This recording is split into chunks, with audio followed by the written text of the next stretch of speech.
The 2023 season is mere days away, and we're bringing you an absurd amount of content. Absurd. Yeah. It is long. It's thick. It's got opinions you will probably hate. Yep. I know Yiska has them, so. Yep. Yep. I tried my best to hold them back. I know. Didn't always succeed. That's okay. If anything, I think that's our dynamic, right? I present you terrible opinions, and you shoot them down like most women shoot me down. Here we are, the mega episode, 290. I don't know. Pick one. True. We're here to celebrate. It's crazy. Yiska.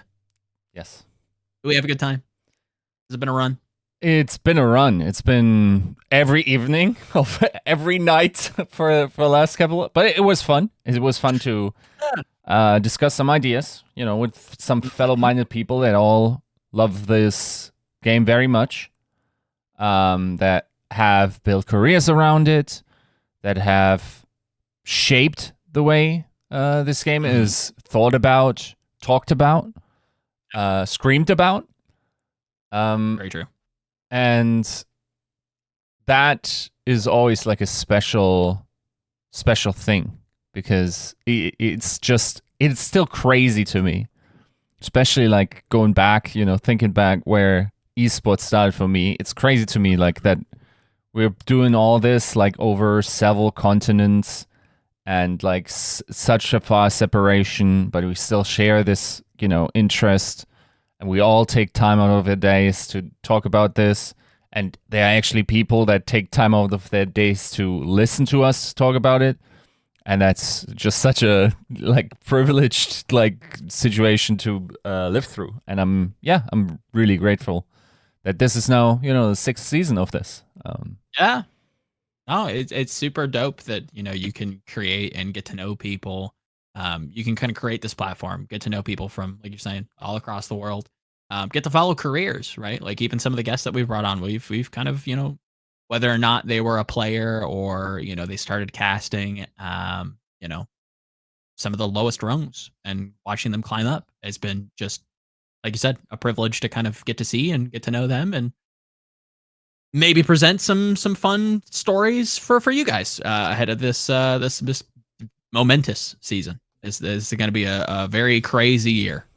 So before we get into some fun little pre-bits before the show starts, we do have to say thank you to our Patreon producers. Those being Battle Crab, Refine Bean, Bronzebot, Buhau, Picasso, Chris R34444, Kasha67, Lulshin, Porkchop Sammy, Rexane, Volamel, and Sugar High, and our YouTube members, I am DRW, Brother Adam L, Soggy Fumi, Isam Jello, Fire Island 6, AK, and Chris R. Thank you guys for nearly 6 years, 5 years, because I think we started a little bit later of support. Thank you guys so much. Any quick little bullet points before we get started? Any opinions changed? Anything reinforced? Anything in there? I mean, what I did observe is there's at least 7 teams in the top 5. Very true. There's probably at least half the league are S tier. Yes, for someone. He's on someone is very good also. Everyone isn't overrating the Pro Am, but has Florida in their top 3. And it's I don't know, like it's going to be a very competitive season because we have a wide separation of talent this time around. And all that we discussed, everyone agrees that when all of this season is said and done, all the games are played, everything like heartbreak, everything happens. Everyone on this podcast agreed, but one person, that I am going to be a Lord Joe. That's right. One person, and somebody that I think the community is going to rally around, is going to champion this year. Somebody that has serious stake in changing the opinions of the masses is on my side. Mr. and Mrs. Gilchrist, Punk Mom and Dad, it's coming home. We've got it in the bag. Titans are top 7th. per one of the people on the show that I will not name. You will have to wait and see. But be excited. Somebody agrees with me. Who? I'm not telling you just yet. It's exciting. The Lord Bet is real. It's live. It's not just me pulling you guys along and selling you a false bill of goods. I'm fighting myself on terrible jokes I could make there. Keep going. Like, I need as much as I can for that, montage at the end. Listen, for as much as I've montaged you for our differences, I hope you hit me with a high tier effort meme when and if the Lord Bet does not go in my favor. I don't think it won't, but just saying. I hope there's some content created in that vein.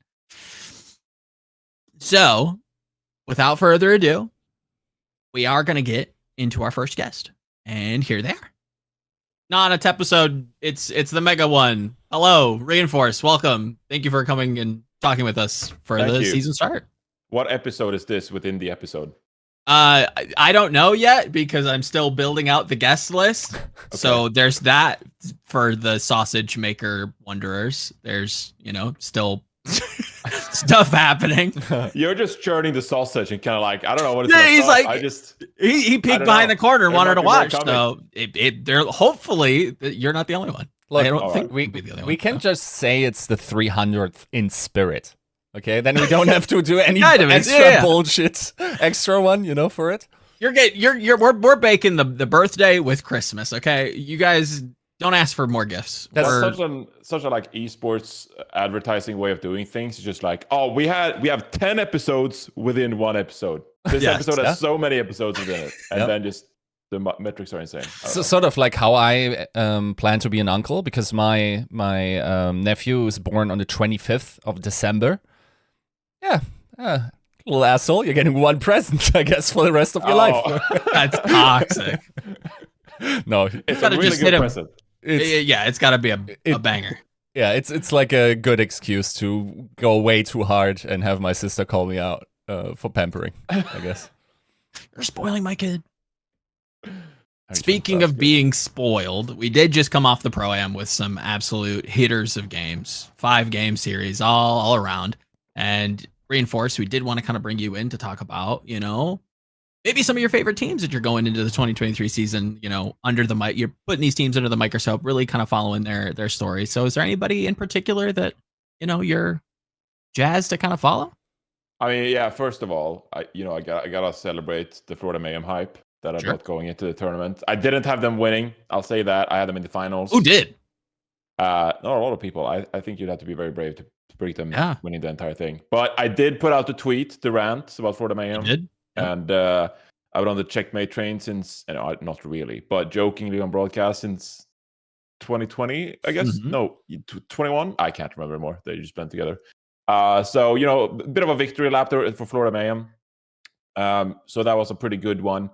Yeah, I mean, I bought into the Atlanta Reign hype, so no, I'm kind of like muted on that front. Like I just choose to ignore the Atlanta Reign result, but I still have belief in the Atlanta Reign. I wanted to get back to what you said actually about, so we were treated to some bangers in the Pro-Am. Yeah, I feel like Overwatch just like disproportionately have like a very large amount of bangers to toilet bowls ratio, and even to the point where we're like, we love watching the toilet bowls. We do so much, and then we get treated to so many bangers that like, I don't know, I haven't checked out other esports in so long, but I feel like we always have like really good games almost like every week we do play Overwatch. Is that I hate to be the stick in the mud, but I don't know, maybe I'm the idiot in the room, but I'm like, I feel like there are the regular season in certain seasons in the past. It feels like we always like kind of pick and choose where we're just like, oh, this should be a great game, and then we get to that game and it sucks. Half of all matches like a 3 Overwatch. Half of all matches played in the Overwatch League are 3-0s, I think, is the stat. Wow. Yeah. That's a crazy stat. Okay, well, what if we just talk about tournament play? Because then usually you have seeding that helps out, more even opponents. Yes. You have I would agree. You have elimination matches. So maybe I'll just keep myself more tournaments, guys. More tournaments. True. Yeah, would be let's ideal. go in that direction. Honestly, That also would be fantastic. This esport has also slowly learned to do grand finals, which I'm happy about. Like, it wasn't an Omega banger this time, but like at least it's not like an absolute blowout like we had in the first couple of seasons, where it's just like, okay, right, like the real finals happened like in the lower bracket or something, or upper bracket final or something. So I feel like in that department we're blessed, and yes, even though you can discuss, I think I largely agree with Joe that we talked about it, that Pro-Am had some really sloppy play, and you could tell that nobody was like scrimming for months and at this point, right? It still produced some really fun games, especially the longer the bracket went on. And I don't know, like I really enjoyed the format, and also hope that, you know, we're out of 3-0 Overwatch territory once we get into these tournament brackets. I think even with like the patches coming in, right, with Lifeweaver entering the fray, what that looks like, if there's going to be maybe a hot fix mid-stage, split, whatever we end up calling these this season, I think that could shake up some things and really kind of create some, albeit mostly artificial parity, to kind of still, hold on to that momentum that we got from the Pro-Am, because it was a super entertaining product. Like, yes, I think last, or the show that released today, but we're releasing this later, so a couple shows ago, we talked about how, there were dynamic and extremely solid individual performances. I think Babel coming in looking phenomenal. I think RuPaul, obviously, like, hats off to him, did it. There were just so many like individuals, but like as a whole, Reinforce, you talked about like the Atlanta Reign, not a team that I thought like really began gelling, even though behind the scenes it sounds like they're actually just running work on the North American region. It just didn't look like it necessarily translated, so I did kind of question how seriously they may have taken this. Was everybody playing up to their potential? Let's say there's a couple of extra aggressive solo EMPs from a certain someone that I was like, I don't know, maybe we don't make that in the grand finals of the playoffs. But yeah, I mean, as much as I'm high on the Atlanta Reign because of their mechanical skill, I did think we saw a dong hack towards the end of that series. Just kind of like, wait, should I stick with Winston and Wrecking Ball, or like what do I do here?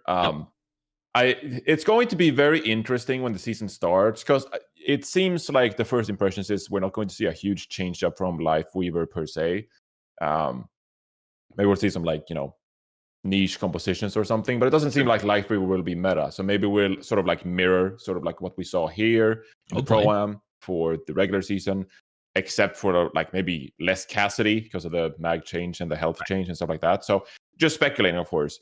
But it will be interesting to see if Ramatra becomes like hard meta because of Ramatra's versatility as a hero. How much of Gladiator's run was fueled by the fact that they found such huge success with the Ramatra, and to the points where like teams like Houston and Atlanta Reign, when Donghack and Fearless couldn't properly adapt, and they didn't opt into the mirror, how much of Gladiators was run was just like they were really good at this Ramatra comp before teams started picking up the Ramatra comp, versus how much was this just like Gladiators playing really well. I guess it's going to be curious, because it felt like Ramatra comp by the end of that tournament was considered way stronger than it was going into it. Oh yeah, for sure. There was like a couple of teams, granted the qualifiers, you can raise an eyebrow at like the level of play there, but it was more of a sporadic choice. And even in some of the group stages, not a ton of people necessarily super keen on running Ramatra. A lot of Winston. Some hope still left for the Wrecking Ball Bastion. Not the hero, but whatever. But yeah, no, it did seem like a late stage meta adaptation, and maybe not everybody, like you said, caught up on board. Yiska? Yeah, no, I think this is, as we said on the Power Rankings episode, I think this is the type of meta that a team like Glads will need in order to close that tank gap, right? For Dante specifically. I also don't necessarily think he will lose that edge that he might have had.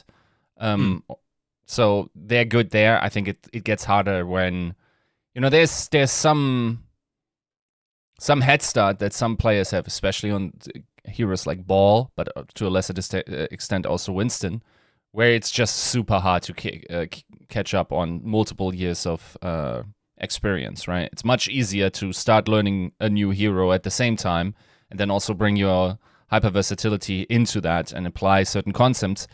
Like, there is a lot of transitional skill that Dante can bring to the table, but like the specific like ball rollouts, or like a feeling for the mechanic, a feeling for the timing, a sense of, okay, this is exactly in this position or in this situation, how much HP I can get away with, or when I need to disengage. And then also, like, I think juggle mechanics, specifically on Winston, are just like harder things to pick up than, it's necessary even for a DPS player, or flex DPS is very easily grindable. So, I think that there is a really healthy chance. What I wonder is, in terms of I agree, like it's now starting to get a little bit less likely for me that Lifeweaver will be meta, even though I speculated, like, they gotta buff him to a point where he's playable for the average player base. Presumably that will need further buffs, because it's still really like hard and get over the clunkiness and also the skill ceiling, the skill floor that you can expect from the average player to have. They gotta compensate for that somehow in the numbers. I thought they would go a little bit more overboard, and of course with the high end that would be ridiculous then. I'm still kind of iffy how that works with the patches and everything, and when they will be applied. But yeah, like, as it looks, I think I'm getting more and more skeptical that a Lifeweaver meta will be possible. But once again, we also didn't have a real RAM meta yet, which is sort of like the loop that we need to close in order to say that every new hero had their time as like the meta top dog, right? Did kind of release, in the off season, so difficult to kind of say for sure if he released on like the utmost overpowered state. Go ahead. Just to add to that, I do think it was kind of funny. I just realized this morning that, like, if this is sort of like the standard moving forward, or not the standard, but if Lifeweaver doesn't find its way into the meta for like the next 2 to 3 weeks, it sort of like defeats the argument that everyone always brings up. It's like, oh, they're just releasing overpowered characters, so you have to buy the characters and buy the skins. Yeah. Well, actually, they released Lifeweaver, and he's dog water. He's just trash. So, like, what are we doing here? So I thought it was kind of funny how that argument is just like kind of mute when it comes to Lifeweaver this time around. They obviously, released the character trying to be, reasonable, and it turns out that this hero actually doesn't seem, day 2 or whatever, day 3 of the new map, doesn't seem like it's good at all. So we'll see. It seems like Lifeweaver is just such a super hyper creative, like experimental almost hero, where it is mechanics and utility that we really haven't gotten ever, and it's all just kind of front loaded on this kit. And I think Yiska kind of hit the nail on the head, at least for me. Going back a couple episodes talking about like the metal ranks, Yeah, I did. Don't ask me why, but like I just. I had breakfast this morning, and usually, like, I listen to a podcast, I watch something on YouTube or like whatever, and I just didn't have anything to consume as a content consumer, and so I found myself on Emonk's Twitch channel, and he's doing like a 1 versus 5 custom lobby thing, where like he's the one Lifeweaver versus 5 players, and he just like buffs himself to like 300% HP, 300% damage, whatever. It's like a fun YouTube content concept or whatever, and he just kept boosting himself up as Lifeweaver up into the air, and all 5 members just like looked up at him, and like they couldn't touch the Lifeweaver. And I just had like just these like nightmares of like boosting up on us. Okay, we're going for the dive on Ana. Oh, she's up in the air. We can't do anything, and we don't have lead cooldowns. We don't have dive cooldowns. And I'm just like, if this becomes meta, that you're just like negating dives and engagements by just teleporting yourself up in the air and no one can do anything. I mean, they can kill the thing, but what a tedious meta where you just like have to look up all the time to like find the character you're trying to target. And I just this could be nightmarish, or very fun. I don't know, but there's a potential for some wacky shit with Lifeweaver. So for sure, and it's there are some interesting tools like Sombra can hack it and it'll come down, and I think I know EMP like operates very aggressively when it comes to like Tree of Life and whatnot. So like Sombra seems to be kind of like the antithesis, and we're seeing a little bit of that now. But like you're saying, like the skill ceiling for Lifeweaver is you can do, like you said, you could do some batshit stuff, lifting people up, putting people into positions they really shouldn't be in, gripping people. Like think of all the like super aggressive like Genji players or Echo players or Tracers, Sombras, whatever. Now they don't have to translocate, defensively. They can do it aggressively, and you can grip them away. You can boost people. The possibilities at the the top level when it comes to pro play, it is a really interesting way to facilitate some interesting strategies. It's whether or not the rest of the kit kind of makes sense, I suppose. Yeah, I think that's also like the hope for this hero is it's not just a learning curve for the player that needs to be checked, right? Like if I'm a Lifeweaver, and even if I play like skill capped, like Nash equilibrium shit, that doesn't mean I'm maximally effective, because everyone else also needs to play around these mechanics very effectively. If I preload my pedal platform and someone just keeps stepping on them because haha, then like the cooldown manage is very hard, or like triggers it at an inopportune time when we would need the cooldown later on and whatnot, right? And then also like the placement. How do you play around Tree of Life? Do you use it as like, even if I put the location perfectly and give like my Ana a great out to dance around, the Ana needs to know that, right? So there's a lot of like dancing involved with this character, and it takes two for that to work, right? Takes a few. Might take a whole team. Yeah, but it's a super creative hero. Again, I would have loved this type of hero. It's like a very like certainty for anybody in like the League of Legends space. This dev that makes like these batshit heroes. I think like the lore around one of the League of Legends champions is that like he wanted to balance the champion based on like the moon cycle, and it's like, what the fuck is this guy smoking? This guy's huffing his own shit. Like this is nuts. And that feels like the essence of Lifeweaver, where it's like, bro, you're telling me I can grip my teammates? Like I'm gonna like, that's a bad idea, right? What if super cool. You increase HPS based on the pollen load that's currently in the air in Anaheim? I think you're one step away from solving global warming by weaponizing the gamers. I don't know. I think if we can reduce carbon emissions and buff Lifeweaver, hot boy go crazy. That's all I'm saying. Oh my god, this is such an off-topic thing. Like, are we supposed to talk about like? Go for it. Run it. Run it. I just had this realization the other day. Am I wrong with this? Because now we have these maps, that are like evening, daytime, night, or whatever. And I just had this realization, and I was just like, we don't have weather effects yet, do we? No. There's no map with weather effects, is there? Why can't we have like King's Row when it's raining? Or like after it's rained and there's like water puddles everywhere. And you'll see like, I don't know, maybe you need like the next generation graphics card to like reflect the effects in the puddles on the ground and stuff.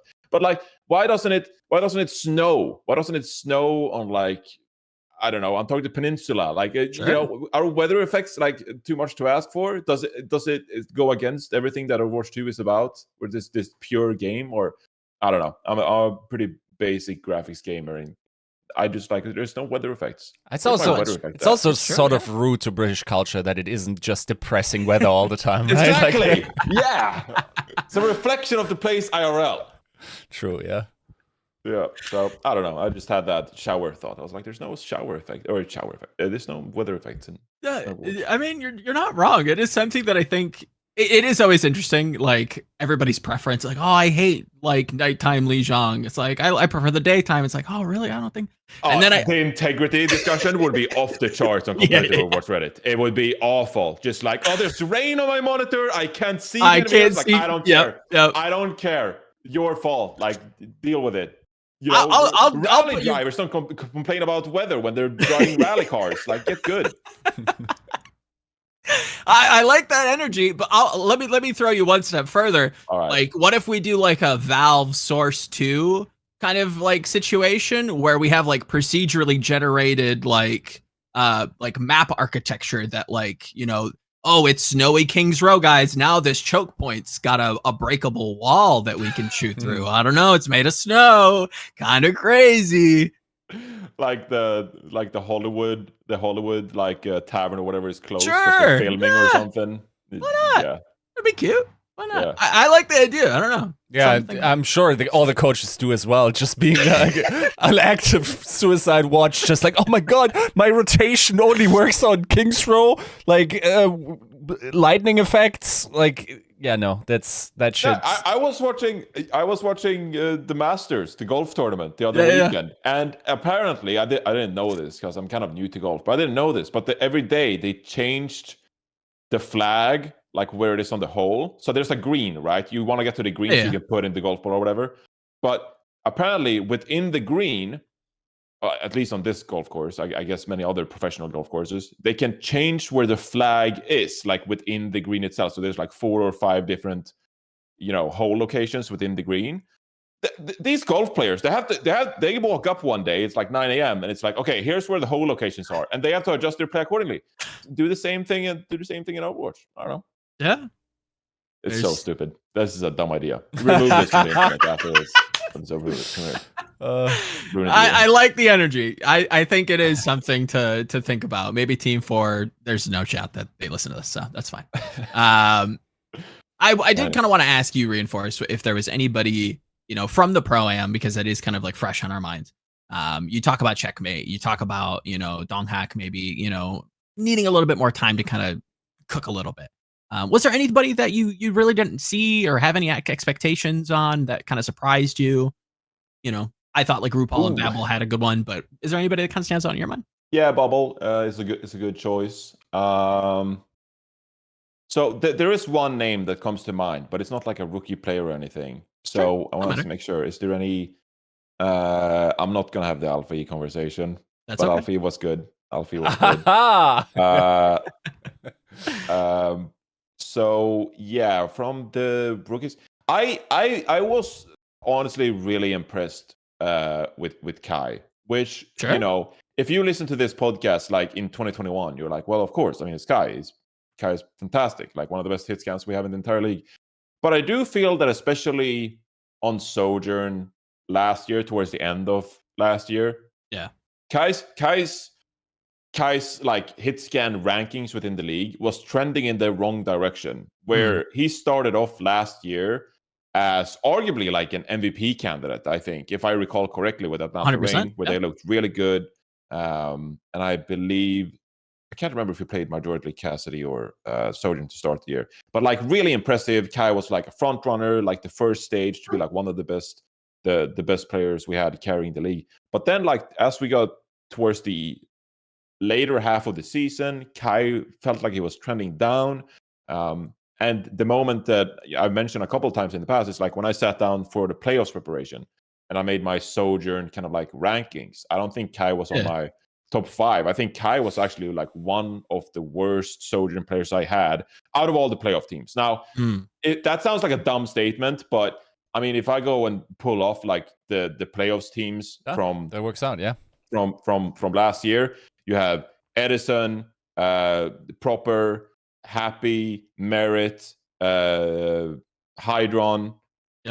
so Fitz, Lip, Shy, and like you have all of these incredible hit scan players. And I was like, I find myself preferring so many players over Kai. And so it was a little bit disappointing to me. Now, maybe it just so happens that Sojourn maybe isn't Kai's, you know, forte for a bunch of different reasons. Maybe he's more comfortable playing the Cassidy or Widowmaker. But I was really happy to see Kai performing really well for the Gladiators in the Pro-Am. because it's sort of like re-inspired me that like Kai, yeah, he still got it. He's still a fantastic talent, and he's still going to have a fantastic season, and he isn't trending in the wrong direction. Because I really treasure when some of these damage players have like fantastic season, and like they provide like the best of, all the highlights and gameplay. And Happy had a similar moment on Houston Outlaws where everyone was just enthralled by Merit, and I was definitely like fueling that conversations, like Merit over Happy, and like Houston Outlaws didn't make the right choice, because it's an interesting like quote unquote sports story. But then Happy had like a moment on Hollywood on Widowmaker where he just like got like a quick traditional Happy 4K on Widowmaker, and you were like, holy shit, like my brain fell out. It was just so impressive. So it's really good to see some of these I guess veteran players at this point still showing that they got it. So Kai I was really impressed by Kai. Agreed. Yeah, no, like vintage performance. And I think the one thing that it felt like spawns a lot from these kind of like veterans kind of coming back into form. You want to talk about like, Birdring coming back, looking like he hasn't missed a year. Yeah. Like the Pro-Am really kind of emboldened a lot of those former opinions. And it feels like we maybe need to start contextualizing our discussions about like who's having a good event, right? Like I think Kai had a fantastic event, and like sometimes you can, have a bad half of the season, and that's okay. I think that shouldn't necessarily paint an entire career, because we know what Kai can do. We've seen him do it in the past. Maybe there's more explanations when it comes to maybe his soldier positioning. I know that was a big critique that I had for Atlanta back when they were kind of like rivaling with London, especially in like push maps where like Sparker gets all these resources. He's running around, he's flanking, he's getting the ball kind of, let's say, where Kai kind of is being a little bit more passive. He's kind of like holding still, just kind of playing almost like a Cassidy would. But yeah, no, totally agree. Kai had a fantastic vintage performance. Yeah, the league is so stacked now with player talent that it's kind of like finding the player in this meta that's like really found the groove and having like is in form more than ever. It feels like the league is just stacked with talent in that regard. Yep. Yeah, form will be important, and then also of course like whatever pick you're playing, right? Like, as flexible as our players have become in comparison to previous seasons, I think it's still fair to say that everyone just like has different power levels on certain picks, right? And only like the absolute elite just perform on every single one. There's like 4 people like that on DPS in the league. So yeah, no, I think that's definitely going to be the way forward, which makes it interesting, because I feel like especially hitscan, like if you're hot. And that's almost like a phenomenon. Like Reinforce, you might know this or remember this as well. It feels like that's true in CS also very often, where it's like sometimes on some days, some synapses just like fire perfectly, and your in-game leader will just top frag, and it will be just incredible, and you won't be able to hold them back, right? And then after that, the next day, the magic is gone, and like, okay, they're bottom fragging once again, going minus 20, right? So yeah, to give an example to this, my favorite team, when I followed Counter-Strike very closely in like I guess like 2015 or something like that, or 2014 maybe, was Titan, the French team, right? And for forever I remember the narrative was like, well, let's get Shox and Kenny S on like the same team, and then you had like NBK and I think their Counter-Strike source entry fragger, I can't remember his name, something like that. But Scream was on there for a while, I think, as well. And it'd always be like, if you caught Kenny S in like the wrong game, he just like 30 bomb on the op and just like walk around the map and just like shoot like it. I think he still plays to this day. And so sometimes you'll get these like vintage Kenny S games where he just like takes over with the operator, not the operator, the op, and just like annihilates the opponent. And so I definitely think that is true. Like, and you're even seeing some of the older Counter-Strike talent where like you catch them on the wrong day and they just like go crazy because the timings are right for them and they know the rotations and they're just feeling it. So I guess we're kind of getting to that territory with Overwatch 2. No, 100%, where we can start looking at this almost like a competitive card game would, or like even like Smash, right? Like you have so many events to kind of build your resume on. It's more about like reaching like a deep playoffs run and like getting that accolade, and it's building up those accolades to determine whether or not a player is good, like over their their career, rather than just going, oh, Reiner can't play Junker Queen. Boy, howdy, I certainly hate him now. It's like, guys, he's played Ryan, Winston, his Doom looks good. Like he's performing extremely well. I don't know why we're selling all these stocks on this kid who's actually like kind of busting. Like, what are we doing? You know, just wild. One guy I wanted your opinion on, Reinforces. I feel like sometimes I feel like I'm overhyping a little bit. Then I talk to people and I feel like rebuffed in that. Or no, that's not the right word. You get what I mean. I feel reinforced in my opinion that that he is this good as Stalker. Like if you talk, I think everyone on the Rain is really high on Stalker and made them a priority to come over. Honestly, like I'm about to crazy post in this conversation. I think I'd take him over Prophet at this point, just like for this season. Do you agree? Do you think, or am I hallucinating him to be more elite than he is? I don't think I'm there with you on picking him over Prophet, purely because based on the fact that I'm a coward. But yeah, I mean the leaked scrims were something else from Stalker, like playing the Tracer. I was impressed already last year with Stalker's Sojourn, but obviously Fitz had the hit scan job, and I mean you're not going to bench Prophet on Soul, so tough spot for Stalker. I want to see more from Stalker before I'm willing to like commit to where I stand on Stalker. I think he's a tremendous talent, but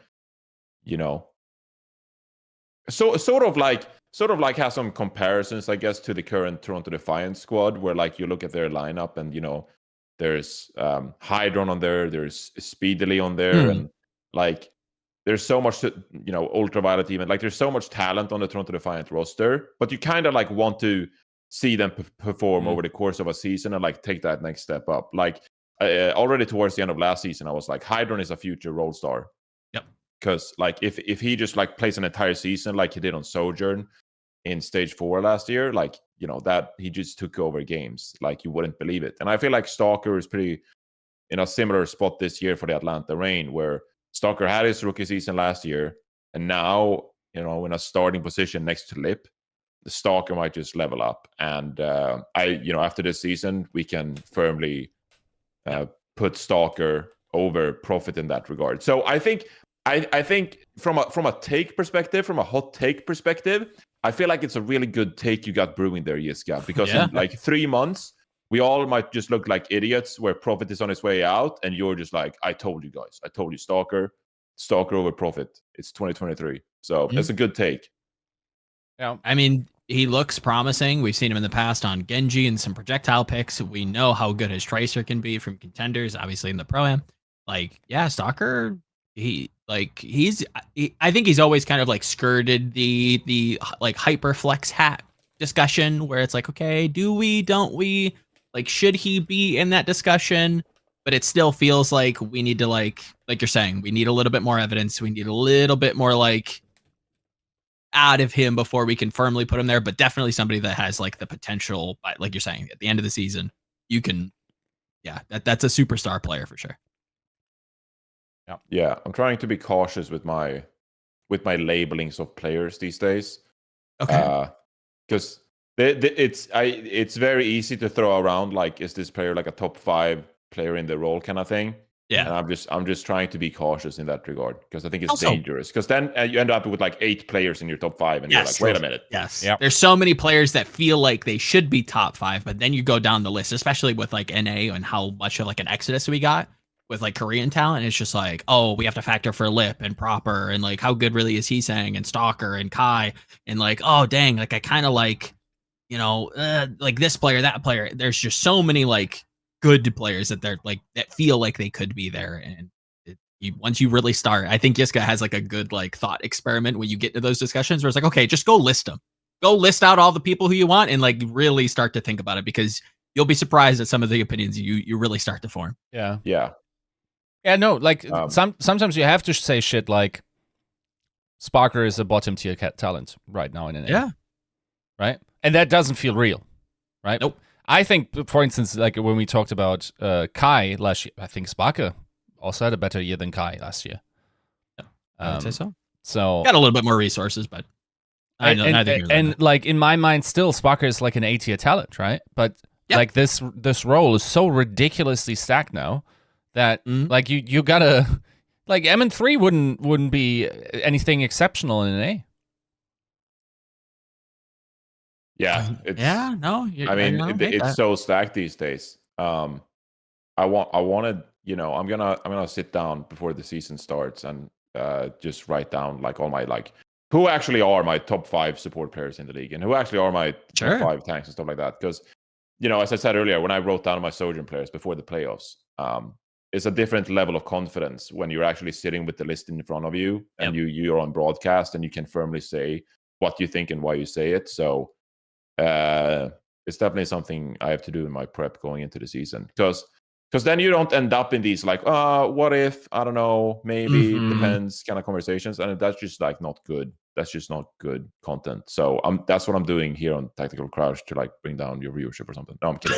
But I am not. I was not ready for the Stalker Prophet. That's a tough pill to swallow. I think I'm with you, Reinforce. I think that's something that like, if I wouldn't hate it if you said it. Look, and by the end of the season, I might end up agreeing with you. Look, I'll be honest, right? Prophet might be the GOAT right now. There's definitely a lot of people that are scratching at that title. Sure. Probably the next one is Violet. If you then don't take up the competition and switch to NA like every self-respecting top-tier talent, then you're pussing out from the biggest like competition that you could be having. And then what you're going to do, like hopefully not lose to O2 and make it to like mid-season and playoffs? Nah, like that in itself is like, what does this mean for Prophet's legacy? Well, it means it's fucking shit now. Like that's not a good move if you want to stay the GOAT. It is kind of gonna ruin himself, because again, like I think APAC is a little bit underserved at the moment, and I do kind of want to pick your brain quickly, Reinforce on that. But like, Soul, I don't even know if like Dynasty is really gonna. There's 2 spots. There's 2 spots up for grabs. You've got like some genuinely solid contenders teams. There's Dallas now in APAC. Like, I don't know if Dynasty even makes it, guys. Like, yeah, it's tough. I mean, the Parity is just next level. I mean, Hangzhou Spark look ridiculously good. Soul Infernal, we're yet to see, but like, there's a lot of what ifs in the APAC region as well. Dallas. But I think you have to put Dallas and Hangzhou as your top 2 teams in the region right now. And then who knows about freaking Shanghai Dragons? I don't know. Yeah. Someone came into my my watch party YouTube stream, and it's just this one person, and I can't remember their nickname, but they just dropped this comment. We're just like, well, Dante is finding success playing tank as a former damage player, so that means Fleta will too. And I'm like, No, that doesn't mean that. No. And it's just that comment has been living rent-free in my head for like 5 days now. Where I'm just like, well, what if Fleta is like the tank player? Like, what if? Like, maybe we should like wait and see until Fleta actually plays tank, because Dante is finding success, and Hawk, Kalush, like all these players are flexing over to. And I mean, and some of them are former off-tank players, but still, like, you get my point. Like, maybe we should wait and see what Fleta's about. And it frustrates me to no end, because there should be some absolutely silly like role swap from Fleta, and yet I feel like I should need to be cautious going into this, because like, oh wait, what if? Yep. Of course you have to be cautious. How many players through the course of, like, let's start the timeline at 2016. And go to now. How many players have tried role swapping and unironically killed their own career? Right, but how many of them were like top tier flex support, DPS? See, this is my perverted. Like, I would love for Fleta to just absolutely pounce, because you know why? Because like everyone who gaslit me that proper and like, oh, the DPS superiority complex, oh my god, like everyone thinks they got God's gift to Overwatch, whatnot. No, it is the high skill requiring role, and whenever they step out of their role, they pound. And basically what I'm saying is Fleta winning, like being good on tank, strengthens Proper's MVP case once again, and that's all I care about. Yeah, I mean, I forget the word, but also Flera is like would be the type of damage player that I could also see doing it. Where Sure, it's yeah. just not, you got certain, I'm not gonna name names. There are like some ridiculous damage players in the league that just like rely on their mechanical skill, and their mechanical skill are just like absurd. And you're like, well, this player just like joins the lobby and they just show up to work and just like do what they do in every game in custom low or whatever. Flera just feels like the type of damage player that could You good? Yeah. be good in the tank role as well. So I'm looking at this Shanghai Dragons roster and I'm like, I hate you, Shanghai, but god damn it, if you're not gonna with Coach Moon just find a way to get upset wins and be frustratingly good this season. Yeah.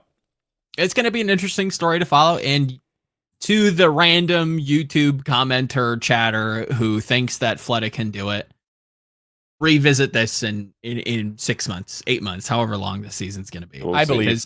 We'll see. I think there's room to be cautiously optimistic, but I think it's, we can't, just jump in there and just make any kind of wild claims just because one person can do it doesn't mean that, also, everybody's Wouldn't it be amazing if Shanghai were good? With fucking DM on support and like Hisu and Viper as your just like wild damn shield. Like, wouldn't it be hilarious if Shanghai Dragons were just good and kicked ass? I'm not saying like top 1, top 2 in APAC even, but if they just show up at like this scrambled, jumbled mess of players and role swapping and shit, and they just show up and play like good Overwatch and beat these teams, it feel like they're styling on these professional teams in the APAC region. I just love to see it. I think it'd be hilarious if Shanghai were good. So I'm kind of rooting for it. My hot take is that Prophet should have joined the Boston Uprising as tank. I mean, he tried to play Kiriko in the playoffs, and how did that go? Do you remember that? You remember when Prophet played Kiriko in the playoffs, and then they sold Dynasty shit about? Yeah, but I feel so in scrims. I'm not sure if I ever said this publicly, but he was pounding on Kiriko. He was like the best Kiriko in APAC. When he was the best Kiriko in APAC. When she came out, like his scrim results were once again top tier. So a lot, like I expected. I think, did I leak this or hint at this on Twitter? You hinted at it quite heavily, especially on the show a little bit. You're like, well, I don't know. There could be some interesting picks. Maybe Doha plays Kiriko, guys. Crazy. Prophet still does some role agnostic stuff. I think the problem was that like maybe Prophet had too much pride to be the heal bot.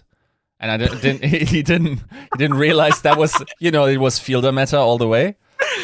Yeah. So yeah, I feel like base Teru, base Prophet. If Prophet had run fielder in emulation, he could have had a better performance. But then again, you don't have a Prophet on DPS, and then you're hurting again. So it's a rough one. Oh. You get Stalker though, right? Yeah, I mean, how disappointing that was.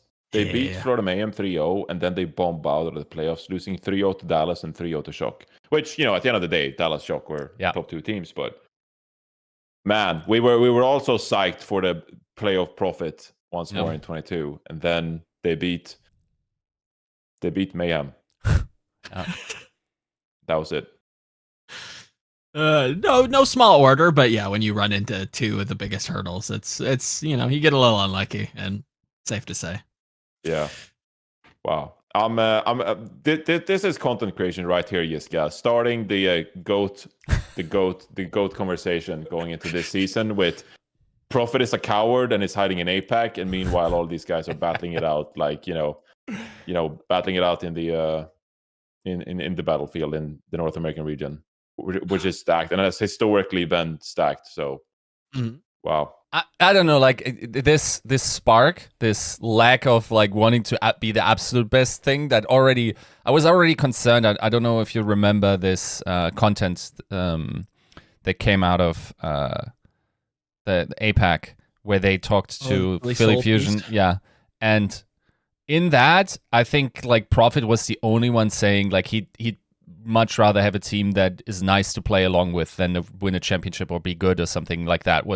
And I'm like, Sucker, that's the worst thing you could have said to me if I wanted to keep believing in you being the GOAT, or have the possibility to be the GOAT in the future, right? Like, ideally, you have someone that constantly, like, if you're the GOAT, you demand what kind of players you play with and whatnot, or you make moves. Go full Michael Jordan. Sorry? Full Michael Jordan. Yeah. Just like Yep. Yeah. That's what you got to do. Like, that's your responsibility now too. Like, you might have more say, like, depending on how good you still are, like, you might have as much say in who you're playing with as your head coach does. And you should. Sure. Yeah. As someone who quit Rogue because I couldn't take it. Sure. That's not a what if in my career that I think about a lot of the time. Sure, sarcasm, but yeah, that's so. Yeah, I am curious what I would have answered. I'm curious what I would have answered on that straw poll, whether to have a fun team or to win a championship with. So it's a curious conversation. It is for sure.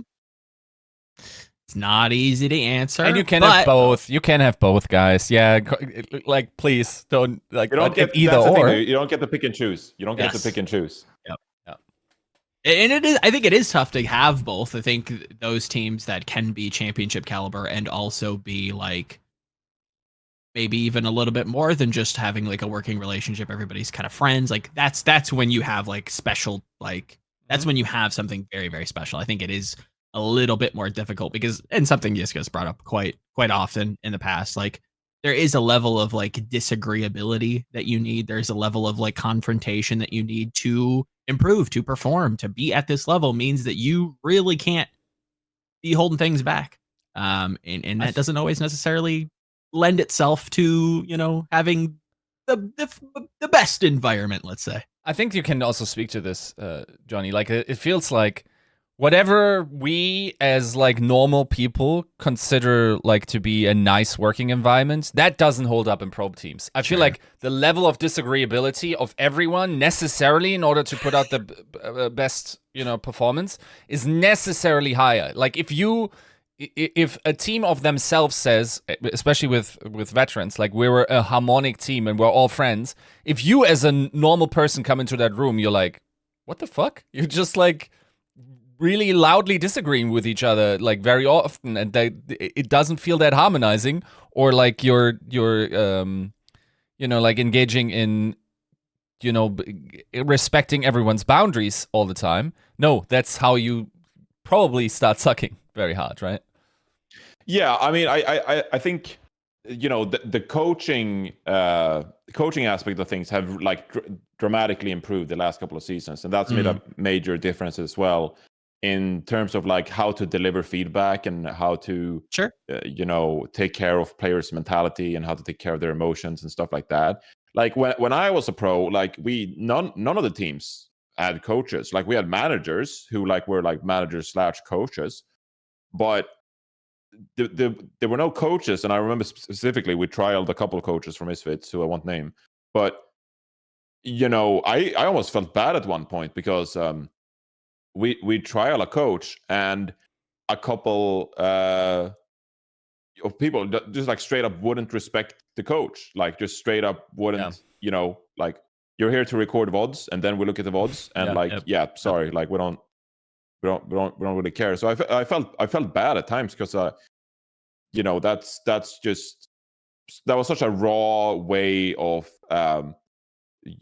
going about improving and taking care of some of these aspects, right? Whereas in the Overwatch League, and especially last 2-3 years, like with the resume of Coach Krusty, Moon, Rush, like I think their record speaks for themselves, where they can take in like a bunch of new players into a system of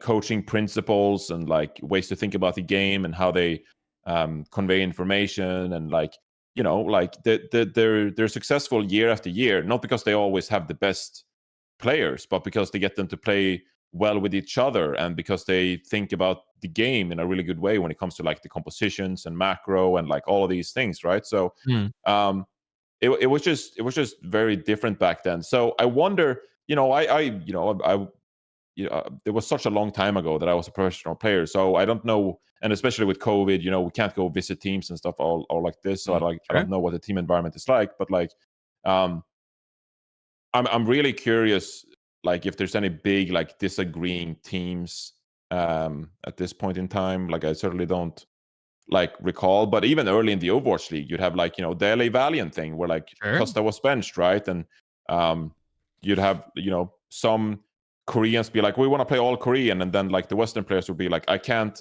speak to the Koreans, and you'd have these like internal arguments where like teams didn't get along, and like some coaches, we even had like the Toronto Defiant thing where like they didn't even talk to Logix or was it Beast Halo or whatever, and like they just froze the people out. And like there's a certain skill in like managing your players in that regard, and like having everyone involved and like performing at their best and stuff like that. So I think with the improvement in coaching, maybe it's a little different now. But I'd even look at some of these teams, and I don't want to point fingers, but like even some of these teams, they are a bit player run, and maybe if the players have a bit harsher personality, then maybe they still have that bit of edge to them. I don't know. So I'm just ranting, but no. I mean, it is important, and I think that maybe underlines a specific blue team that maybe I have a little bit down in my power rankings by the end of the season. But we'll have to see. We will have to see. Maybe the Uprising aren't going to implode. Maybe the Uprising will be consummate professionals like they're built to be. I expect this much, but maybe I don't. I don't know. But don't want to take up too much of your time. Johnny, thank you so much for coming on and celebrating, hopefully, the start of one of the best years of Overwatch, hopefully. Thank you so much. Yeah, I hope so. Yeah. It's like a very different year. Sorry, I don't want to start a new conversation. But with the new format and everything, it feels so different that I feel a bit unfamiliar. So I don't know what to expect. I'm like, we don't have stage titles anymore? Right? What's going on? Yeah. This feels crazy. So we'll see. It is different. It is a bit of a shift. But again, we thank you for coming on. Yiska, any final thoughts? No, I'm good. All right. Lemon's here. Yay! That's all we got. That's it, folks. That's been the mega episode. We'll see you next year. No. The Lemon's here, and we're going to talk about Pro-Am. We're going to talk about all kinds of stuff. Lifeweaver. Is it good? Is it bad? Should we debate about it? I don't know. Yiska is also here. Hello. What up? What up? What up? You didn't give That me was a the most lot like there. wallflower. Like I'm still stun-locked by right. you clapping your hands over your head. Like we both did. Yeah. Okay. I think. Yeah. Yeah. When was the last Like time dolphins. you clapped like that in public? I guess sporting events. I feel like Yeah. that's socially acceptable there, But right? don't you do it in Probably. front of your chest then? Nah. Not if somebody's like leaned back, Wait. Like, yeah. Are you like praying while you clap? No. Are you judging? No, I'm just saying this is You clap shaming our us? toddlers do this. He's a judgy jam. I saw my 15-month-old nephew do exactly that motion, and yeah, because it's fun and jovial, and it gets you in touch with your inner child. Anyways, that is what it felt like to me. Yes. All right, Levin, we gotta know. Pro-Am's wrapped up. We're getting into the start of the season. Are we excited? What are we excited about? Yes. I feel like mainly the rise of Florida Mayhem. Like, you remember back in the day, could you, like years ago, if we said, oh, Florida's going to be like the number one team in the Overwatch League, exactly. You'd be on the pipe. And I think people think you're crazy. And I think, they were touted as a team that was going to be a huge going into Pro-Am, and for them to win the whole thing as decisively as they did was awesome to be expected. Maybe I didn't expect the 3-0 for Toronto, but hey, it's great to see Florida on top. No, it's super dope, and credit to Kenobi for giving me this absolute failure of a definition or a Zoomer jargon, but I did glaze. Yeah, Albert did get a little love, gave him a verbal hug of sorts, let's say, because there is no world. If you travel back to like 2018, 2019, you go, oh yeah, dude, Florida, crazy team. Unicorn of a main tank. They got great DPS. Their support's stellar. It's like, bro, I'm still getting over like to Vic in the limo. in Saya player, and like the turnaround for that franchise has been crazy. And I think I'm still trying to figure out if Florida just looked that good because they've kept kind of someone and checkmate, and with the dive being so meta, they didn't really have to change much, just rather add better pieces around those two. And that maybe as time goes on, the people that have rebuilt their entire roster are going to catch up to Florida. Is Florida even going to be a #1 team by the end of the year once everyone's kind of gone up to their level? Are Florida stagnant, or is there more to see from them? I feel like we saw Florida like at their peak, but the time it takes for other teams to get to that peak, surely the gap is going to close. I'd say a little bit, but like even starting the season with a little bit of momentum, like that's a great start, right? Like you get a little confidence under your belt. You won Pro-Am. You're not getting denied or snubbed awards anymore. You're not kind of like middling when it comes to playoffs. Like you're starting on a really good foot. And I feel like that's got some positive omens for Mayhem fans coming in at the start. That now here's once again like diving into the psychology of Joe. How do you put Mayhem? I believe you had them 4th at the end of the season rankings, correct? And then in your piece predicting their power rankings, so presumably the one at the start of the season, you put them 6th or 7th after they had just won a major tournament. Bingo. Now, I prepared for this. You've fallen into my trap card, Kaiba. Yeah, okay. I'm going to channel the I'm sure that I'm going to be totally convinced after this. Go ahead. You will. It's about the Lifeweaver patch. We don't know exactly what that patch looks like. That all of the momentum, I think, is something that's going to be good for them. But there's too much volatility on what that patch looks like. If there's like a hot fix patch with like Lifeweaver getting like extra buffed to like baseline because none of the Zoomers and the TikTokers want to play him because he's just he's a hot boy, but like he's not very good. Like there's too much volatility in the start of the season. Now, if we're talking the long form, the marathon, that's when I go, you know what? Mayhem is going to be good. They're going to do well at midseason. They'll probably do well in the playoffs because they're a good team and they're meta agnostic. There we go. Is that what you wanted to hear? Did I ask, Paul? Yes. Okay. Yeah. So it just feels like, why is this more of a problem for Florida than... It's not. It's really not. It's more of just it's something that I have to prescribe to everybody, but it's less of a... It's not a necessary point against Mayhem, but I value the Pro-Am even less because the thing that they're peaking on right now is like very... what I assume is going to be a very far cry away from like what the spring stage starts with, but across like the entire season of a whole, I trust them to be a gatekeeper team, like so 4th, 5th in that area. Now, who'd be a really good Lifeweaver is like Lijigon, as he's just like turbo in there. He just brings somebody with him.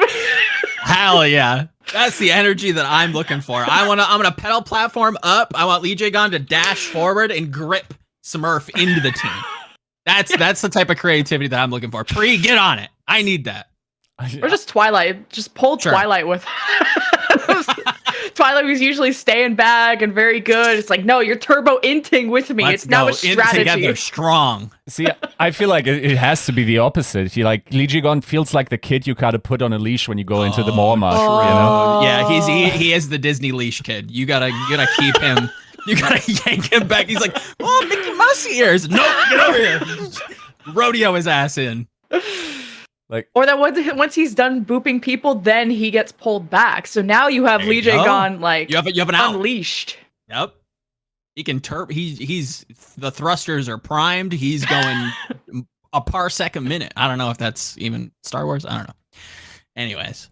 But speaking of y'all's ratings, didn't a lot of people rate Gladiators not that high, and they ended up pretty swiftly going to a lot of game 5s, but they still went to the finals. They did perform extremely well, and that was something that I ate, literally. And that was not expected. Yeah, I was kind of prepped for Glads to maybe even not make it out of groups. I thought that group was like way more competitive than I think a lot of people were letting on. I think a lot of people just looked at that DPS lineup and was like, yeah, no, there's no way. And it kind of boiled down to that, even though I think that probably discounts Dante's Ramatra quite heavily, because that was definitely super surprising. I'm still not super sold on his Winston, but his Ramatra was like fantastic. I thought that was like probably the top deck that they needed, where it's like, okay, we need to get you on something that you're going to feel super comfortable with. And it was like very clear to me that like there was a game plan. He was pushing the backline quite a bit. He was answering the Winston dives with like the Vortex really well, kind of making those Winstons, rethink about where they're jumping into. And a lot of teams had a really hard time kind of adapting to that. But yeah, I think it was just like a huge vintage performance coupled with a vintage performance from the DPS lineup of Kai and Kevster. And then, there was some sloppy play across the board for the most part. I think Justice weren't super good, if memory serves. They were in that group as well. And yeah, Atlanta probably could have been better if given a little bit more time, or maybe taken a little bit more serious. I draw some questions there. But yeah, Glads have some concerns, at least in my camp. I think as the season progresses as a whole, I think there is like a really high floor for them to hit, but the potential is difficult to get a hold of. It doesn't feel like super tangible on like where they go, because it really comes down to like, okay, where is Dante going to grow? Is he going to like take that momentum from Pro-Am and like the kind of stellar Ramatra performance? And where does he go with that? If we do have like a forced Winston meta, is that going to work? Like, there are some questions there. But I feel like Dante said in an interview that weren't they kind of like he's adjusting to this new play style, because he said that Gladiators are like way more aggressive than how he played on the Outlaws. So this is already like a shift for him. And I already thought Dante already takes great initiative and played so well on the Outlaws. And I thought I was off the goop pre-Pro-Am. Because I was so high on Gladiators. I was like, you take the best player of Atlanta, Kai. You have Kevster, arguably MVP right there. You have Yaki, best from Nixel. Dante, whether you want to say he was the best on Outlaws beside Merit, whatever, arguable there. But a huge part of Outlaws' success. And then the support line, I know Funny Astro is a super solid Lucio. I was just such a fan of that core four that I was so surprised that people didn't have Gladiators in like a top 3 area, but I know that the competition is so high with like Boston and Florida, how they looked out the gates, and then Atlanta and all this stuff. And it's like, I feel like everyone was so high on other teams that we just like forgot about how good Gladiators like individually are. So when they got the finals, I was like, this is why you don't disrespect Gladiators. You don't forget about them. How does anyone forget about Kevster? Kevster is like proper out there of just like 1v5ing everyone. Like you just need like capable people around him, and I feel like Kevster still can make a great team. No, 100%. There was definitely a moment where you can't really sleep on somebody who is at Proper's level in that area, where he can just kind of be this like hyper playmaker doing things that, really does beg belief. If there was anybody ever doubting what Kevster could do, I think that was fairly proven once again. But it wasn't just him. It wasn't just like Kevster and 4 warm bodies. Like Kai was popping off. Ramatra was great for Dante as like a pocket pick and forced a lot of teams to like fuck around there. Funny Astro, I think, had another vintage performance. I think somebody who, kind of falls a little bit under the radar into the shadow of like Kevster and Kai and like the DPS like kind of focal points. He's so aggro. Yeah, that, like changes their whole style, and because I think they mostly played Lucio on Control, or a lot of teams were doing that. So it's like on Control, Gladiators are just zooming everywhere, and that's probably an adjustment for Dante to have to play with him and the rest of the team. So, and just for them to be that good out the gates and with this level of talent, I definitely expect more from them. Yeah, no, it was a huge surprise, because I was definitely, I was hesitant to kind of give them any juice. I was like, I don't know, we'll see. It's the first, he had a great end of 2022 coming into the playoffs as like, okay, well you were our Doomfist and we couldn't stop playing Doomfist because we couldn't really play anything else. And okay, now you get to play Winston. And it was all right. So again, maybe I'm just dead wrong on where I'm putting Glads. Just because Is there a little purple haterade running around?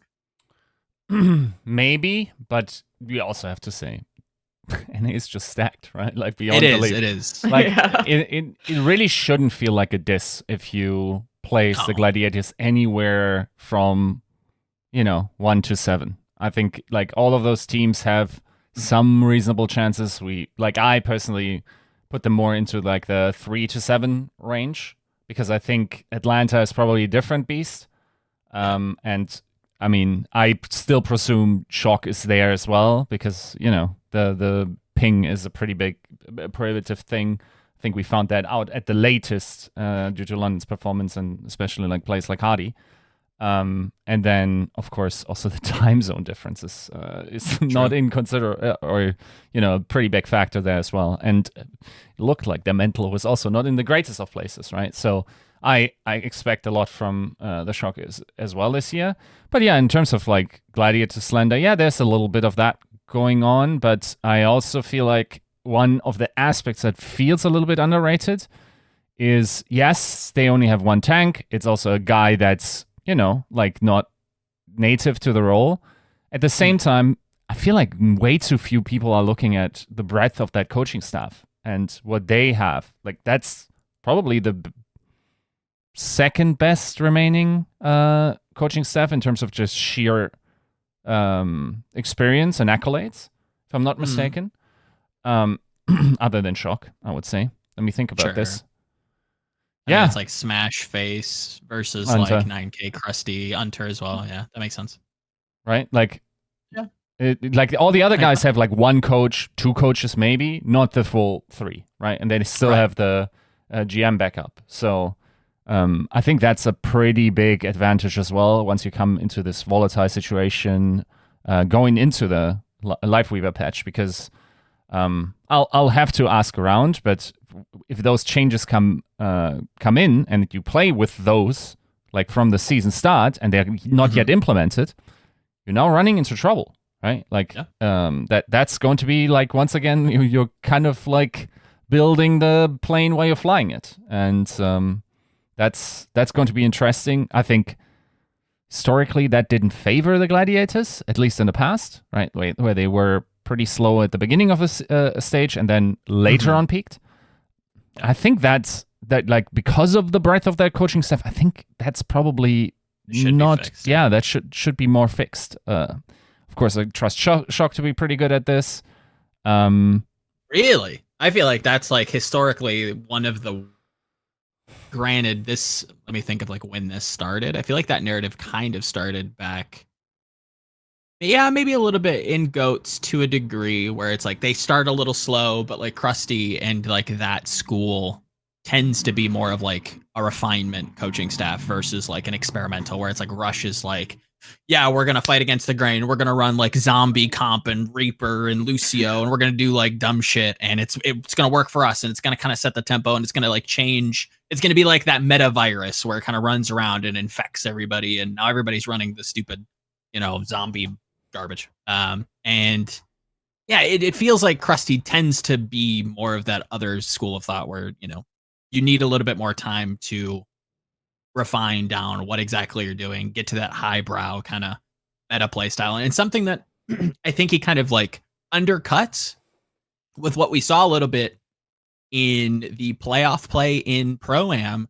Weird amount of like Moira, if you remember correctly, on Control. And that was something that they did like a couple years ago with, I think, the Nero Shock dynamic or that mix up where I think even last year as well, they tended to like just try to baseline a lot of the macro for Control, where it was just like Lucio Moira, 6-man all in, or 5-man technically last year. And that felt like a vintage like Crusty like rug pull where it was like, okay, cool, we're on ping. Or, maybe our mentals aren't completely there. Let's just like minimize any kind of like highbrow, like if then statements, weird flow charts. Like let's get to the basics here and let's just get on the same target and kill it. Which I think is kind of a development for him. Something we'll see if that follows. But yeah, I don't know. I don't know if I agree with the Crusty immediate success on Lifeweaver patch. We'll see. It did feel like Shock were at least just thinking about last season, but this is like a completely different roster. So I feel like it's how meta-proof you are is largely on the roster. And, the coaches can help as much as they can, but some players are not as flexible as others. And Shock were that. And that's why, in the last time I did an Overwatch podcast, not sure if it was with y'all, where I dropped the hot take of just like, why get rid of your consistent second place team for rookies? And I know a lot of people are high on these rookies, but I'm like, hey, second place is not that bad. It's if you're consistently second, that's still a lot of prizing. But the thing with I thought Gladiators weren't as meta-proof because then they like miss a LAN for, was it the Junker Queen LAN? Yeah, the Junker Queen patch. And it's like, that was the part where I was like, okay, was that based on their roster? Was that based on the coaching staff? And I feel like now that you have Dante on the Gladiators, who was very meta-proof, I want to say, and you have Kevster, who's like the best flex in the league still, and you have Kaya, who's been one of the more consistent hit scans on Atlanta, and I think that team, unfortunately didn't go as far as we thought. Gladiators look way more meta-proof than last season. I think at some point, and it doesn't have to be today, but at some point we got to look at that stage 3 and just say that there were a lot of circumstances around that roster that just like made their obvious solution not work in that moment. Yeah. And that's probably the caveat that you always have to put on that, which contributed to me ranking their season very highly. Like I still think they are one of the 10 best teams of all time to play. Like that roster? Yes. Yeah. No, I would agree. When you have like Skewed Shoe, Reiner having a crazy rookie performance, Kevster looking fantastic, obviously. Like, that was a scary team that had, and this isn't like, a weird violet shade of purple cope that I'm huffing. It really was a lot of just things happening all at once on that patch. And you could probably say that Reiner maybe wasn't the best mechanically at Junker Queen, but I think there was a lot of like orbiting factors that limited them from maybe adapting, or maybe from limiting Reiner to being the best, in the best form possible. There was a lot there that I think hindered them, and that might have undercut their playoff chances as well. Which that sucks because I feel like that Junker Queen, that missing land, that Junker Queen meta that Glad's flopped, also flopped Reiner's chances of getting Rookie of the Year, or at least like being in the more running into that conversation. Because I had voted for him to be Rookie of the Year. I still think he was a top rookie of that year, and just that one hero that he just couldn't master. Kind of flopped to Glads and out of that consistent number one team conversation, which is unfortunate. Is he retired? I'm out of the loop on what happened with him. Yeah, Yiska, is he retired? What's going on there? I mean, probably for me to speak up. Like the entire thing was that throughout the season he had medical health issues, and that forced him into retirement. And it was something about his back, I think. So. Yeah, that's sort of like a big question mark, right? But I think one cool aspect of this is, and eventually we'll have to tell that story, but to me, Atlanta and Gladiators for a long time was just like, as much as it was two really top performing teams with big with considerable budgets against each other, it was always like Sephi against Depay for a long time to me, right? And considering that Sephi, the season after Depay hung up the coaching gloves, I guess, or in the same season, I guess you would have to say now, it makes sense that like the movements there happened the way they did. I feel like both of those coaches would be really satisfied with what they have in the Gladiators roster, because reasonably, which Western talent would you even try to get to improve this roster? You'd probably maybe try to get... Yeah, you would maybe try to get Hardy, right? That would be like, as an addition, right? You would want Hardy and Dante maybe. And then... I'm out of that, I don't know, like in terms of flex, DPS.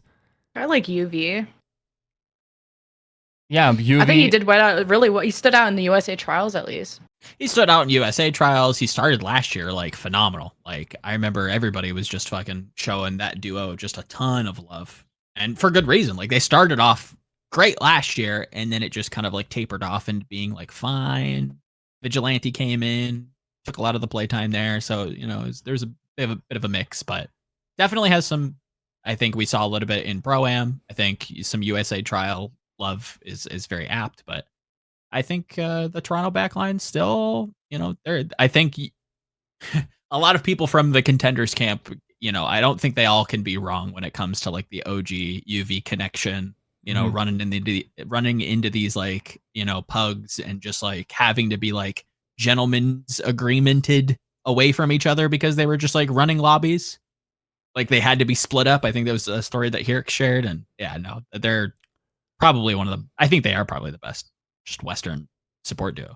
Yeah. Since like forever. But it is a cool culmination of that storyline where, one of those guys just like, they both had about equal stake and possibility to build this Western super team in some way.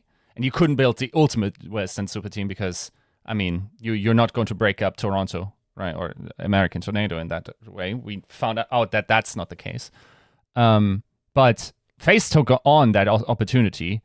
And I think the driving force behind Depay and Sephi always wanting that super roster was that they could then leave the biggest stamp with them, right? Like they could always communicate with these guys.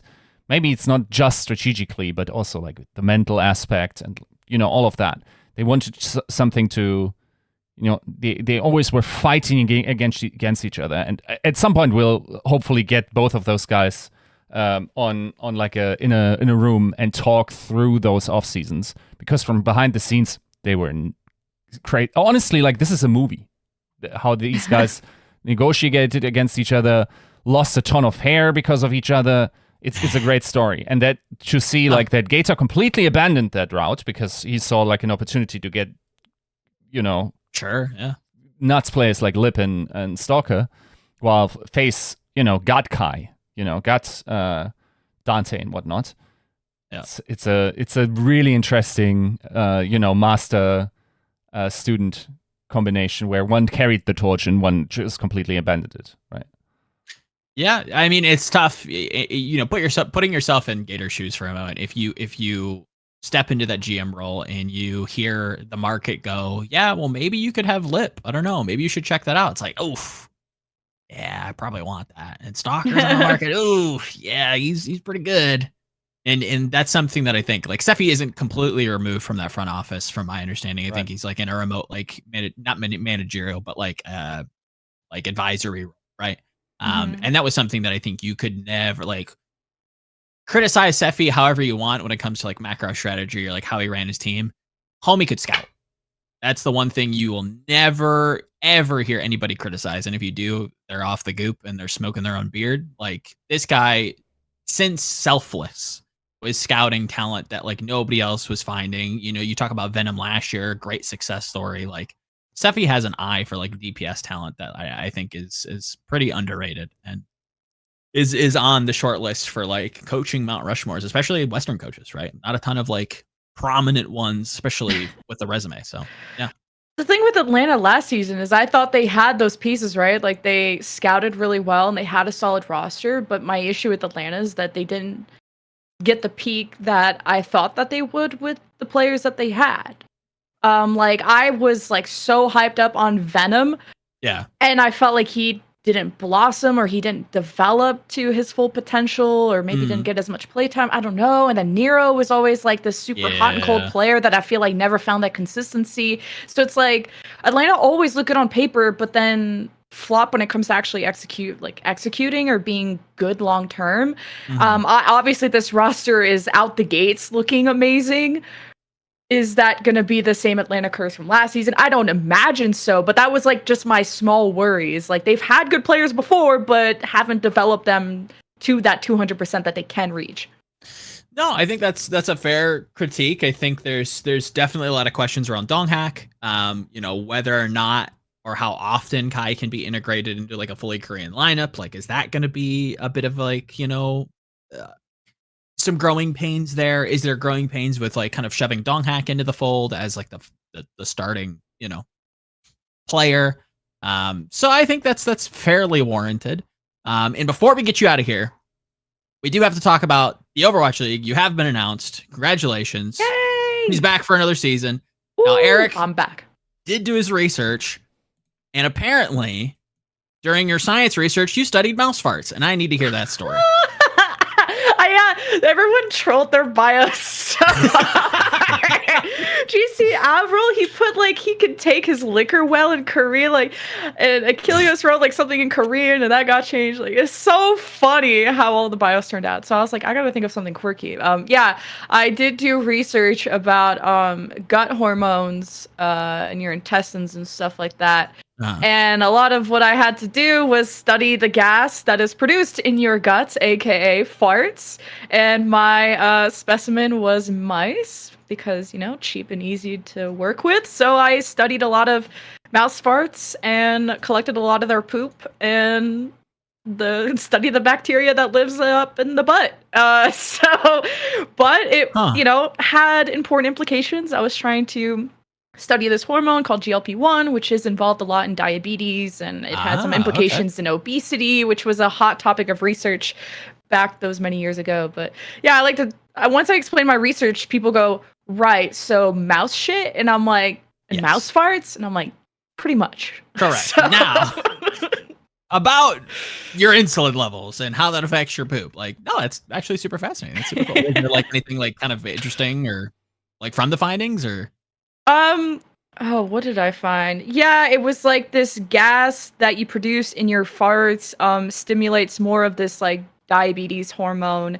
So essentially the more obese you are, the more you produce this hormone but it was more about connecting the dots of like, oh, this gas is what stimulates this hormone. And no one really thinks that diabetes related hormones comes from your gut.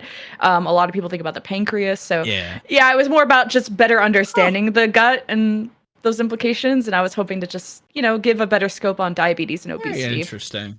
Which is still like the hope in the future, if casting flops and esports, the bubble continues to burst, there's always mouse farts in my future. She's always got mouse farts to fall back on if esports fails. Basically. Jesus. Anything else, Yiska? Final thoughts? You got mouse farts? No. Kind of. What's in your fart? Yeah. I have measured. To analyze that? I have measured, unfortunately. I got you. Hit me up and we'll measure. We'll work something out. We'll have our people connect your people. We'll leave it at that. All right. Lemon, thank you so much. Hopefully this is a wonderful season, and hats off to you. And congratulations on 2023. Yeah, excited to cover both regions and all the returning talent and whatnot. It's going to be a great season. Hope everyone comes to watch and supports podcasts like this so we can get into the nitty gritty, and especially, take that broadcast code off and you just talk some shit. This is where you're going to find all the shit talking. Big shit talk. We're tea-spilling. Tea-spilling, yeah. All right, next segment. Here we go. GG's. Kenobi's here. Woohoo! Yeah, our CEO's arrived. It's him. He's him. No. I'm the liaison to the CEO. I'm not. Sorry. I didn't want to. See, that's Mr. Juice. That's not me. Clearly, he just plays one on TV, guys. I swear. Yeah, no, that's clearly not me, as you can see from that picture. I don't know who that is.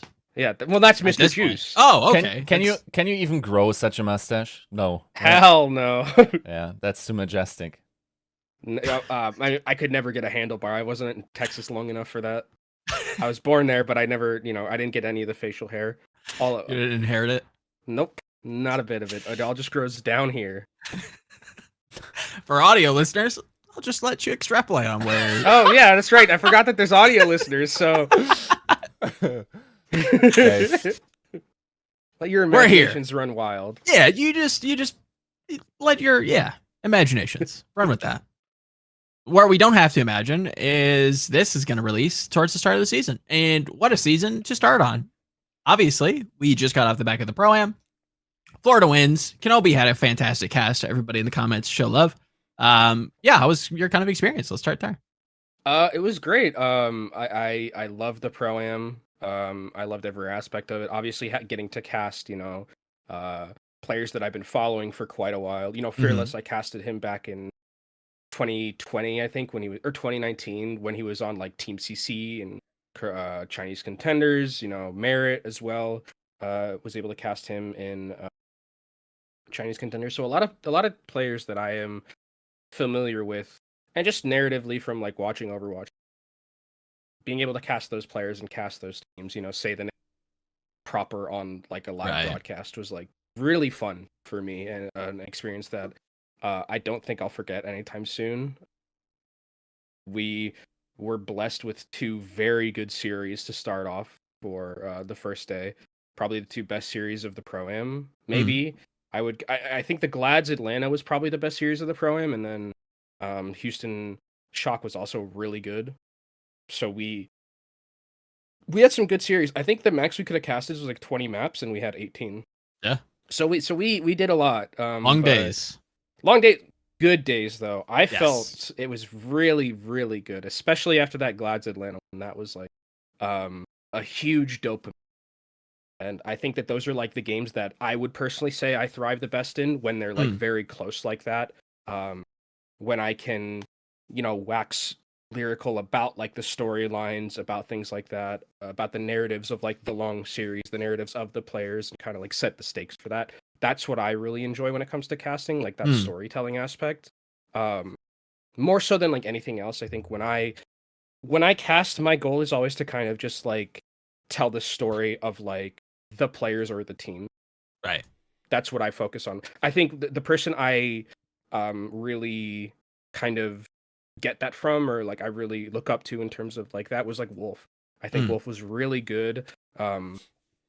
People will say a lot about like the Korean bias to it, but I think if there was anything Wolf was like super, super good at, he's good at a lot of things, but he was so good at like bringing that narrative of like a player over, like, going back a long time, talking about like their Apex days, talking about their days in like places that potentially the audience doesn't know about, right? And setting those stakes and kind of talking up those players. That's what I like to do. I like to do something like that. So with the series that we had, I could really lean into that a lot more, and it was awesome. I really was really proud of what we did on that first day. The second day, we had a stomp, so not as energy inducing, right, when Mayhem just walks over Toronto, but still overall, I loved being in part of the Pro-Am. It was one of the best things I've ever casted, I think, and it was a wonderful opportunity. Hell yeah. Any big takeaways? Anybody that kind of like really surprised you in terms of like individual performances, maybe even like as a team that you thought like gelled a little bit better than maybe you expected? Well, the obvious answer would be Glads, right? Where it's like kind of like, Glads from group stage look not that good. They look, when I was VOD reviewing to do like prep for the playoffs, I was like watching Glads and I was like, okay, they're playing Atlanta. Atlanta's probably going to sweep them. Like it's Atlanta hadn't lost a scrim yet. They ran through their group stage, and to be fair, I think now looking back on it, I probably should have put more stake into the fact that Atlanta really didn't play anyone. Yeah. And that was the interesting part, is that it felt like there was something about Atlanta where Atlanta had never been tested, and we kind of used that narrative, and they got hella tested against the Glad. Granted, it's like Pro-Am, and I think there's like people who are like, maybe the players weren't trying that much, but also they're competitors, and I think they like, at the end of the day still want to win in some aspect. And when I looked at the Gladiators, I was like, yeah, they look incredibly disjointed. I think they played week 1, right? Or was it week 2? I believe it was week 2. Yeah, group C, so it would have been week 2. Yeah, group 2. So they did have like that week to kind of like prepare before the playoffs, which I think was good for them, because I think if they had gone directly into playoffs after their group stages, probably doesn't look as good.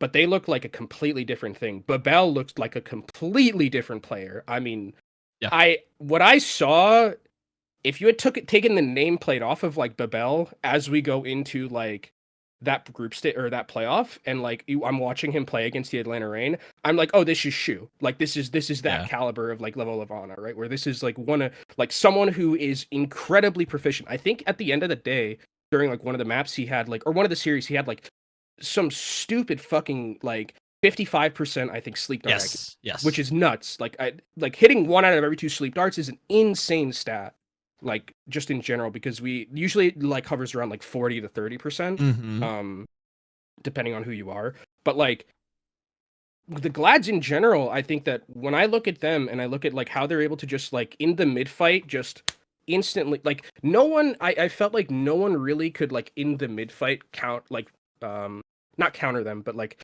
step up to them, because the way that Kevster and Dante played, the way that Kevster will like, I mean, Kevster's clutch on Havana, I think was insane. I wish we had a play of that, where he just goes into the backline and kills both the supports and like saves the game essentially for Gladiator. Kevster's still him, and I think that whenever I talk about the Gladiators, I was like, since this team has Kevster, I can't realistically ever see this team like down and out, right? Unless they're like everyone's dead, right? That's how I feel about it. If there are times where Kevster and Dante can just grab the game by the scruff of the neck in the mid fight, they'll win. They'll win a lot of fights, and they did that during a lot of their series during the Pro-Am playoffs specifically. Kai played really well, I think.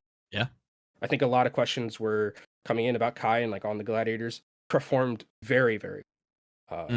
Was a big reason, I think, especially on Hanzo, as to why Lip wasn't able to really perform on Sombra, because I think Hanzo is like one of the best counters to Sombra, especially because of Sonic Arrow and the usage that you can use it to like kind of, even if you don't get like information on where the Sombra is, you know potentially where the Sombra isn't, so you can still stage your dives a little bit that way.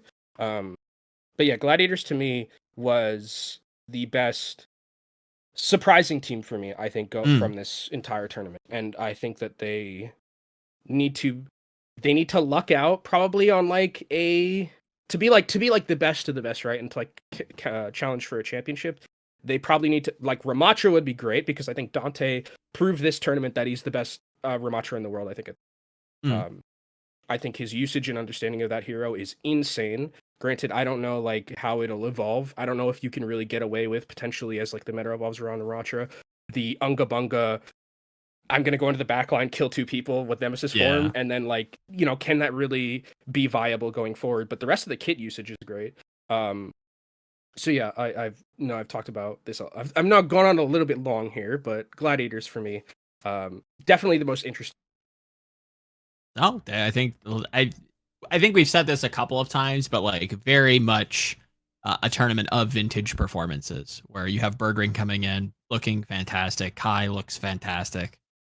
Whether or not they can translate that into the season remains to be seen, but as like a snapshot of things, great event for a lot of people, especially on the Gladiators.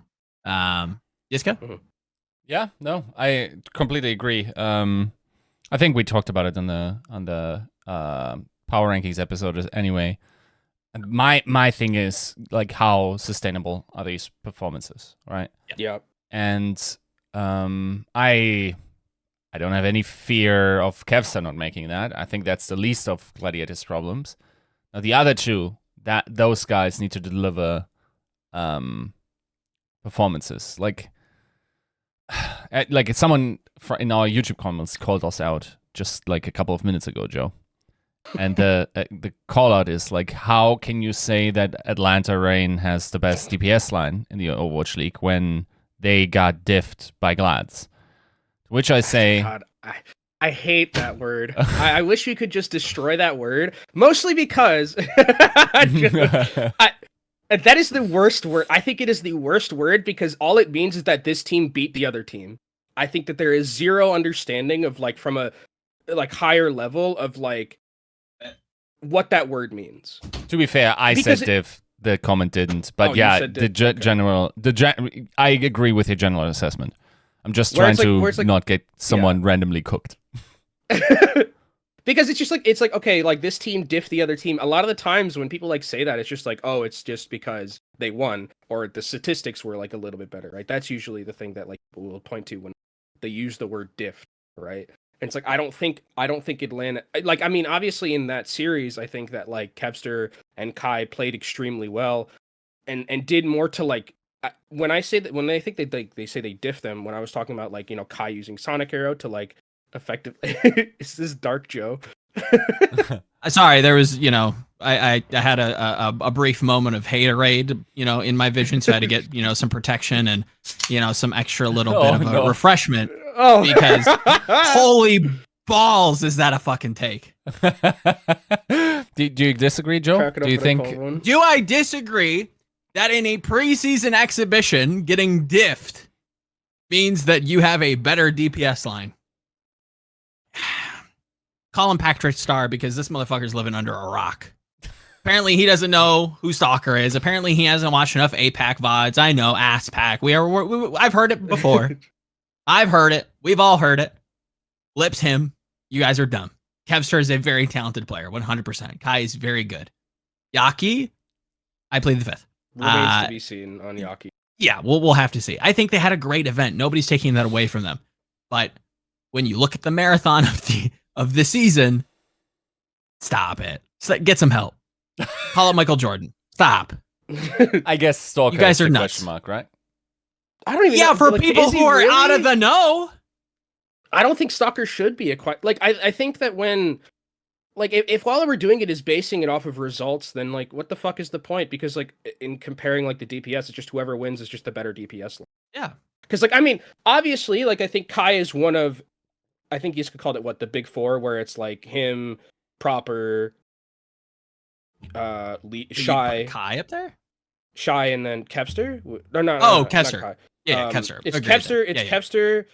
Kevster, Proper, Shy, and then who was the 4th one, Yiska, that you said was like top 4?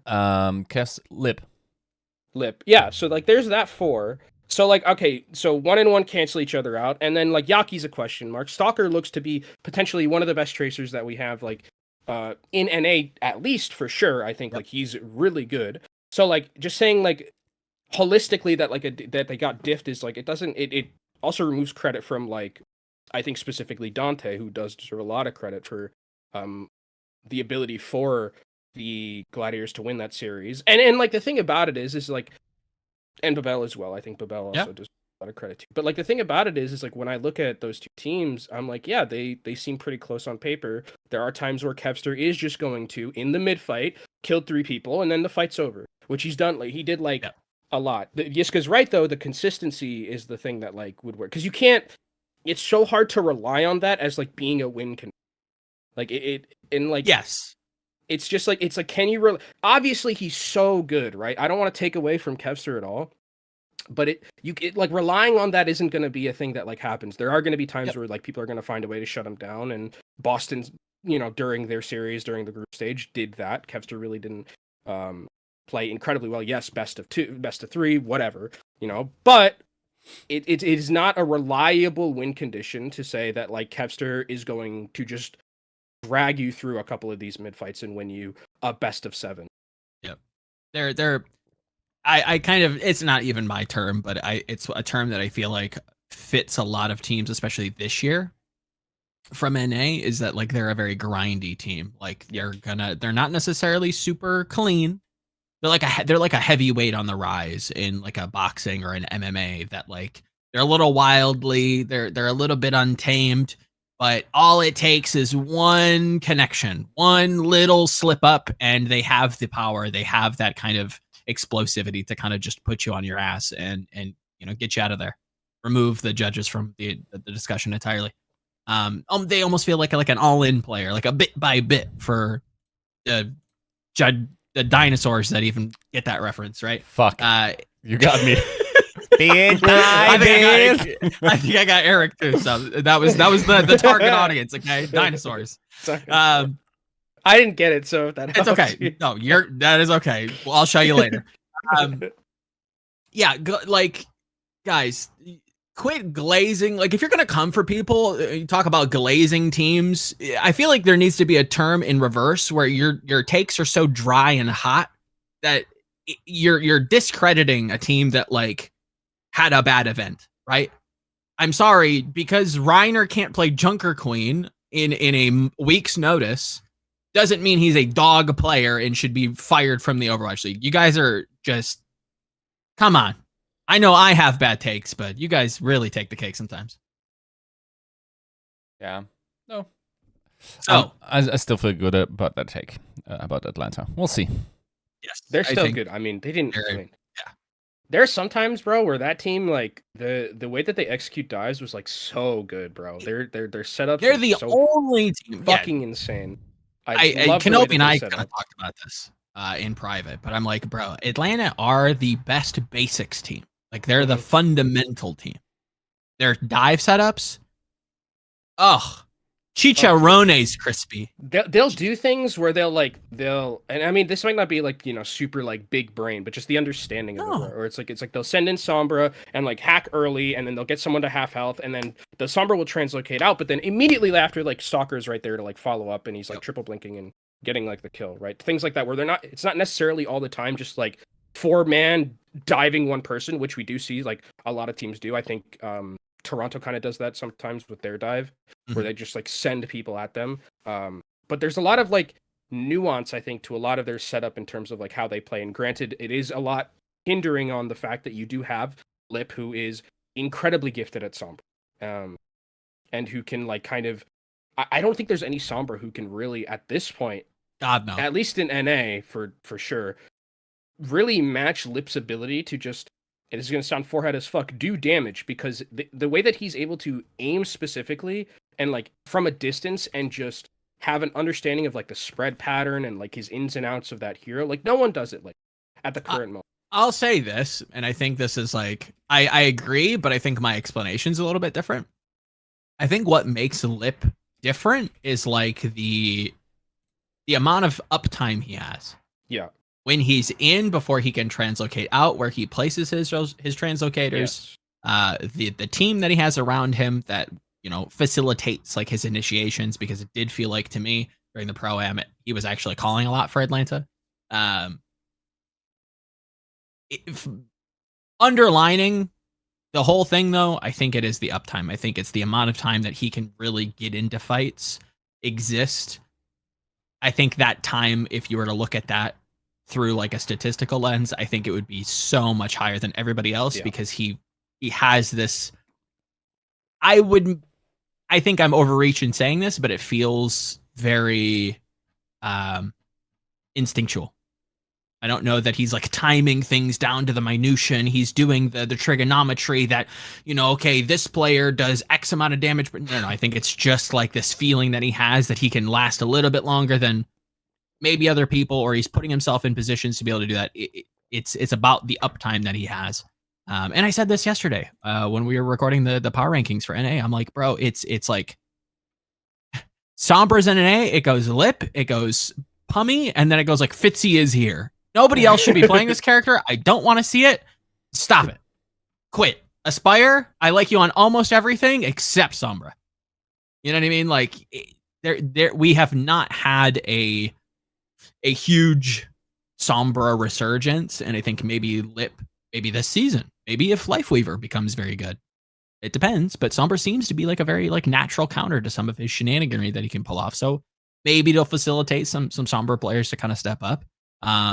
I think still maybe a couple of MPs though, Lip. You gotta turn those. Yeah, I mean, I think that was just more. I think them just taking this whole thing lightly. Him just kind of showing off. He got away with it a couple times. He was feeling himself. Okay, you run with it, whatever. I will say, you know what? I do discount, or I don't want to discount Glister's performance. I think in 2020 was it?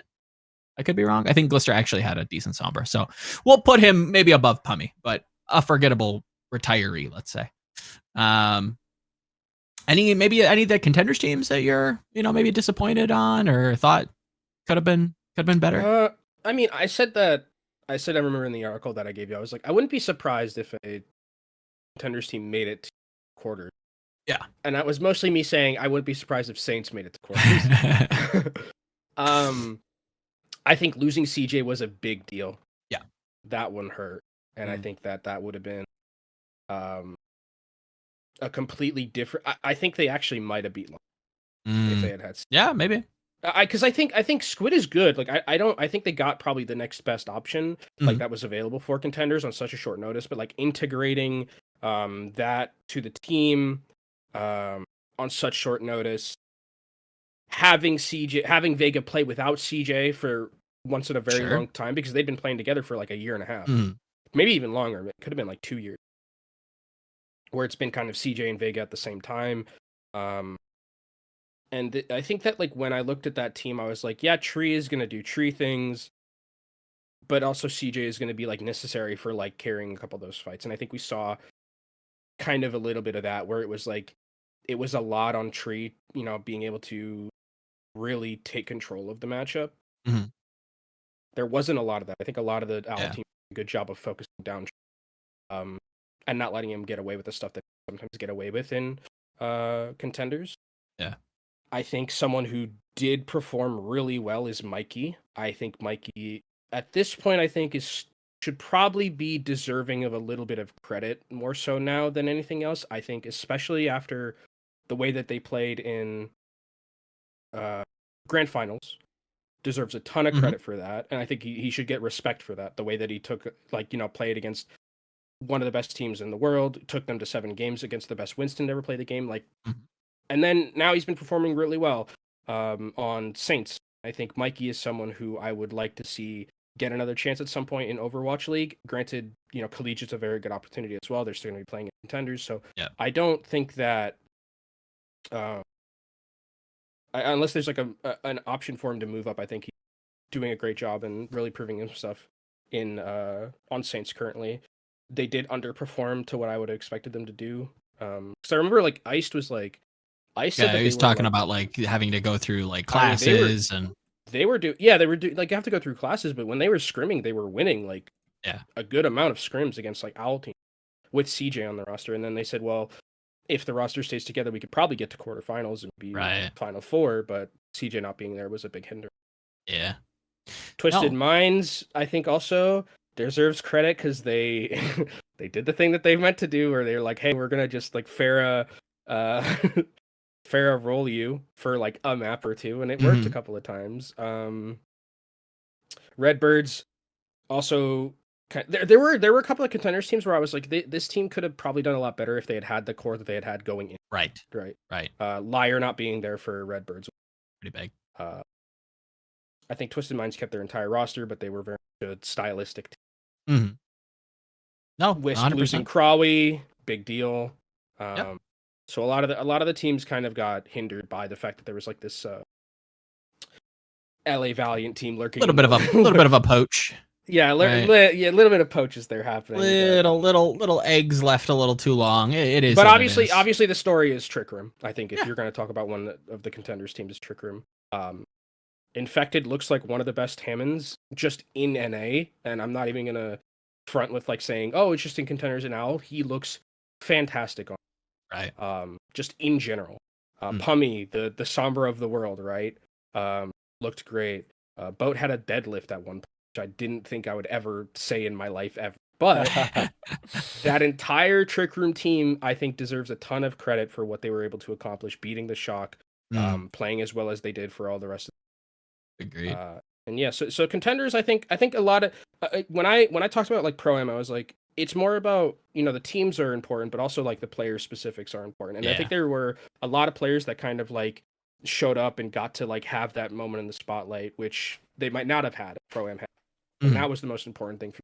There's a storyline throughput for them if they ever do get into Overwatch League, hey, remember this guy at Pro-Am when they were playing so well? So that's what I wanted to see stuff out of the Contenders. So I think we got that.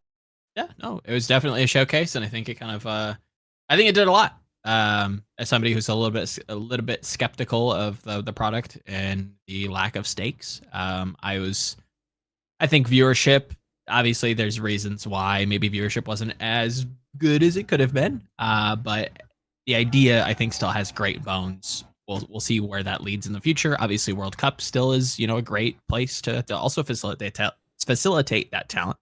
And it's great to see people like False heading up Team Canada. We'll see what USA and the Saudi Arabian team looks like. Again, some hitters there as well. So Contenders is eating a little bit. I will ask you, when it comes to the APAC region this season, let me hit you with a take. Let me hit you with a take, okay? Going back to my roots here. Now, the 2022 World Champions Dallas Fuel have migrated to the preferred region, the APAC region, okay? Now, in this preferred, arguably better region, do you think their DPS line stands up? It's Sparkle Edison, and they don't have a 5th, or they don't have a 6th, right? It's just Sparkle Edison. I believe so.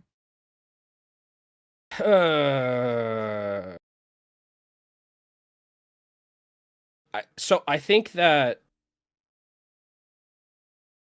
I don't know, because the thing about it is like when I talked to when Dallas like first came onto the scene is like with that like Rush and like Sparkle, I was very skeptical about like Sparkle being able to play Tracer, and then he turns into like a very good Tracer, right? And I think under the tutelage of like or probably some other coaching there, maybe Rascal helped something. I would like, on paper, I don't think I want to say it's better than Shy.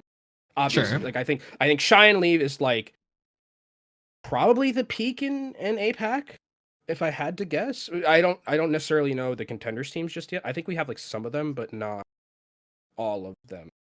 Technically not, but even then, yeah, even then, like it's hard for me to bet against Shy Leave. Yeah.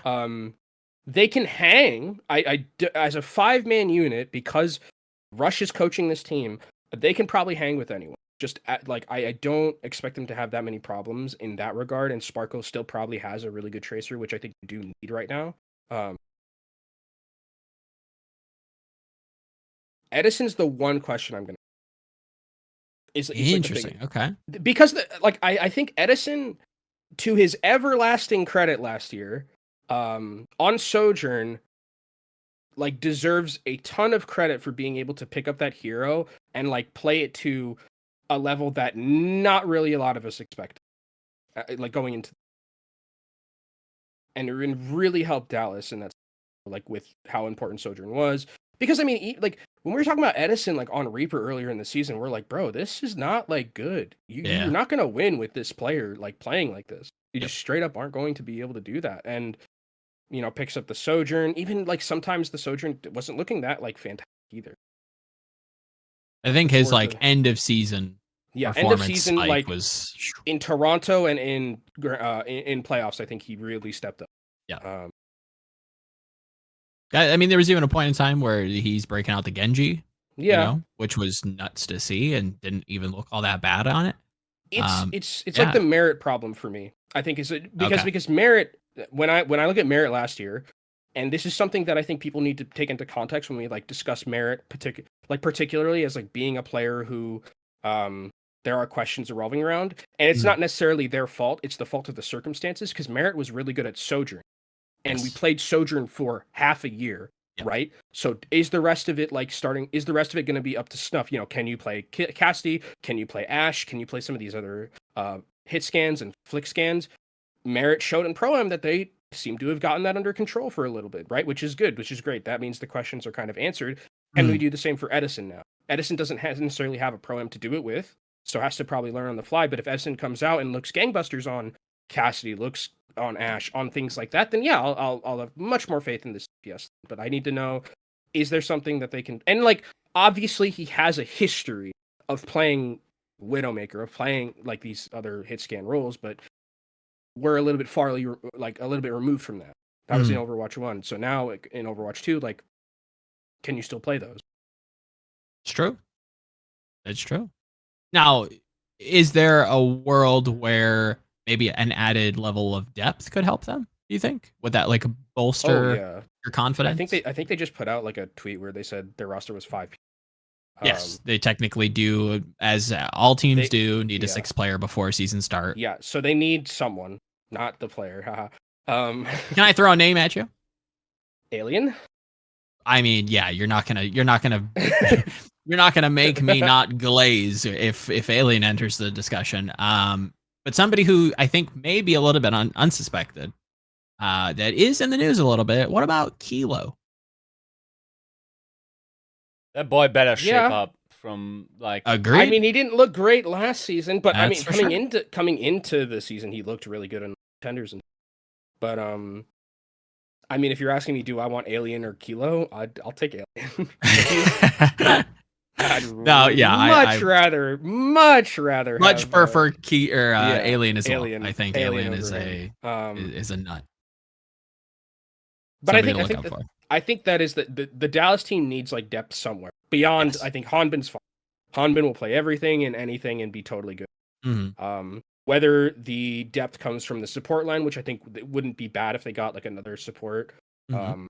Wouldn't be bad if they got another DPS. I'm more of the mind, at least, I don't know, because one of the things in Pro-Am that was interesting was like we would have one map where it's you bring in your flex support. So like Glad would play like Funny Astro and then go to like double flex. Right. I wonder if we're like moving more towards like a double flex world. Yeah. I don't know how it's going to be with Lifeweaver. I'm also of the opinion that we should kind of remove the flex support and main support nomenclature, just because it feels like main support is just like, hey, you play Lucio, more so than anything else, and it's like, okay, but like it's not really the main support. Yes, and it is still like a valuable role to have, but it's just like the naming convention is a little bit archaic. The naming convention is the one where it would be like I like the idea of like true support versus like healing support or some right. I'm not the guy who's going to make up that name, and I don't think we'll ever change it, but like something like that I think a little bit better for like descriptions of players. But if we do look to like the double flex role, like can Bliss and MCD handle it? That would be questions I would be like. MCD I think is talented enough to play the main flex supports. I don't really have a problem with that. Is it going to be better than Chio and Fearless or Fielder? Fuck no. There's it's not even going to be close. So those expectations have to be tempered a smidge for the Dallas. True. Yiska, do we have any reservations when it comes to Dallas? Not really. I think I generally trust Rush. Also like whoever, if they are picking up a 6th player, I mean they are. Whoever, not necessarily. Well, okay, I see what you mean. Yeah. Like if they do, then I'd be very careful to judge Rush based on like his hit rate in the past. Sure. This wouldn't be necessarily a Gurio situation, but like I feel like he hit pretty big on Edison. So whoever it might turn out to be, if they sign a DPS player, I'm very happy to give Rush the benefit of the doubt. Yeah, and don't come for my man Rush when he misses on a project player, when all these crusty stands can look me dead in the eyes and say that Tayo wasn't a problem. I knew it. God bless Tayo. I get some of his like clips in my YouTube recs every once in a while, and I'm so over the moon to see him doing well. But yeah, no, I don't think that was ever really going to happen, right? Dude, like those fuel spark matches are going to go fucking insane. I think APAC's going to be way closer and way higher level than people expect. I think a lot of these Contenders teams genuinely look the like Contenders teams look good, actually. Yes. Unironically look quite good. So we are feasting when it comes to APAC is feasting. Some APAC talent. It's looking pretty tasty. Is there any, I'm not going to put you on the spot and ask you if you actually done any review when it comes to like the Contenders teams, but is there anybody like outside of like the top 2 in APAC you think could like strike up a little bit? Maybe a Dynasty? Do you think Infernal, MN3 Zest could do a little carrying? MN3, okay, so Infernal is an interesting one because I do really like Zest and MN3. MN3 sure. Specifically, I think is like good. Bit worried about that support line. Yeah. Really worried about it, actually. There's like Fixa, I'm not on it. Maybe I'll get convinced later on. Not for me. Skewed, kind of only been playing Brig for the past like 2 years. Like this team feels super rigid in hero pool aspects. Mag is. This has got to be the last chance for Mag, man. I was a huge fan of Mag and like Contenders when like they were on Runaway. It's got to be here, man. Like, please validate it. Like, I'm hitting on my Someone stocks. Me and Heurix, we fucking bought them early, and we're like fucking farming right now on Someone stocks. I'd like to see that happen with Mag too, because I'm losing a bit of money on the Mag stocks that I tried. The residuals coming in just ain't paying the bills like they used to, Mag. So Papa needs a new pair of shoes, okay? Yeah, I need a new camera, I need a new microphone, something like that. That Shanghai roster is I don't know. I don't know about that roster. It's funny you bring up Shanghai because we did get like a little bit of a dose of copium in a previous segment where, won't spoil who, but they were talking about how, if there was maybe somebody that could do it, like, wouldn't it be so funny if it was Fleta, right? Like somebody who's, had such a storied career, been so flexible, is there like, it makes sense, but can we really trust it? I mean, I don't hate DM on flex support actually. Sure. I think that's a little bit more proven. Especially if it's like with a lot of these flex supports that are coming in that are like very aim intensive. I think having someone like DM, like a DM on Kiriko, I think probably goes bonkers. Sure. Stuff like that. Viper, I'm like on. I would have liked Alien. Hisu's good. Fled on tank. Why not, man? Let's just let them freak, man.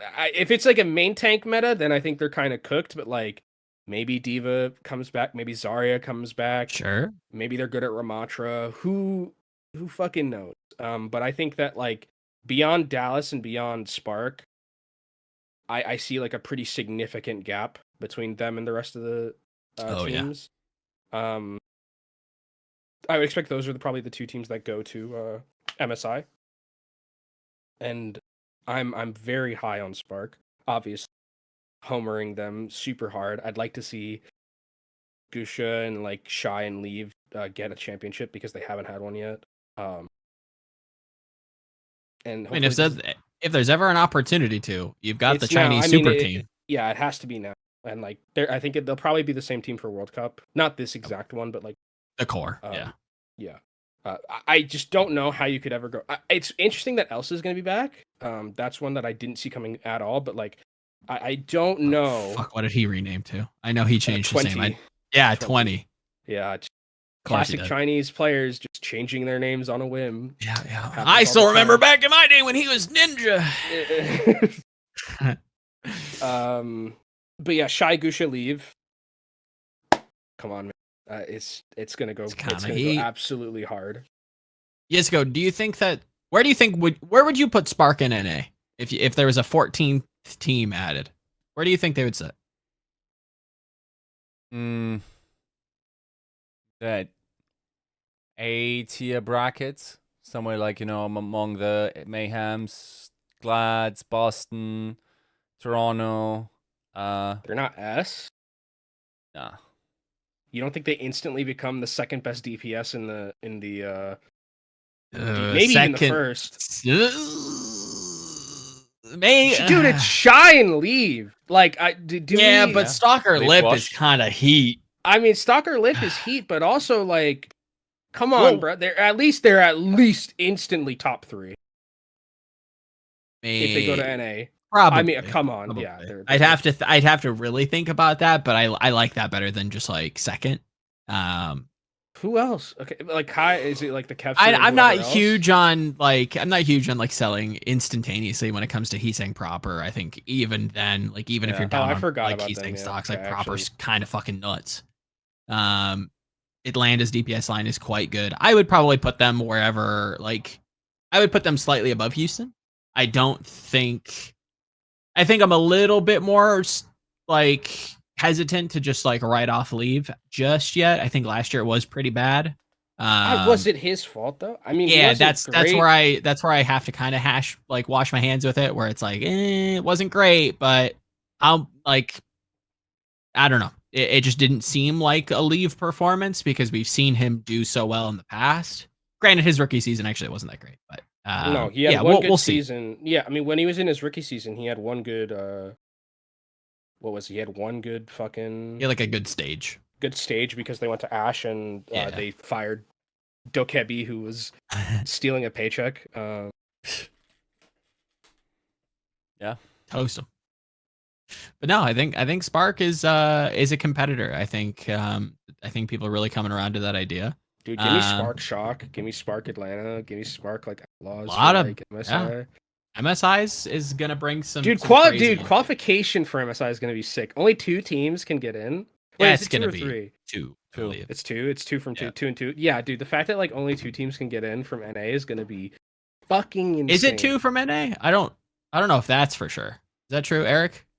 I know you No, just it's DM'd, not. Top 4 teams 2 and from 4. West Spring Okay. Knockout and 2 and 4. Yeah. Oh, okay. Yeah. Then Yeah. But even still, okay, like 2 in that's an still APAC is like. I mean, if we would have gone by Pro-Am, I mean that's fucking what? It's Shock the don't get in, lads, Atlanta yeah. don't get in, Boston don't get in. Still gonna be insane.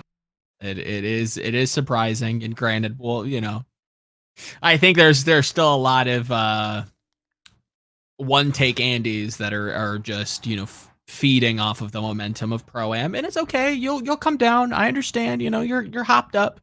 You know, you need some milk. I get it. I understand that you think that, you know, Glads are the best Get team in the cookie in a world. juice box. Yeah, 100%. Oh, there are no people. No one's saying Glad's the team. There's I no, mean, you know what? Actually, I've seen. You've seen comments. worse. That's all Yeah, I'm I've seen saying. You know worse. what I mean? Yeah, We know some people who have some yeah, takes. yeah. So it's law of big numbers. Let's put it that way. I can't wait for Spark to lose the knockout match against fucking Poker Face or Panthera. I mean, Ooh, you're right, dude. You're right. You're actually like Spark are so unbelievably cursed that they could very easily just not make it to MSI.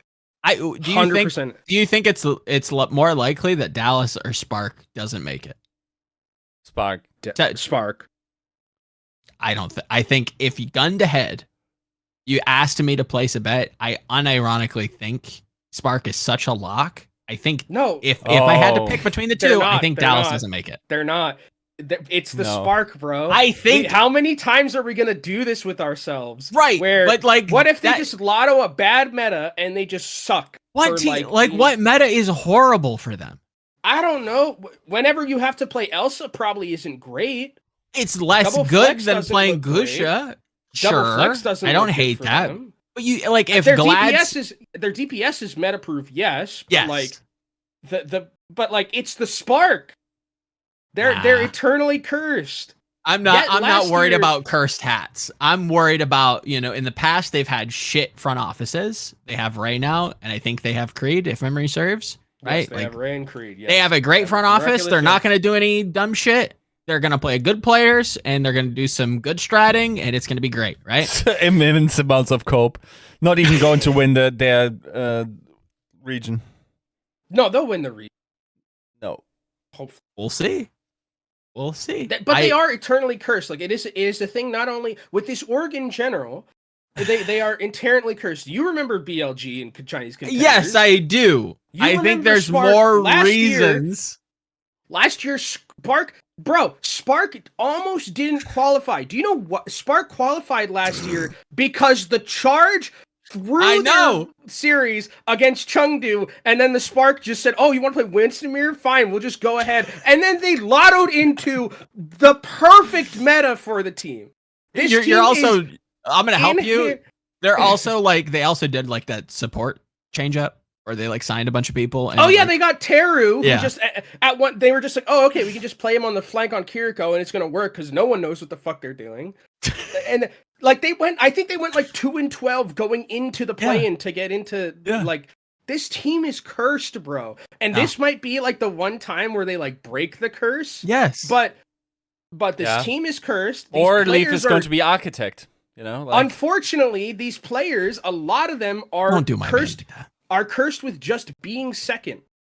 All the time. Gusha's never won a title in I'll take a second. A second ain't half bad. I mean, yes, but like we're getting close towards, you know, second's not that far off from third where they don't get to MSI. Yeah. It's not second in APAC though. That's for damn sure. Right? Like it is a top 2 lock. Dallas, I don't know. They're cursed. I think could be a little bit more shaky. How dude, when BLG was that super team, how confident were you that they were going to beat LG Huya? How confident were you? You're like a lock that they're going to win this championship. Holy shit, lock that they're going to Gauntlet. An absolute lock. They have a super team, and then they lost to fucking Merit and JMac. Like, can't believe you bring stories back from Nam. This is crazy. This org is cursed, bro. Stories. This org is cursed, and maybe they've gotten like some garlic in a fucking cross, bringing in Ray and Creed, and maybe they'll break the curse. But I'm not. I cannot trust this team. I'm not gonna hurt myself again. I'm ready to get hurt. I've been hurt by this team too much. Yeah, we will have to say, I think that's the fun of APAC is that it doesn't, on paper it seems like locks, but in actuality there are competitive teams below them. Yep. There's a lot of experimentation the going contenders around. teams that they're coming in look all pretty dope. O2 looks great. Pantera looks great. Poker Face isn't terrible. Yeah, Poker Face I like. They have Simple and Arrow who are contenders. Yep. NA players who I was really good with. Also, Eric makes a point. It's Ray in an odd year. Maybe that. Yeah, checkmate, Yiska. Curse versus curse. You know, who knows? But yeah, I'm very excited for APAC. Like, actually, I think it's gonna be such a. I'm even excited. I think what Pro-Am did for me, made me super excited about NA because I thought that this bracket was just gonna be a wash. Yeah. Like when I was looking at it and like predicting, I was like, okay, Atlanta rolls through their side of the bracket 3-0, stomp, probably stomps the grand finals and doesn't like drop like many maps. And like everybody's like, oh, you know, maybe they weren't trying that much, but this is the footage that we have in front of us, and I would much rather be excited about this as like the indication that the top teams, like around that top 6, are all going to be very competitive with each other, and it's going to be good. Oh, am I doing my rankings now? Now, Kenobi, answer me this. Based on what you saw in the Pro-Am, okay, would you be confident in performing with Joe an incredible ass pull of putting Titans in top 7? Okay, so I'll run through this quick. Right. The bottom 3 is the same. Yep. Okay. Based. Now, is this? Yeah, bottom 3 is the same because funnily enough, bottom four is the same. Okay, actually, that's okay. What? Just for the audio listeners, Kenobi starts out with Valiant, then Eternal, then Excelsior, then Justice. Okay. London goes 9th for me. Okay. Oh, you're going also nah. No, Vancouver will be 8th. Yeah, okay. Ew. Do this, man. Vancouver's 8th. Cut the stream. Get him out of here. Now it's getting hard. This is the hard part. Go with your gut. I don't know with fucking. This is hard. Yep, it is hard. Just gut call it. Gut check. Boston. Pog. Y'all are crazy with this shit. I don't. Okay, but bro, like they lost. They got reverse swept or almost. Well, not. I mean, to be okay. Let's be realistic about this. Toronto should have 3-0'd this series. 100% should have 3-0'd that series in Pro-Am. They literally Hydron literally trolled for 2 minutes on Havana and just died to what I think Kellen was on Sigma and just he was playing in a position where Sigma would kill Widowmaker, which just shouldn't happen. And he admitted that he's like, yeah, we did a bit of trolling. But Toronto murked that team. It was could have been an absolute decimation from Toronto. Boston, they all have the intangibles, right? And that's what we're going to talk about for the entirety of the season, right? The intangibles are there. The talent's there. Look, like when Birdering looks good. I think he looks like he's been in a time machine, right? But also, this team, I think that it's good that they've all said that they're reformed. And if they somehow come out and they're like one of the best teams, more power to them. You know, great. I'm glad that everything has been fixed with this team. I'm glad that they look good. I'm glad that they're playing up to their potential. Until I see that, they almost got 3-0'd by the Toronto Defiant. So I cannot put them anywhere higher than the Toronto Defiant. No, it wasn't. Bro, they got smacked in map 1, in map 2. They should have gotten smacked in map 3. They were getting smacked. Birdering didn't have a kill on their offense. Yeah, one match, yeah. He got put in a closet in a body bag by This Hydra. is crazy. You guys are making this out like as we are living all in the same reality, and then we saw the fucking UFO, and now we have to rewrite our epistemology about how reality works. Do you see the other teams that I have to put in right now? Yeah. I can't put them below the team that beat them. Okay, because I'm gonna have Toronto at 7 or at 6. Oh, you can. It's a free country. Okay. I think Hydron buy your Hydron stocks. Seriously, there's still time. You can still buy the stocks of what is potentially going to be one of the best NA towns we've ever seen, one of the best NA hit scans we've ever seen. Okay, we're back to UFOs. Okay, keep going. Bro, I mean, come on, dude. If you watched Pro-Am and you don't think that Hydron is like him, he's good. Himdron, I'm gonna steal Himdron from Door. That team just looks coordinated. No hill season. They fucking are so good. I love watching them play. And then I think above them I have Glads. Glads at 5.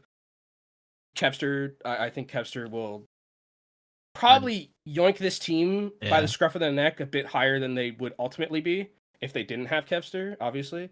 4 is Mayhem. Based.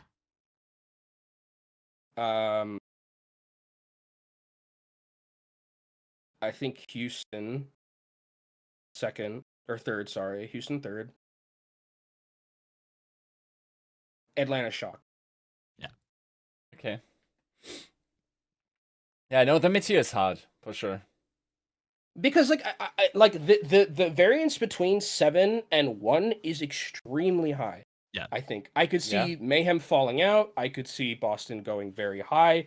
I could see Toronto going very high as well if they get a meta that's good for them and they do the hive mind thing. I think there is a lot to be said about this team and the meme is like the power of friendship, right? But I think that there is the way that they kind of move as a unit is incredible.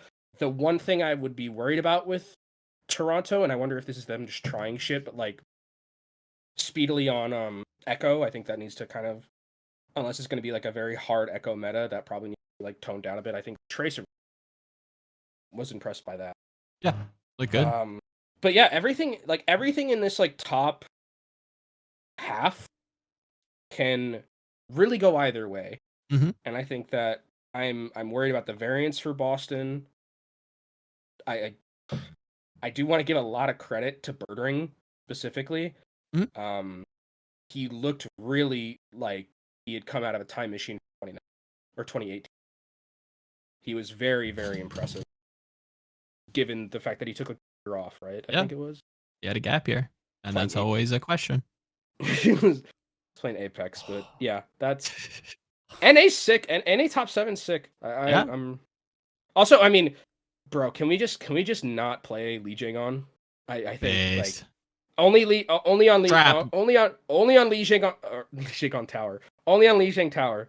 Like no other map. My dude needs to stop just flipping coins and playing. He's got a hot date, Kenobi. He's got a hot. There are times where he just, especially in this meta where it's like Cassidy hits you once and sticks you with a nade and then you die. And it's a magnetic grenade, so you can't die. Like, it's just... Yeah, but what if he just dodges getting stuck? Dog. What the... Hey, if you can figure out a way to do that, please tell me, because I need some help in my ranked, bro. I love just getting hit by a fun button that does 130 damage to me, just by hitting an E in my general direction. He's dinner's on the table. He's got places to be, man. He's got a hot date. There was a lot He's saving Flash for next Worlds, man. Look, I feel like you're still wild for that Boston take, but rest assured, I'm a lord up with those spreads, Joe. See, Aspire's coming in hot. Aspire season. Sugar free. Lenny's him. Incredible amounts of cope. So much cope. It's crazy. I hope you realize the insufferability. If I'm right. You're so. I have a higher insufferability skill cap. I know. I hope you know. Oh, that. I know. Oh, I know. I'm well aware. I'll ride this gimme home. Holy shit! Like I'll make you pay. I hope so. Not least because really... of the fucking... Okay. Yeah. Okay. So I just saw Boston. No, they're end of season rankings. We don't worry about the spring season. Don't be swayed. Kenobi. They might win. I mean, that is an easy fucking peasy schedule, bro. Oh God. Don't be dissuaded by the temptations of the foul fruit. I don't know, dude. They come with the momentum, baby. They come with the momentum, and then they just roll. That does look really, really good of a spring stage. That's a 6-0 team potentially fucking going into the last 2 games. Good Christ. Yeah, could be. I think 5-0 because they're not gonna beat. They're gonna be who? They're not gonna beat Toronto. I think it could be doable. It's closer. I think Titans could be close. What did Hydron call it? What did Hydron say? Bird poop on his interview? Did he? Wow. Called them bird poop? Yeah. I mean, we've seen him flounder in the past. We'll have to see. But we're coming up on time, so thank you so much, Kenobi, for coming on and helping us ring in the 2023 season. Hopefully we'll get the CEO back in some capacity in some near future. But we should get him on the show entirely, like have an entire show. A CEO episode, that would be, if that's something you want. Well, let us know in the comments down below. I have to ask him. Yeah, we'll schedule. We'll have our people connect with his people. Yeah. Well, he's the CEO, so he has like. Yeah. But like, agents and the way my bank account works, this is such a deep cut, and I don't know if like there are people who like understand. That's okay. It's for us, and that's okay. All right, we're out of here. This is the next guest. Here it comes. Ready? Here, you better watch. Here it comes. And a very special welcome to first-time appearance. Custa has joined the fold. Welcome, and thank you so much for coming on and celebrating the 2023 kickoff with us. No worries. Thanks for having me. After some heinous acts by PlatChat, I feel like it was time to jump ship. It's, better time than ever than right now. Let's go. Stocks are crazy. Yiska, how are we feeling? Pretty good. Really rounding out the roster here. Of course, like we thought we had another guy from the desk. Turns out that's not true, apparently. Like, yeah. And I think by the time we asked you, we weren't in the know yet. So, interesting turn of events there, right? Mm-hmm. Yeah, no, I'm excited for the transition. Honestly, it's been something I wanted to do for a while. So fun. Was it more of like just a change of pace? Just kind of like, desk is like fun. I did that, chucked it up on the bucket list. But like casting, it's like, oh, okay, like maybe that could be something kind of fun. Where did that kind of start? For me, ever since 2019, I wanted to be a caster because I think casting and being a part of that hype and being able to provide that analysis is like the best part of being, talent in general. And I love doing the desk, but one of the big things that I sort of learned over the time is that you have very limited time to be able to provide analysis, and you're very dependent on just having like side content and shoulder content as well to sort of like prove your point, which can be hard to do while a live broadcast is going on. So over time, it just sort of got harder and harder. But I wanted to do this last year, but it's hard to find openings in space within the talent roster. There's so many talented, casters out there. We even have like a tons in contenders. So it's more about like waiting my turn and just making sure I get my opportunity. So I'm excited to do it with Jaws. I've casted with him bits and pieces. So excited to just be able to like do it full time and really learn to improve at the craft. Did you get a say in who you wanted to cast, or did you guys decide that together, or what was the process there? It was sort of like when it was first on the table, it was like, who would you want to cast? Who are your options? What would you like to do and stuff like that. I didn't get like a hard say. Obviously, I'm not like, kicking Necro down and I'm like, get her out of here. Jaws is mine now, right? Obviously not. It's all like a push and pull. Necro's casting with Vicky as well. So I think it worked out for a lot of people. No, I think without completely brown nosing, let's say, I will say I think one of my favorite parts of the desk in recent memory was the good old like justice your justice monologue. I think that was last year or the year before. I was like, yes, get him, everybody's pissed, like send him. Like it was like this unbridled like straight like fire monologue that I was like, yes, this is like the not dramatics, but like it was like, yes, we're having stakes. We're really like putting ourselves out there. I was like, this is some good stuff. So gonna be, I don't even know if it's gonna be missed. I think maybe you just transition that into the casting, no? Yeah, well, they're replacing me with Jake, who is, one of the biggest brains in, the public space, and he's very good at communicating as well. So I'm really excited to see what the desk looks like with Jake, because I think it's going to change the dynamic. And, me, Johnny, and Zoe have been doing it, and Danny have been doing it for the last 3 years. It's always, fun to mix things up. We got new producers as well. So the show should look at least a little different this year, and I'm excited to see what they pull off.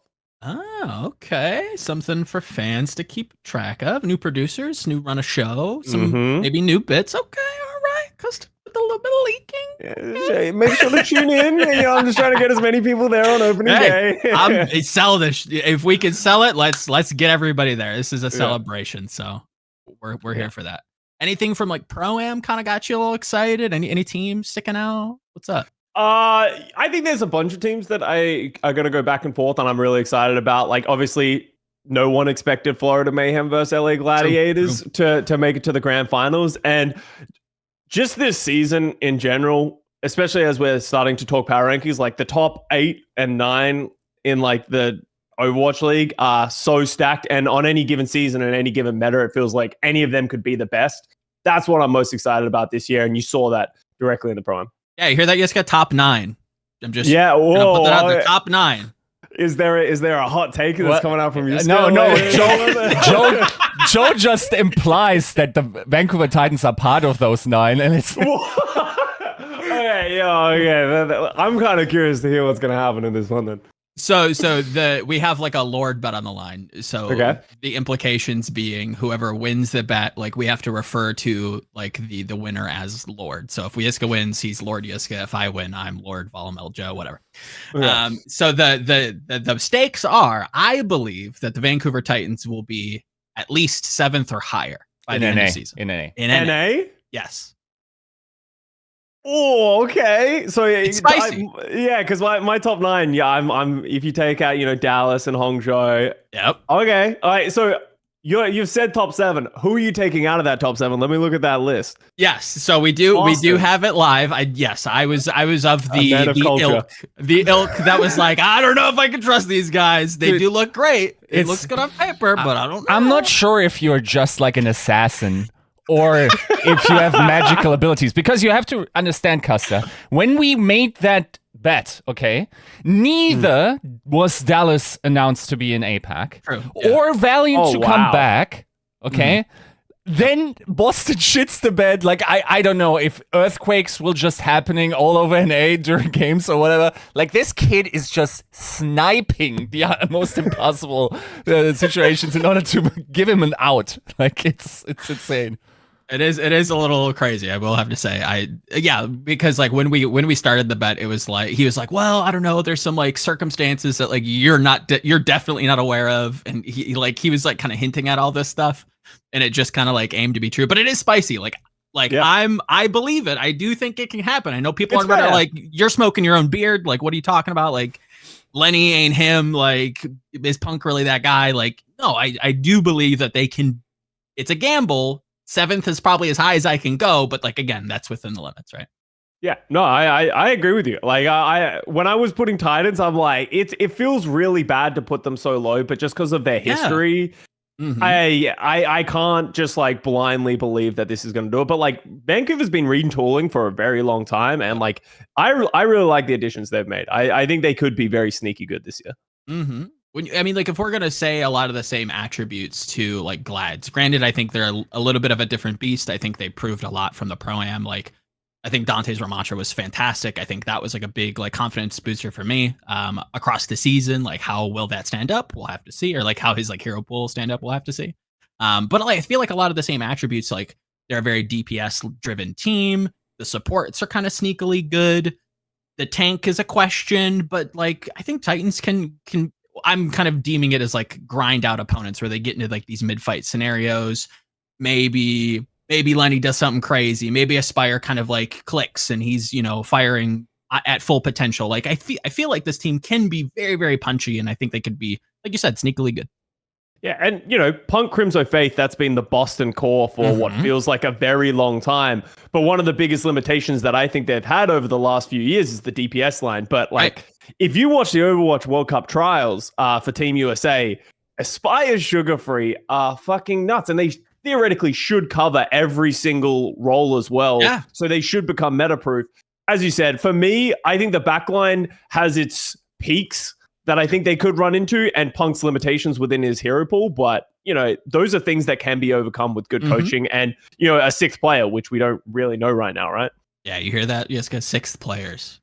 Yeah. Telling you, man, that's Vancouver's paying for Super. They're going to bring him out of retirement. They're going to cash in the gold stocks. They're going to sell everyone. Yeah. That's actually low-key something that worked in my favor, I feel, is like the amount of Overwatch League pro players this year is just down tremendously, right? Like I think at 116 we used to be at 146 or something, and that means, like, for instance, someone like Sugar Free, like he'd probably more be like maybe a backup for a top team, right? Like a Patty Pan or something, or like not. What do you think? Not that he wasn't that Patty Pan was necessarily a backup, but he would be part of a rotation somewhere, right? Yes, a rotation, and like that entire effect would be everywhere, right? Like now the top players, because everyone only has really starters, and then maybe a couple of, I think the biggest roster is like 8 players now, right? There's less of those top teams soaking up the absolute top talent, and they're more evenly dispersed, which is why, like, if I look at that Titans roster, by the time Baroy had to build it, I'm like, okay, that, like, they can cook up a London season for sure, and that could be feasible under the assumption that this season or this off season will work in the same way that prior off seasons will work. Then suddenly, like, the market sort of imploded. We had this huge influx of top talent. Suddenly also Western talent became much more available. And I mean, Joe is also, like, one of his bets or like hopes and dreams is that Reinach, for some unknown reason, would go to the Titans, not to the Defiant. But like, yeah, the thing is, like, this effect of talent not bundling on the absolute top teams is actually working in my favor, because now Toronto has to compete with the even spread across. And then, I mean, look at teams like Florida. I feel like that they are the shining example of that effect, where usually, like, you'd have, like that B- tier talent that fills out their roster of their really good picks.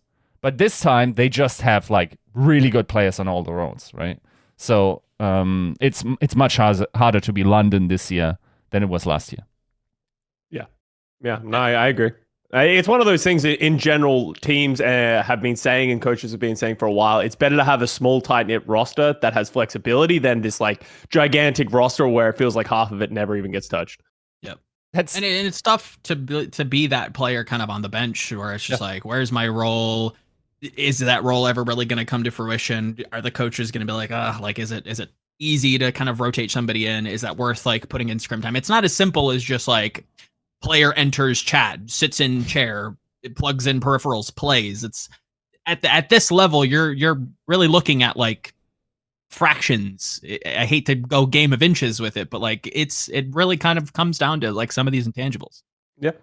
And it's funny because, like, the first time in season 3, like, when you heard through the grapevines, like, the league recommendations, or like the coach or general manager were thinking about mean and lean. That was like this punchy word, like, phrase mantra that they wanted to instill, and nobody did it. Like, everyone just still had 9 or 10 players, right? And I think, honestly, like, for the most part, we probably dodged salary inflation for the most part. The overheads that we had was, we just had super deep benches and much deeper benches than other esports, right? And like, there was probably always a legitimate argument, especially now that the flexibility of all those players seems to be much higher than it used to be, that mean and lean was always probably going to be the optimal case, just because it takes so much for someone to slot in, and then it really depends on the roles. I still think, like, having a backup on certain roles is just much more opportune than on others, right? Oh yeah, I think this is the year that you might be able to cash in on like the double flex like truther scenario where it's like, yeah, you do need like that Zen Lucio Brig player to kind of come in and like they just might genuinely be a starter. Somebody like, the hero pool that I think Violet's kind of filtered into. Somebody like a Lastro that's like proven to be like quite good at Lucio and can still play the flex supports. I think that's where you're really cashing in on some of that take delay. Custa did it first, actually. Yeah, that's true. That's true. I was so far ahead of my time. It was crazy. It's not that my flex support absolutely crashed and burned in the league, but yeah, no, I did it first. A pioneer paving the way for I mean, we wouldn't have a Violet if Custa didn't kind of pave that way. That's true. So, that's true. I walked so everyone could run. You're welcome. I want to throw this at you because you did kind of bring up Florida. We had Albert on for one of the preseason episodes, and he did talk about like hitting all of like their dream players, like they were pulling the talent that they were keeping. They're like, all right, who would you want to play with? And I think it was someone. He kind of like gave this anecdote where he talks to someone and he's like, oh, I want to play with Chorong, and like it'd be cool to get Merit. And it's like, okay, they hit all of their players that they want to get. They're firing. They have this great potential. Like the roster looks sick, right? What's your kind of opinion on Merit? We have some members in the community kind of like draw some critiques with how often or how maybe untested he has been on some of the wider like hit scan heroes because of how much Sojourn has been played. Do you have any kind of like stance there from the Pro-Am? Is that something that you're maybe a little bit more hesitant to weigh in on? For me, there is the concern of like, we haven't seen the depth of Merit's hero pool. Primarily last year, he just played that Sojourn, but I'm more of has Merit ever disappointed us on any role or any heroes so far? And honestly, for me, the answer is kind of no. And when you have the caliber of coaching with Goomba and McGravy and just great players around him, I think Merit can get there. And especially when you add in the flexibility of having Sona, like Sona is sort of, in my opinion, that sort of B- player, Yiska, right? Untested, rookie, great mechanics, who can just come in if worse comes to worse, if they find that hole within their roster. But as you said, Florida's kind of hit the jackpot of like, I don't know, Yaz sort of alluded to it on a vast streams of like, Merit and Chorong just sort of like fell into their laps because of what happened with those teams. And now that they filled out those rosters, they showed that, Checkmate is a high caliber player. Like, this roster is kind of insane. But the question that we always run into whenever we talk about them, we just came out of the Pro-Am, they're obviously going to be great at a Winston meta. How is their flexibility as a whole roster going to come out? Because I think someone's extremely flexible, but can the same be said for the rest of the players built around that roster? Sure. I think those are fair criticisms. Are you at all concerned about RuPaul? Because like on paper, he has one of the hardest roles now, right? Like not speaking the language, having to cover like a wide hero pool theoretically, right? Like there's still a support hero that needs to be mastered after, right? And then this one that's coming in as well. So like there are certain challenges and demands towards the support role this year, right? Yeah, and Goomba sort of said on an interview that I think I actually did with him, where he sort of said, I just look for the best mechanical players I can get and we work out communication and teamwork later. And historically, they've been able to work that out. The problem that I think that they ran into last year is that they just sort of hit a mechanical skill ceiling with their roster. But I think if everyone's playing their best, they can hit and play against anyone. So now we start to see the limitations of, is that communication limitations within RuPaul, within the team as a whole, is that going to be a capping point when they have to play against your Atlanta Reigns and San Francisco Shocks? We'll have to see. Atlanta Reigns dealing with that themselves as well. So it's kind of hard to say that because some teams have dealt with it very well in the past, right? San Francisco Shock have been a masterclass of dealing with mixed rosters. But then we've also seen so many other rosters crash and burn trying to make a mixed roster. Yeah, I think Florida has a lot of extra credit points when it comes to that in particular. I looked at the roster last year. It felt like a very... I know that Gunba does, like, I believe that wholeheartedly he does look at, like, strict skill, like, very few intangible perks. But I think the players that he did select last year and that they did keep, I'm looking kind of, like, directly at someone here. do have like a lot of like intangibles that are going to play well within a mixed roster. We've had people come on the podcast before talking about some of the Contenders talent, talking about spectating his scrim performances and like a kind of listening into some of the communication. And his English is even like, it's probably conversational, but is somebody that's like willing to like kind of jump in the mix, kind of like maybe not translate on the fly, but I think he's maybe going to have to do a little bit of heavy lifting. On top of being like this unicorn of a tank player that can kind of do it all, and maybe translating on the fly, being that like kind of like emotional leader that it seems like he is, where he's just popping off and just getting the team amped. On top of that, obviously Gravy and Gunva having experience with mixed rosters in the past, I think they're pretty well prepared and well, I think this isn't their first rodeo, and I think that this is a team that I think is going to like really, really thrive in the long run. But yeah, Merit was always a question. I think it's important to kind of re-look at like where Sana fits in that roster, because you want to talk about like a DPS rotation. I think he's like one of that great kind of like not band-aid, but like he fills in the gaps really nicely, where if you do need that tracer player, you can kind of step in. God forbid there's like a like flex tracer meta where checkmate has to be on the Genji or the Echo. You can slot Sana in if Merit isn't necessarily up to snuff. So it's a well-built team. Credit to him. It's really, really solid stuff. We did catch wind of perhaps some power ranking shenaniganry. Is that something that you've done just yet, or are you planning to do that on your stream? I don't want to content thief. No, I'm happy to talk about it here. I am gonna release it on my own channel, but it's all going to end up on the internet anyway, and it changes from day to day. I'm sure you guys look at your lists and you're like, I shouldn't have done that. So, but yeah, PlatChat, I unfortunately wasn't able to be on this PlatChat episode. But they got Avril and, they're great. But I don't know what these people were on. I don't know if they've all been smoking what Jaws has been smoking lately. But this was a little unhinged. And like, there's some obvious like glaring issues in my opinion. Like, what are your thoughts before I start diving into mine? I mean, granted that this is a full team, like across both regions power ranking. I think the big ones for me is like how low Houston is, maybe how high maybe Infernal is comparatively. I'm Vancouver biased, so I'm gonna throw my hands up and wave them like I just don't care. I'm gonna just not touch them. But yeah, the big like pain point for me is like Glads over Houston's a little sus. Florida being juiced, I'm like, okay, maybe it's a little recency bias. I'm okay with that. That's fine. Like maybe I don't agree, but like I could see the thought process. The big one is just like Glads over Houston. I'm like, I don't know. Yeah, that one feels good. I think here's the thing. I think Shanghai is a little bit too low to me. Like this. Really? Yeah, he's a Shanghai truth. I feel like Oh my god. I feel like like it's not enough credit given to Moon. But then again, like it's also more on the fact that I think I'm lower on Dynasty than most people. Yep. So like fair enough. Guangzhou looked good in that combination at the end of the season. So that's a little harder to judge there.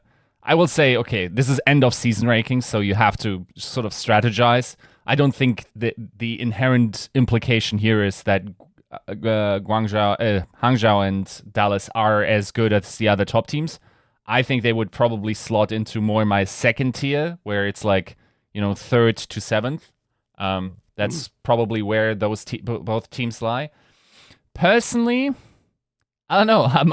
I'm big on coaches, especially this year. I would probably give Dallas the edge there, despite losing a lot of over Hangzhou. Yep. Oh He's my just wrong. god! Tell him, Custa. Tell him. Speak the truth. I just don't understand how. And this is my big thing, because like, let me come in with my pain-swinging take. For my power rankings, I have Dallas at 9 or 8 right now, because I think Dallas is being massively overrated. And like, you listen to Avril's thoughts on this one, and you can understand of like, Bliss is a rookie who can be as good as Chio, but they lost Chio. And then it's very unlikely that MCD is going to have this revolutionary moment where he becomes just as good as a flex support as Fielder overnight. So we have to agree that the Dallas backline has just downgraded across the board. And then you have Hanbin, we all agree about how great Harbin is as a player, but like there is that concerns of if we enter into a Winston Wrecking Ball meta or something like that, they don't have that flexibility. And then it's of, can Edison play hard hit scan across the entire season? So I have so many questions, which, I agree with you. Rush has pulled this off numerous times. You have to at some point just be like, okay, tip your hat. He's going to do it again, at least in some capacity. But I just don't see this team getting over Hangzhou because just even if,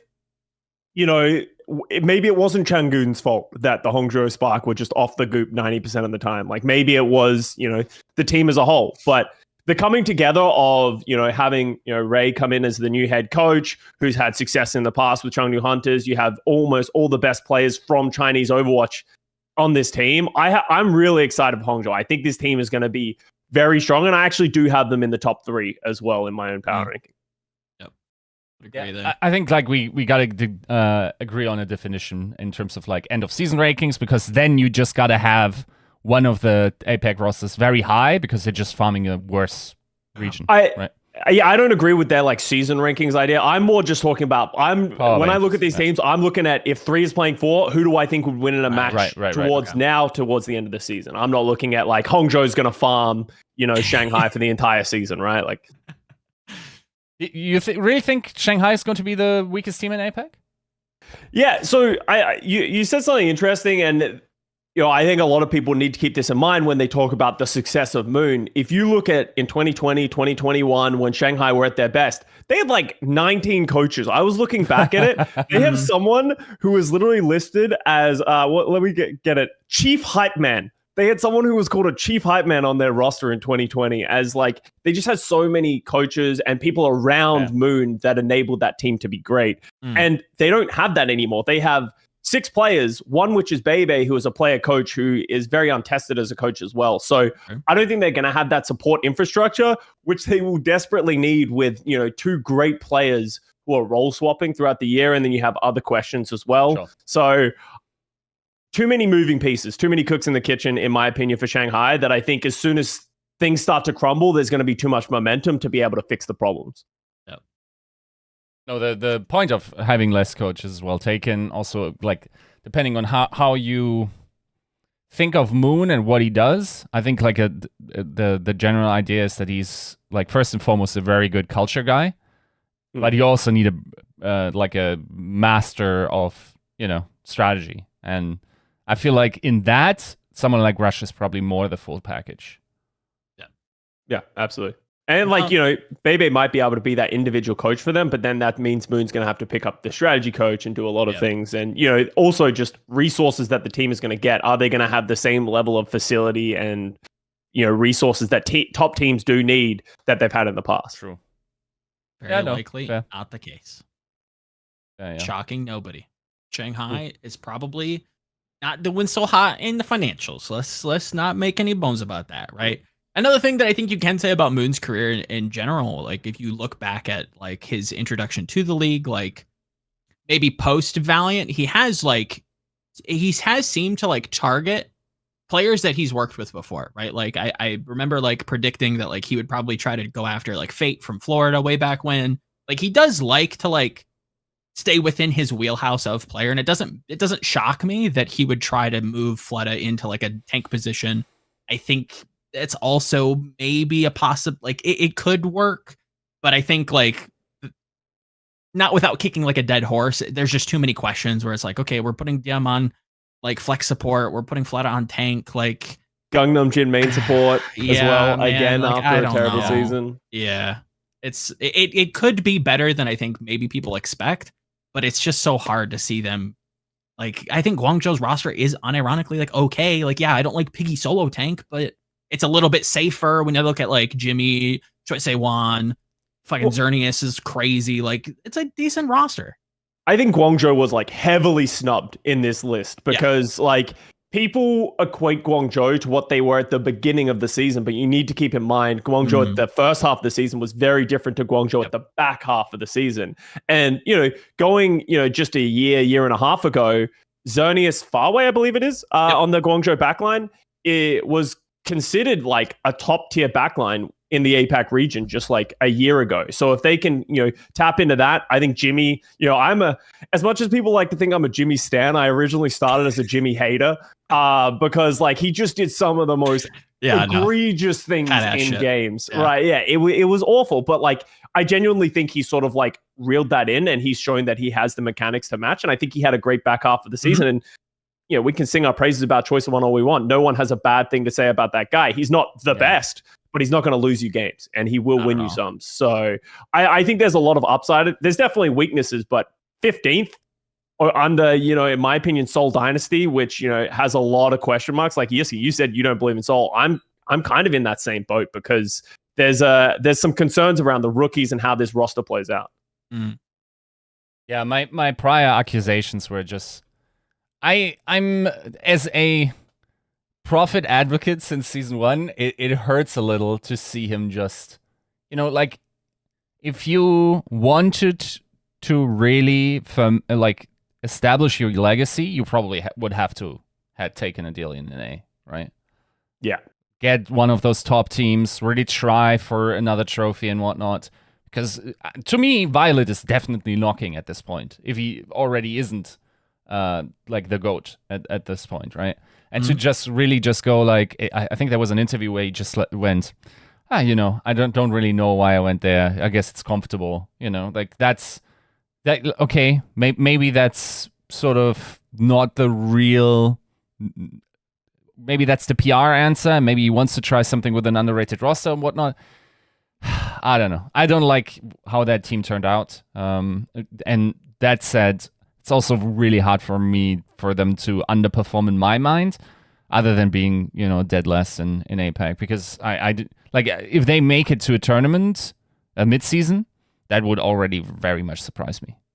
Oh yeah, like that's a huge dub for a roster that's like digging out like somebody who, teased out a retirement, a rookie DPS that hopefully changes his name, a backline that's like kind of middling, like the team isn't like jumping at you off paper, but like I'm tending to agree with you that like, yeah, if Prophet wants to keep like the GOAT candidacy alive, like you got to do something with nothing here.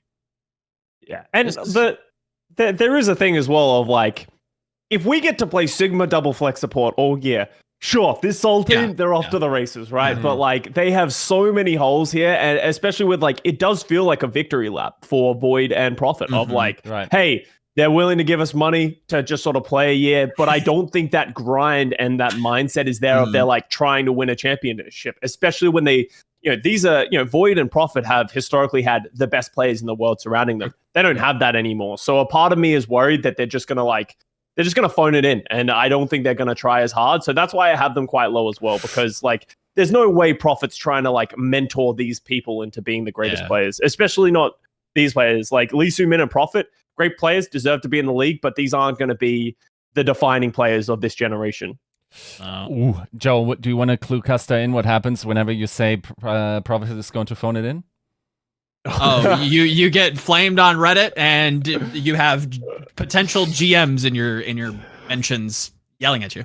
Well, this might be a great transition then, because I said the exact same thing about the Boston Uprising and their players of like, these are veterans, these are GOATs, these are players that in 2021, and Jaws made this like massive argument for Boston of like, these players are some of the greatest. If this roster was assembled in 2021, I'm all with you. I'm with you. Those were is the key word, the best players of that time.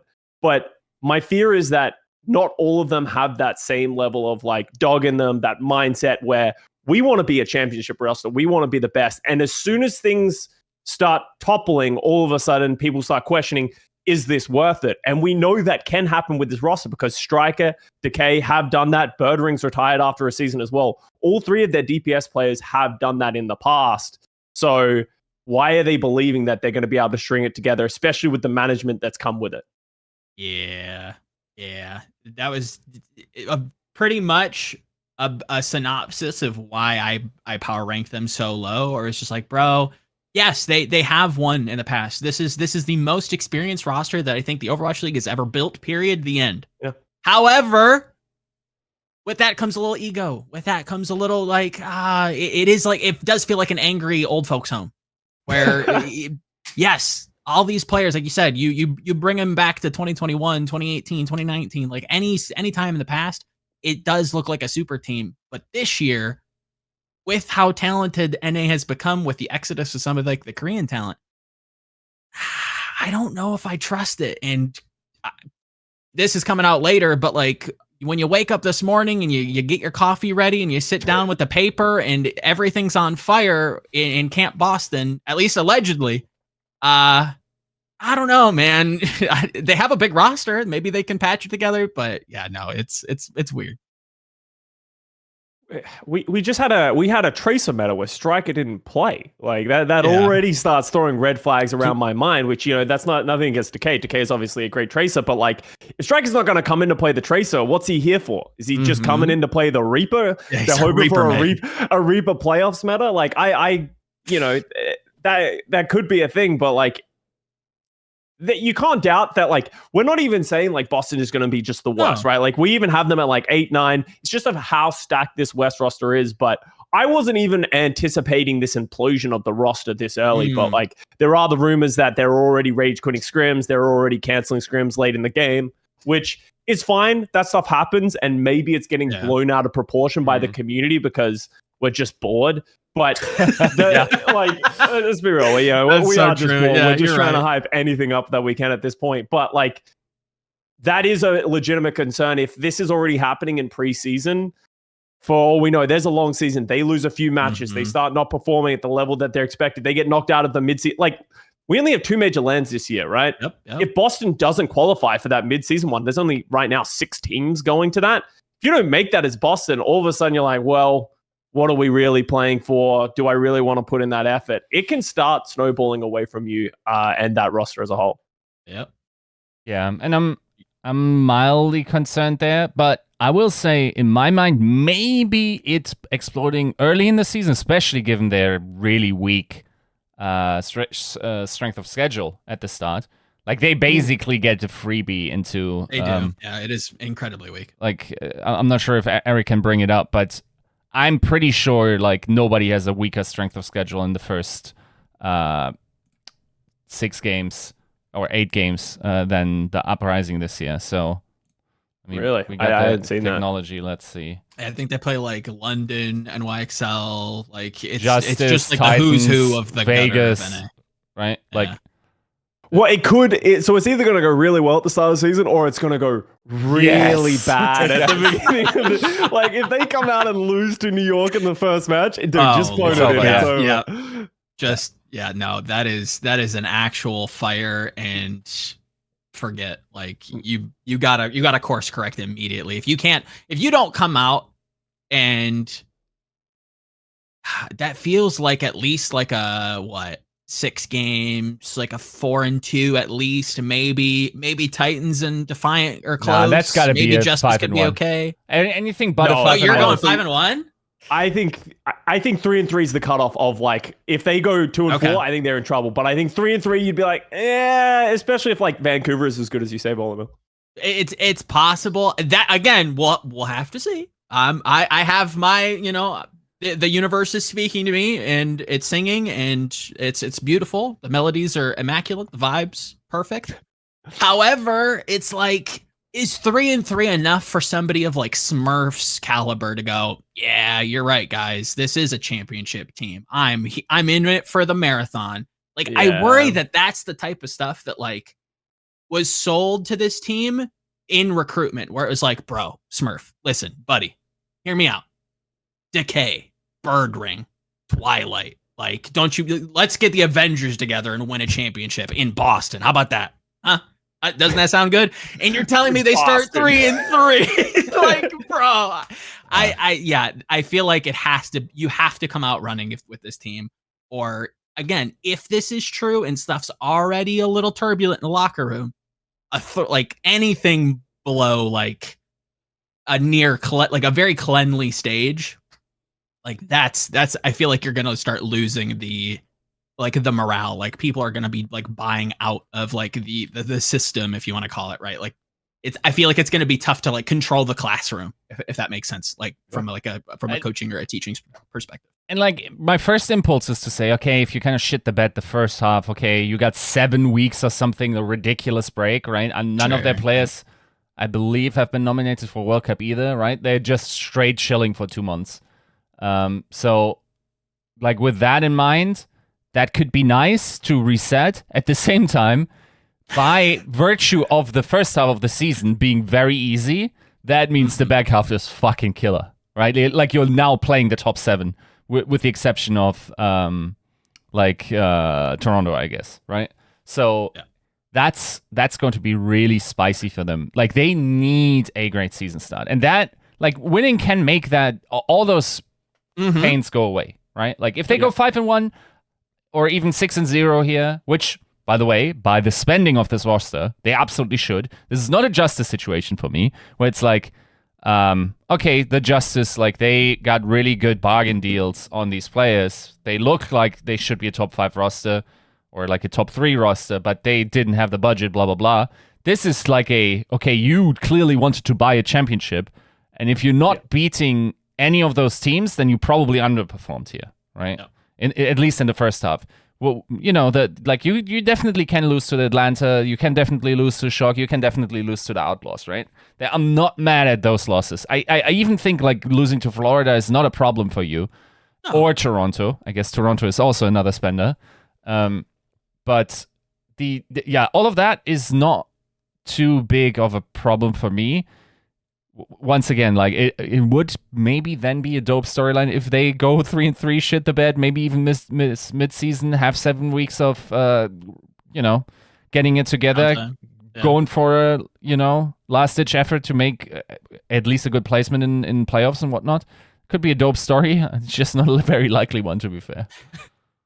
The thing for me as well is that I think the community gets so just upset. Like they get so upset whenever we talk about this because they are like a lot of fan favorite players. Is like more realistically than not, they're probably just like a top 6 team, top 7 team. Like in the West, they'll be fine. They'll perform well, and everything will be fine. It's just that's not the interesting thing to talk about this team. I don't think this team is ever going to have this like massive resurgence and just be one of the best in the league. But like they'll probably just be fine, and they'll be interesting to watch. But I think everyone loves a good like train crash in the Overwatch League where like someone always shits the bed, and I feel like so many people are betting on that it could be the Boston Uprising this season because one top team will always suffer, and if the writing's already on the wall for Boston, then you just got to jump on the train.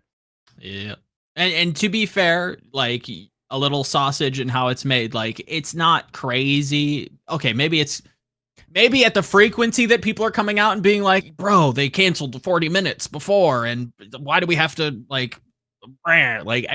the volume is kind of interesting, which makes me go, okay, like, are we playing here? Are we like, are we hyping up a leak? Let's say, it's not crazy to hear that like people behind the scenes are like, internally, there's a little infighting. There's some team internal struggles. Like this isn't the first time that this has ever happened. Like this isn't like, let's figure this out when we start to see them. Obviously they have like a weaker strength of schedule. Like if they come out and they have a funky roster and they maybe go a little bit closer with New York and with London, then maybe we'd expect like, okay, maybe that's smoking out evidence that like, yes, maybe the preseason was a little bit more rough internally, but like it's not the first time a team has like had some internal troubles and had to bench somebody or like has, canceled scrims. Like there's always a tweet that I Yiska kind of pointed out a couple years back. And I think it's from, I think the Seoul Dynasty's GM or CEO at this point now, Arnold, right? Yeah. Where he's like, I think the key to winning in esports is to like try to survive as long as possible, like keep the internals as like healthy as you can for as long as possible. And it's just like, yeah, no, the more that you hear about these teams, that there is just like this like very like grating internal kind of feeling. It can't necessarily translate to like great practice, great performance, low stress levels, like all of these like high performance metrics that like I think go across, whether it's esports, traditional sports, just high performing activities. Like you want to create like healthy environments where people can feel the, need or are at least willing to perform at like a high risk. So We will see. Boston is definitely something to keep your eye on. I did want to get poke you with one final question before we get out of here. Okay. Is there any hesitancy when it comes to the San Francisco Shock? People were kind of a little hesitant after the Pro-Am performance, but the obvious rebuttal is, they had to get up at like 5 or 6 in the morning. They were on ping. Where do we kind of stand with San Francisco? Are we insta-locking them, or what are we doing? Let me look. Joe once again takes the fence-sitting milquetoast framing of this question. I would have said there's infighting down under. You've been called out publicly on Twitter saying that the San Francisco Shock are unproven because that O2 roster was never really put to the test. What do you say, Custa? Yeah, Avril definitely was subtweeting me that. I think he was checking out one of my streams, and I was, for me, I've always been hesitant when you have Korean contenders and they're being hyped up, especially when you have people like Proper last year where everyone was selling him as the second coming, right? And he ended up being that, and he was that incredible. But I just can't. And this really came from when I was watching this season rankings from PlatChat, and they were just like, "Yep, San Francisco Shock into number 1." And I'm not as sold that these contenders players are going to be able to just come from Korean contenders where they have been the best for a long time. They were challenged from time to time by some good players and some good teams, but for the last few years, they've essentially been dominant. I'm not sold that they're, as a whole, is just going to be able to slot into the San Francisco Shock roster and be head and shoulders number 1, which is what some people seem to be peddling. I don't care about the Pro-Am, like the high ping, getting up at 5 a.m., players aren't in the same place. I don't care. Like, yeah, that performance was great. Yes, they did almost beat, I think, Houston it was, even under those circumstances. But for the most part, like, I think San Francisco Shock's performance needs to be sort of like ignored. The only red flags that I saw in that was like the Proper Heesang issue of like, you want Proper to play Tracer, but he's also the hit scan player.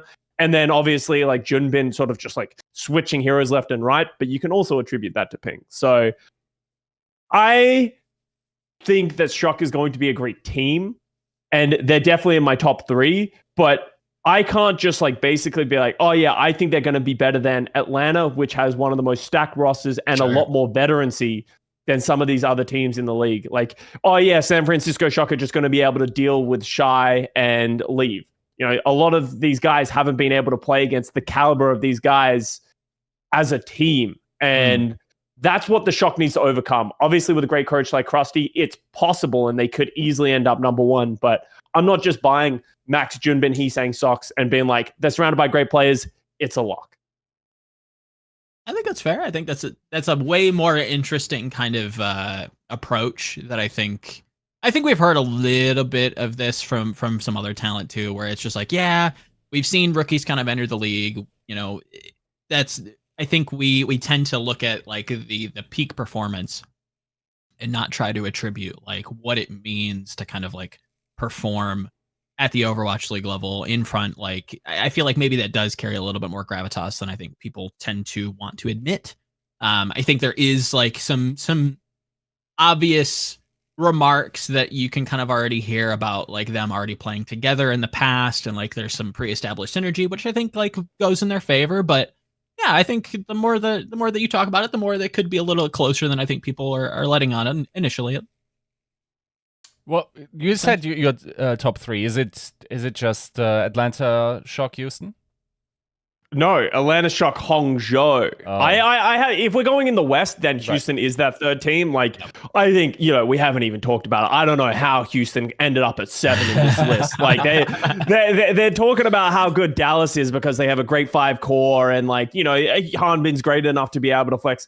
And that same thing about Fearless and stuff like that. Houston, in my opinion, with 5 players, is the most flexible roster in the entire Overwatch League. They can really play anything other than like your questions about Pelican's Tracer or Happy's flexibility. Like, overall, I think this team is just great. And they should, with just experience as well, and with great coaching like Junkbuck, they should be in that top 4. And I don't know how they got over it. Like, you have to put Houston over Glads. Even though just recently Glads won, there is still concerns about Glads, and there's some concerns with like, Dante as a solo tank. Kai Hitscan, is it still at that caliber that we sort of hold him to and that standard? What's going on in the backline? Like, I don't know how Houston got snubbed so hard here. Let me throw you a take, Custa, and I want to see where you kind of stand with it. Okay, all right. A couple episodes ago, I made mention that I think that in 2023, Houston might not ever drop an escort map. What say you? Houston might. Okay, what is your reasoning? I need to know what your reason. Why escort specifically? So let's kind of run down some of like the more recent escort maps where we have like Circuit Royal, right? Very, very popular double flex. Yeah. We look at like Dorado, right? That point A, the first half of point A, second half of point A, most of point B for the most part, like very double flex leaning. You have like these really long sight lines, something that you could have like Violet flex to when it comes to like point C and get back on the Lucio if, God forbid they need to. I feel like as we progress in Overwatch 2, the more I see escort leaning into, and maybe even like point A on some of the hybrid maps as well, like kind of referencing Hollywood here. They seem to be like very popular to just double flex in most metas where it's like, okay, yeah, we want to dive, but we see Florida last season bringing out like in popularizing, I think it was in the Junker Queen meta, a lot of double flex and having some success with that. And you put somebody like Shu and Violet and give them the tools to be like, all right, yeah, you guys, this game mode as a whole, and this is a prediction, we'll have to see on what like the metas we get, but as a whole, and like a trend that I'm noticing when it comes to escort, if you can give two of the best flex supports in the game's history the tools to be able to play their best heroes against teams that maybe don't have flex supports or the caliber of flex supports, like, is there a world where they just might not drop a map and they have like the added benefit of like having somebody like Gargoyle, right? I think where that take runs into problems is there are definitely teams who can run better setups into those maps, right? Like, let's use Atlanta for example, right? If Atlanta plays Hawk, Vigilante, Fielder, and then they have Lip being able to play the sniper, I don't think Houston can match that. I don't think anyone in the league can match that, right? So I think that will definitely be one of the stronger teams, and their biggest strength is that they can play that without having to make a single sub, which is like, in my opinion, Houston's biggest strength. But I don't think they'll be the best at absolutely anything. I think they will be incredible at everything. And that's what makes this team difficult to play against, especially with just how knowledgeable they are, right? Like, Fearless is just such a smart player. Like, even if he does have to play heroes he's not as comfortable on, I think he will be a great asset. And as you said, they got Gargoyle in their back pocket in case. So I agree with you, but not to the extent that I don't think, I think they'll lose a map. Yeah, no, the Atlanta like head to head, like pound for pound, you put like Fielder Vigilante up against like Shu Violet. Like that's a close matchup. And then like you said, you have like the dedicated hit scan when it comes to Lip, and that is a tough matchup. Any final thoughts there, Yiska? Yeah, I gotta ask one last question. We were in the Titans situation. Can you give like, who do you see becoming the Lord? I think that it comes down to not only is Vancouver definitely the best out of Justice, London, then maybe New York even. We'll see how good they are. But also, is there a team from the top 7 that they can, beat during the regular season? And before you answer this, be aware that the Punk family might be watching this. Honestly, I feel like I was in such good terms with the Punk family in like 2019 when I played with Punk in World Cup. And, I think I really, it was awesome to be able to sort of work with them. I met both of them. I haven't been as kind to Punk as I really should be, because like the thing about Punk is that he is like Dante in my eyes, where he has never let you down. Like, he might not have ever had to play to his, strengths. And he's had some unfortunate scenarios he's been put in, but every time he's come back stronger. And I put massive weight into that. You put a great team, or especially a DPS line in front of him with Aspire and Sugar Free.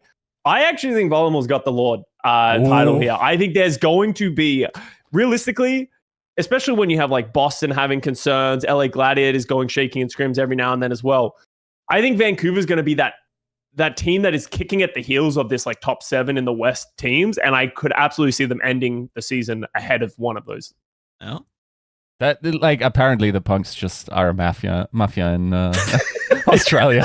I see how it is. They've got Custa at gunpoint, man. There's like I went back and they were like, next time your kneecaps are getting blown out.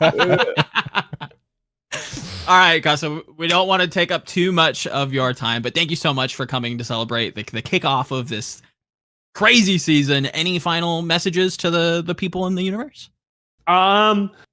No, thank you for watching. Obviously, the long off season's about to end, which is nice. I'm excited to just see like top end Overwatch, especially in the West, where we're going to be spoiled. You know, big shout outs to both of you guys for letting me on here. I love everything that you guys produce. Like, I watch almost every single one of Yiska's interviews. Like, we don't really get that insight from absolutely anyone. So I appreciate you guys doing that, because I just don't like doing interviews myself, honestly. So I'm glad you're picking up that helm. You play after all at heart. Yeah. So if you're a fan out there and you hate my takes and you want to really be upset about things, you can tweet at me at JawsCast. Just let me know what you think. Yay, Heurix is here. I'm gonna clap above my head like I did with Jen. Yay. How's it going, man? I'll tell you what, I just realized that my posture is like so messed up, but I'm just that comfortable around you guys. So I'm gonna stay basically horizontal through this whole thing. So Yiska will forever try to point at my shrimp posture, but I don't know. Looks fine to me. Looks fine on camera. Yeah, guys. okay. Leave a comment below if you think my posture is bad. And please wait 20 minutes and then do it again. Yeah. You think like I'll slip up, but I just don't. Yeah, it's crazy. So 2023 season, it's starting. This is the celebration episode. We got stuff to talk about. Be it someone. I know that's a big topic for you. Somebody who you've privately gassed me up on. I did not necessarily take the gas until I saw it. Consider me gassed up at this point. Someone's a unicorn. He's a gamer. He's gaming. He's gassy. You know, you've obviously you're coming off the back of like the Lifeweaver, tournament, and obviously that got, a big rework and change, and we've postulated on what that might look like. So we could go there. Is there any starting point that you're not kind of chomping at the bit to get a hold of? I wouldn't say I'm like hyper enthusiastic about either one, but maybe starting from like earlier versus more recent. We could talk about someone if that's something that you're excited about talking about, because I am, so I'm down for that, I guess. I mean, it's hard not to be excited about talking about someone, because like I think it's hard to remember because we've spaced out these segments a little much, but I think I even went as far as saying that I think he's probably on the MVP ballot this year. Yeah, that's actually I was talking to some of the talent during Pro-Am, and I was like, easiest thing you could do right now, and this was like I want to say day one. I was like, easiest thing you could do right now is just say someone potential MVP, and like everyone thought I was crazy. And I was like, nah, like trust me, like everybody's gonna have their mind changed this year. And then we got through day one, and we saw that dive composition on, I think it was on King's Row. My memory could be completely messed up because this has been like weeks at this point. Removed, but there was like that Anna Kiriko composition, and they were like heavily investing into enabling someone on the Winston, especially in mirror matchups. And I was like, dude, they just get it. Like they actually have, they see the vision, they see what this guy is capable of. And obviously there are other facets of what's going on at Mayhem that isn't just someone. I mean, you've got Rupal there. I mean, incredible player, finally getting, people getting to see that.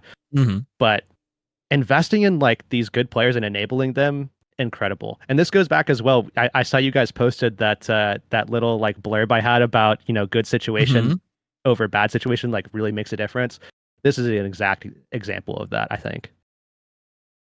No, it seems like a great situation. Even last year, it was, with them having, or at least starting the season, like with Kareev coming in as a player, and I think then transitioning into, more of a staff role, and then I think departing.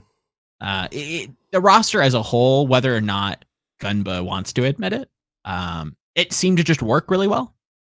Where it's like, yeah, it's a mixed roster, but when you have people like yourself coming in and talking about how someone's, this kind of emotional leader and is, very interested in communicating in English, and like his English is actually like a little bit better than like just serviceable. Like this is somebody who's like wants it seemed to throw fine themselves. to me. It seemed fine to me, and this was back in what I want to say late 2021, like post summer 2021 or something like that. When I was setting in on those mock tryouts, and some like it seemed like he had been trained in this already at that point. So if they've invested even further into that, and he's been investing his time during the offseason, because I remember they did mention that in the one of the winners interviews for the Mayhem, was that someone was very much focused on, I need to bring my communication level like higher. I need to be more communicative. I need to be better about being a leader in the game and everything. And I was honestly surprised to hear that, because of who I remember hearing, from personal experience. Yeah, no, it seemed to just kind of fit, where you do a little bit of digging, even last year, right? You do a little bit of digging on some of the players and like what teams they've played on, what kind of intangibles they brought, and it just kind of made more sense than most teams gave credit for. Like, and that's always something that I've always been like kind of critical on, is like team building, where it's like, yes, Gunba, I hear you when you say you just like sign like the best talent. But I think there was a little bit more thought put into like last year and this year in general.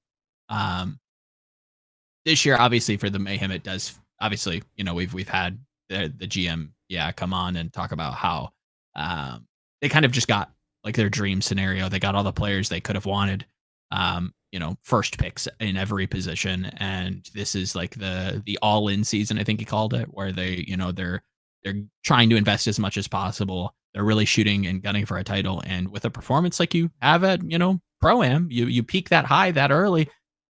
We've talked about this before, but that kind of has to do something to you, right? It's got to be a little momentous.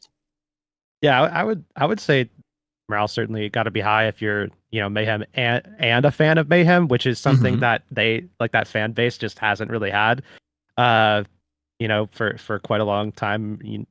Smile, wink, wink. But I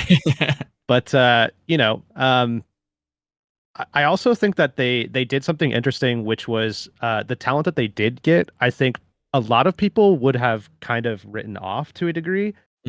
Players like Rupel and Sana, I think, probably went under the radar during the offseason, at least, in terms of what they could bring to the table. Now, granted, I think that when we see during the season, Mayhem's performances are going to be very dominant in checkmate and merit compositions, I would have to say. Yeah. But people said kind of the same thing about Sam on Shock last year, and we saw quite a bit of Sam, and Sam was fantastic. I think Sana is going to be something similar. Obviously, Sana and Sam are not the same player at all, but nonetheless, I think people are going to be pleasantly surprised about what Sana can bring to the table. And then obviously, Rupel, I mean, MVP in everyone's hearts, right? Come on now. Yeah, no. He's incredible. Looked insane. I think Babel was like a big like shift for me from what I was seeing in some of those league scrim codes, what I was seeing in my own research, where I was like, okay, like he's good, but like I'm not like jazzed, or I'm not like super excitable from like anything that I'm seeing thus far. But those two performances, like holy, like what an event for the two of them. Yeah. Just kind of insane. Yeah, big time. I'm excited about Florida Mayhem.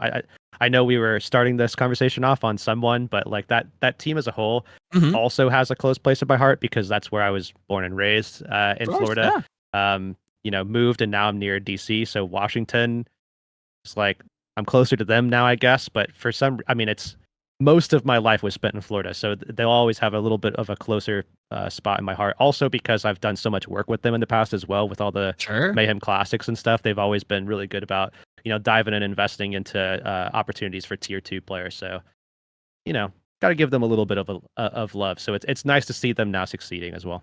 I'm a little concerned in terms of like the trend lines that we saw in prior years with the Mayhem. It always feels like they're very good at the start of a season, right? And it's probably comes down to Kanba just being like, probably, let's be honest, the best off-season practice coordinator. Like he always has some incredible like map that gets his team like a jump start. Like I remember we didn't even have to Overwatch 2 yet. He did the 5v5 mode stuff. And like they're just entering a season more prepared, But as then, the practice structures generally across the league become more standardized and everyone comes up to speed, and then it's usually it slows down a little bit. I will say it made sense that they slowed down in prior years because the player quality wasn't there. I think that's different this year. Yeah, it's also like I said, like in my biopower rankings, to give you an idea, Heurix, I have them 6th in NA only. Is that I thought maybe I was most wrong about Toronto. It could also be Mayhem, honestly. Like it will be very. Let's be honest. We are currently at 116 players signed in the Overwatch League. We started the Overwatch League at 186 players, but keep in mind we had 7 less teams, right? So everyone's just like at between 5 and I guess 8 players now. It will be much more down to meta volatility, how this season will fare, right?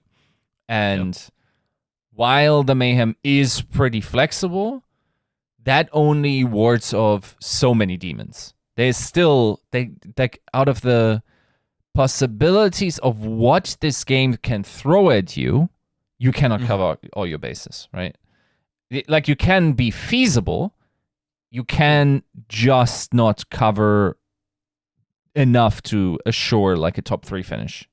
Like there were teams in the past that had the quality to cover a lot of bases and consistently stay up. But like with 5 players or 6 players a roster, that's very unlikely to be the case this year. That's kind of the age-old question, right? The specialist versus like the flexible or the flexibility in players or maybe even in rosters. And it's difficult to really have a strong stance either way, because as we've gone through 6 years, 7 years of this game, depending on where you start your clock. The league itself has always been about getting to the playoffs and figuring out what that looks like for you, right? Like that's the key. Like you just have to make playoffs, and that's when the real test kind of starts. Because, and it's something that I think Yiska's always kind of driven home, is that it's not about who's the best, the most consistent. It's just whoever is the best on that patch, right? Yeah. It really comes down to like getting to the test, and then do you have the right sauce? Do you check the boxes? Because if you do, you're in a great position. But if you don't, and you have to put Teru on flex support, and you gotta like import, like you gotta put Taimu on tank, then sucks to suck. We'll see you next year. But it's you could be great all year. I mean, Gladiators are a great example of that last year. Obviously, having to go through like some health issues, some extenuating circumstances that maybe limited them in the third stage, and then came into playoffs and just didn't have gas left in the tank, whatever you want to kind of call it. It's sucks that it's the case, but it's how you end. As much as we want to harp on it being a marathon race, it's really how you end in this esport. Yeah, I've also been less inclined to feel strongly about the whole consistency and flexibility thing too, especially with regards to the cadence at which we've seen metas either evolve or just shift drastically because of patch changes or just evolution of the gameplay that happens within one patch cycle. Like even for example, this previous patch cycle going into Pro-Am, like there was very much there was a lot of diversity in terms of what teams could play. There was a lot of those Rhine Rush comps. There was the Winston comps, and there was always the notion that, by the time we get to the end of Pro-Am, the best Winston dive team was going to be the best team. And that I feel like that kind of happened there with regards to Mayhem getting the win. I feel good that we at least kind of foresaw that. But at the same time, you watch through Pro-Am, it's like, okay, there's some indication going into Pro-Am, like, oh, there might be a couple of maps where Doomfist comps could be like very dangerous. There was ball comps that were being played that were incredibly tough to deal with. Obviously the Rhine, the Winston. there's a bunch of stuff that was being played. Sigma is still good on certain maps. Yeah. Where you could see, and then on top of that, we also had a couple of instances where you saw where Orisa like tank hate compositions, where it was like very much we are going to focus on your tank as a primary thing, and Orisa is very good at punishing tanks and applying pressure to tanks while being pretty safe themselves. I mean, it's a pretty immortal tank, to be honest, by comparison. So there was like so much diversity that we could have seen, and to a degree we did see, and I think that we've been seeing a lot of that, over the last maybe 2 years. There's been a couple of situations like the Junker Queen meta, for example, where it's like, okay, there's certainly a dominant composition, but it's not necessarily the only thing that you could play. And the more that I see that kind of stuff happening, the more that we get away from, the nightmare zone that was like over a year of playing goats, that I feel like teams having identities like London Spitfire last year, for example, despite what the meta was, and still just sticking to their guns and finding a way to adapt. Like, hey, if the Rhine Rush comp isn't working, well, that's fine. We'll implement the Winston, and that'll provide a new dynamic. We'll switch that. We'll switch this. Bring a Zen into the comp. Like, there's so many different things that you could adapt to your identity, and still maintain an identity regardless of the meta. I feel like I'm more inclined to believe in the possibility of a team succeeding with that than I was in the past, especially with Overwatch 1. So like a lot of these teams that I would otherwise be down on, I think as long as they can find themselves an identity, I think Eternal is a perfect example of this. I was just going to take you there. Yeah, exactly. Eternal is a perfect example of this, where with what they're good at, they are genuinely very good at it. I think people are going to knock them for their performance in the Pro-Am, and the expectation that they're going to have going into this year is going to be very, very low. But the thing is that they have a lot of the pieces that they need to be successful if they can lock into that identity that they found success in Contenders with, because they actually were a phenomenal team against phenomenal players that are now considered to be, top. Like a lot of the players on Toronto Defiant, they had to compete against the players that are now on Eternal, and that was a back and forth affair a lot of times. Odyssey versus American Tornado was a pretty storied rivalry matchup. Yeah, the rivalry was there. So will they be one of the top teams? Unlikely, for sure. But like, I think that they could have more value if they can find that identity than people give them credit for. And I think there's a lot of that could go around, especially, based on timing, where if you have that kind of lock in around the time of playoffs and you just find a way into the playoffs, then you're golden. I mean, it's fine. So you never know what can happen. It really just depends on what that last meta winds up being in the playoffs. Yep. It's funny you bring that up, because that was kind of a weird positive that I had, and it doesn't sound like a positive when you say it, but it was just like, I didn't care for the quality of play that Vegas showed me from Pro-Am. It was what they were playing. Like, if you remember back in like those Hollywood comps where they're running like Vulcan on Sigma and they've got Malthal on Torb, I'm like, okay, this does look kind of fucking goofy. But I'm like, okay, I don't hate the idea. Like, you're not going to be a good team. Period. The end. It's just not likely to be the case. So how does, a team that maybe is a little bit lacking, how do you punch up? You've got to be stylistic. You've got to be a little cheesy. You've got to like find something that's going to be working for you. And, talking to, anybody from Contenders, yourself included, like I'm hearing that like Vulcan, has this Sigma, Rack, his Brig is phenomenal, right? Like, they have these pieces, granted they're very specialized, and it's finding the connectivity between those pieces and how that might fit on a certain patch.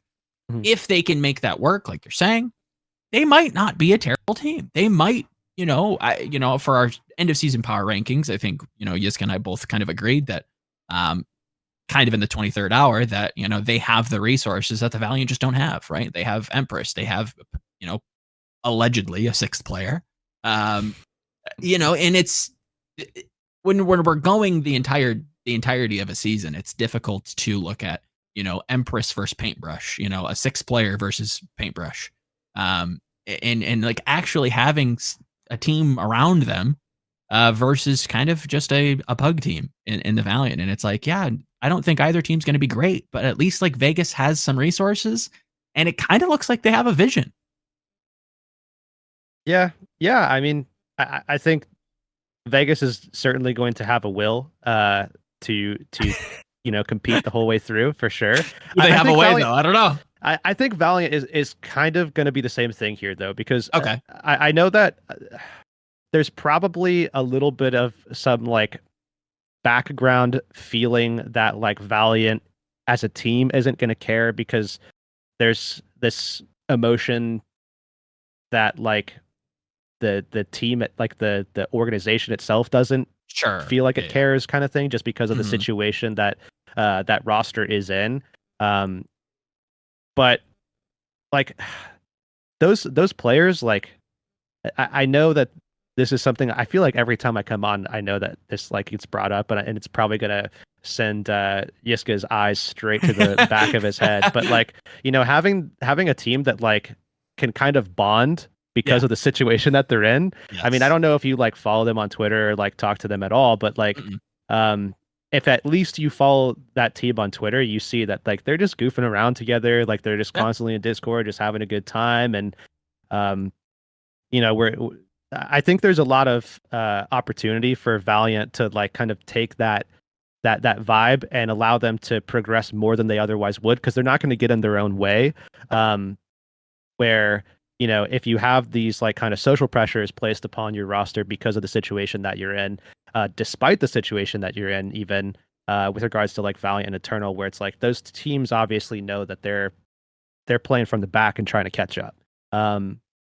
And whether or not they can do that, I think there's less pressure maybe on Valiant, again, because of their situation. Yeah. And they still have some incredible talent on their roster. I mean, everyone that has been following the off-season discussions knows what CJ is capable of. Everybody was talking about CJ, and for good reason, for the last, year and a half, even, dating back to the end of the 2021 season, I want to say, for Contenders and Collegiate. And then all throughout last year, we were like, I mean, CJ could be next man up at any point. And we were surprised to see him not on a team at the start of this year during the offseason, but then the whole Valiant situation happened. And got brought in, and it's now you're pairing it with Liar, who was, with Redbird. So, I mean, Seeker is an incredible player. I think people may have forgotten just how good Seeker actually is.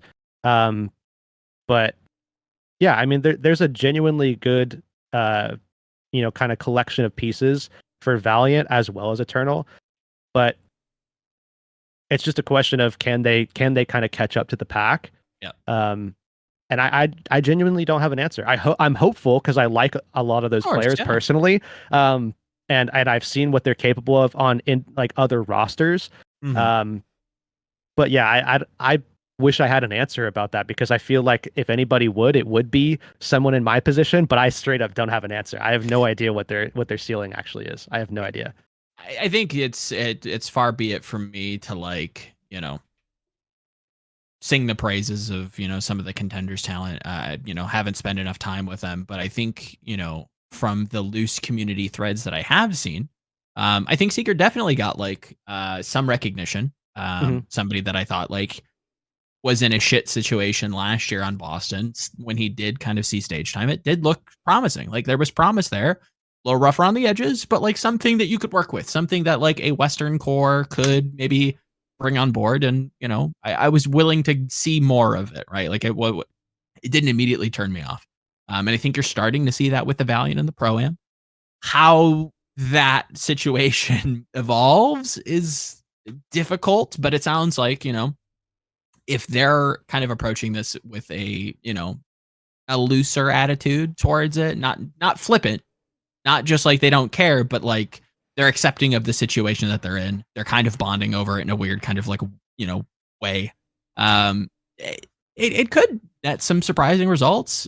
I'm not, gonna claim any surprising results just yet until we see some promise, but it's definitely, a confidence builder for sure. It's, I'm hopeful, because again, we don't want bye weeks. If this is going to exist, like we need some at least competitive games, or at least entertaining games at the very least. Yeah. Skill overall, we all dial alone, Boston top 3. Yeah, do you have any input on this whole Boston thing? Is it overblown? What do you have to say? I could not explain to you how little I care about this. Yeah. I mean, it's easy to sit here and be the armchair analyst and be like, "Oh, of course there's too many cooks in the kitchen. We all saw this coming." But it's like, at this point, like, how many times do we hear stories like this where it's just like, it's just, I feel like I've asked this before. Are we able to curse on this? Yes. Is that cool? Yeah, go ahead. Where it's just fucking bullshit, man. Like, it's just like, it could be just completely made up, and if it's not, and it might even be something where it's just like, that's like kind of the environment that they exist in, where it's like, it's maybe a little bit more volatile, but it works for them because they're all driven, they're all passionate, and as long as at the end of the day, it's not happening on game day and that kind of stuff, like, it really doesn't fucking matter, man. Like, as far as Boston goes, I'm waiting to see what happens when the season starts. Everything else, I don't give a shit, personally. Yeah, it is hearsay, and I know that you're somebody a little bit closer towards the player side of things. Like, I know that you're interested in communicating with the players. You rub elbows every once in a while. Is it crazy to hear that this is happening in like a pro team? I feel like this happens closed door shit. This happens way more than people think, first of all. I think maybe the consistency at which it's been alleged that it has been occurring is a little bit higher than I would say is normal. That is true. But aside from that, I mean, until it affects their perceived, actual level of play once we get into the season, color me unconcerned. That's where I'm currently standing. Yes, you obviously don't want these kind of red flags happening preseason, but at the end of the day, like, let's just see how they play on when the season starts, man. Yep.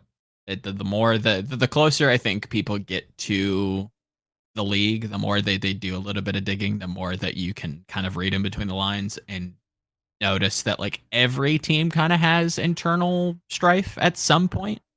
Like you're saying, obviously the volume at which this may or may not be happening. I feel like people just don't hear about a lot of the stuff that does happen. Like, I almost anybody that I've talked to that has played in Overwatch League, that has been a part of a team, there's been some kind of internal stuff happening. It's just, it's the case when you get that many people in a room that care very, very deeply about what they're doing, and not everyone sees things going in the exact same way at all times, always. That even when you have teams like we were talking about with Valiant, Eternal, I'm sure that they have very similar situations where it's like, okay, we have something that we don't necessarily agree on. We're going to butt heads on a little bit, but at the end of the day, we're professionals, we're teammates, we like each other outside of the game even, or even if we don't, we understand that, hey, we got to make this work because it's not just, our team performance, but it's also my job on the line. They're going to make it work. It's probably going to be okay.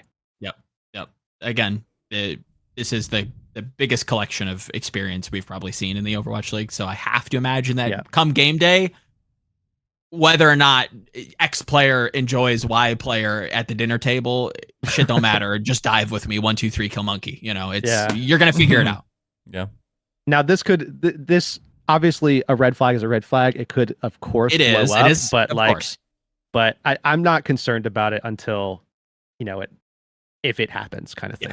Yeah. Until we see Kalios on flex support and Lee Jagon is inting on monkey, then we'll figure it out when the time comes. How about that?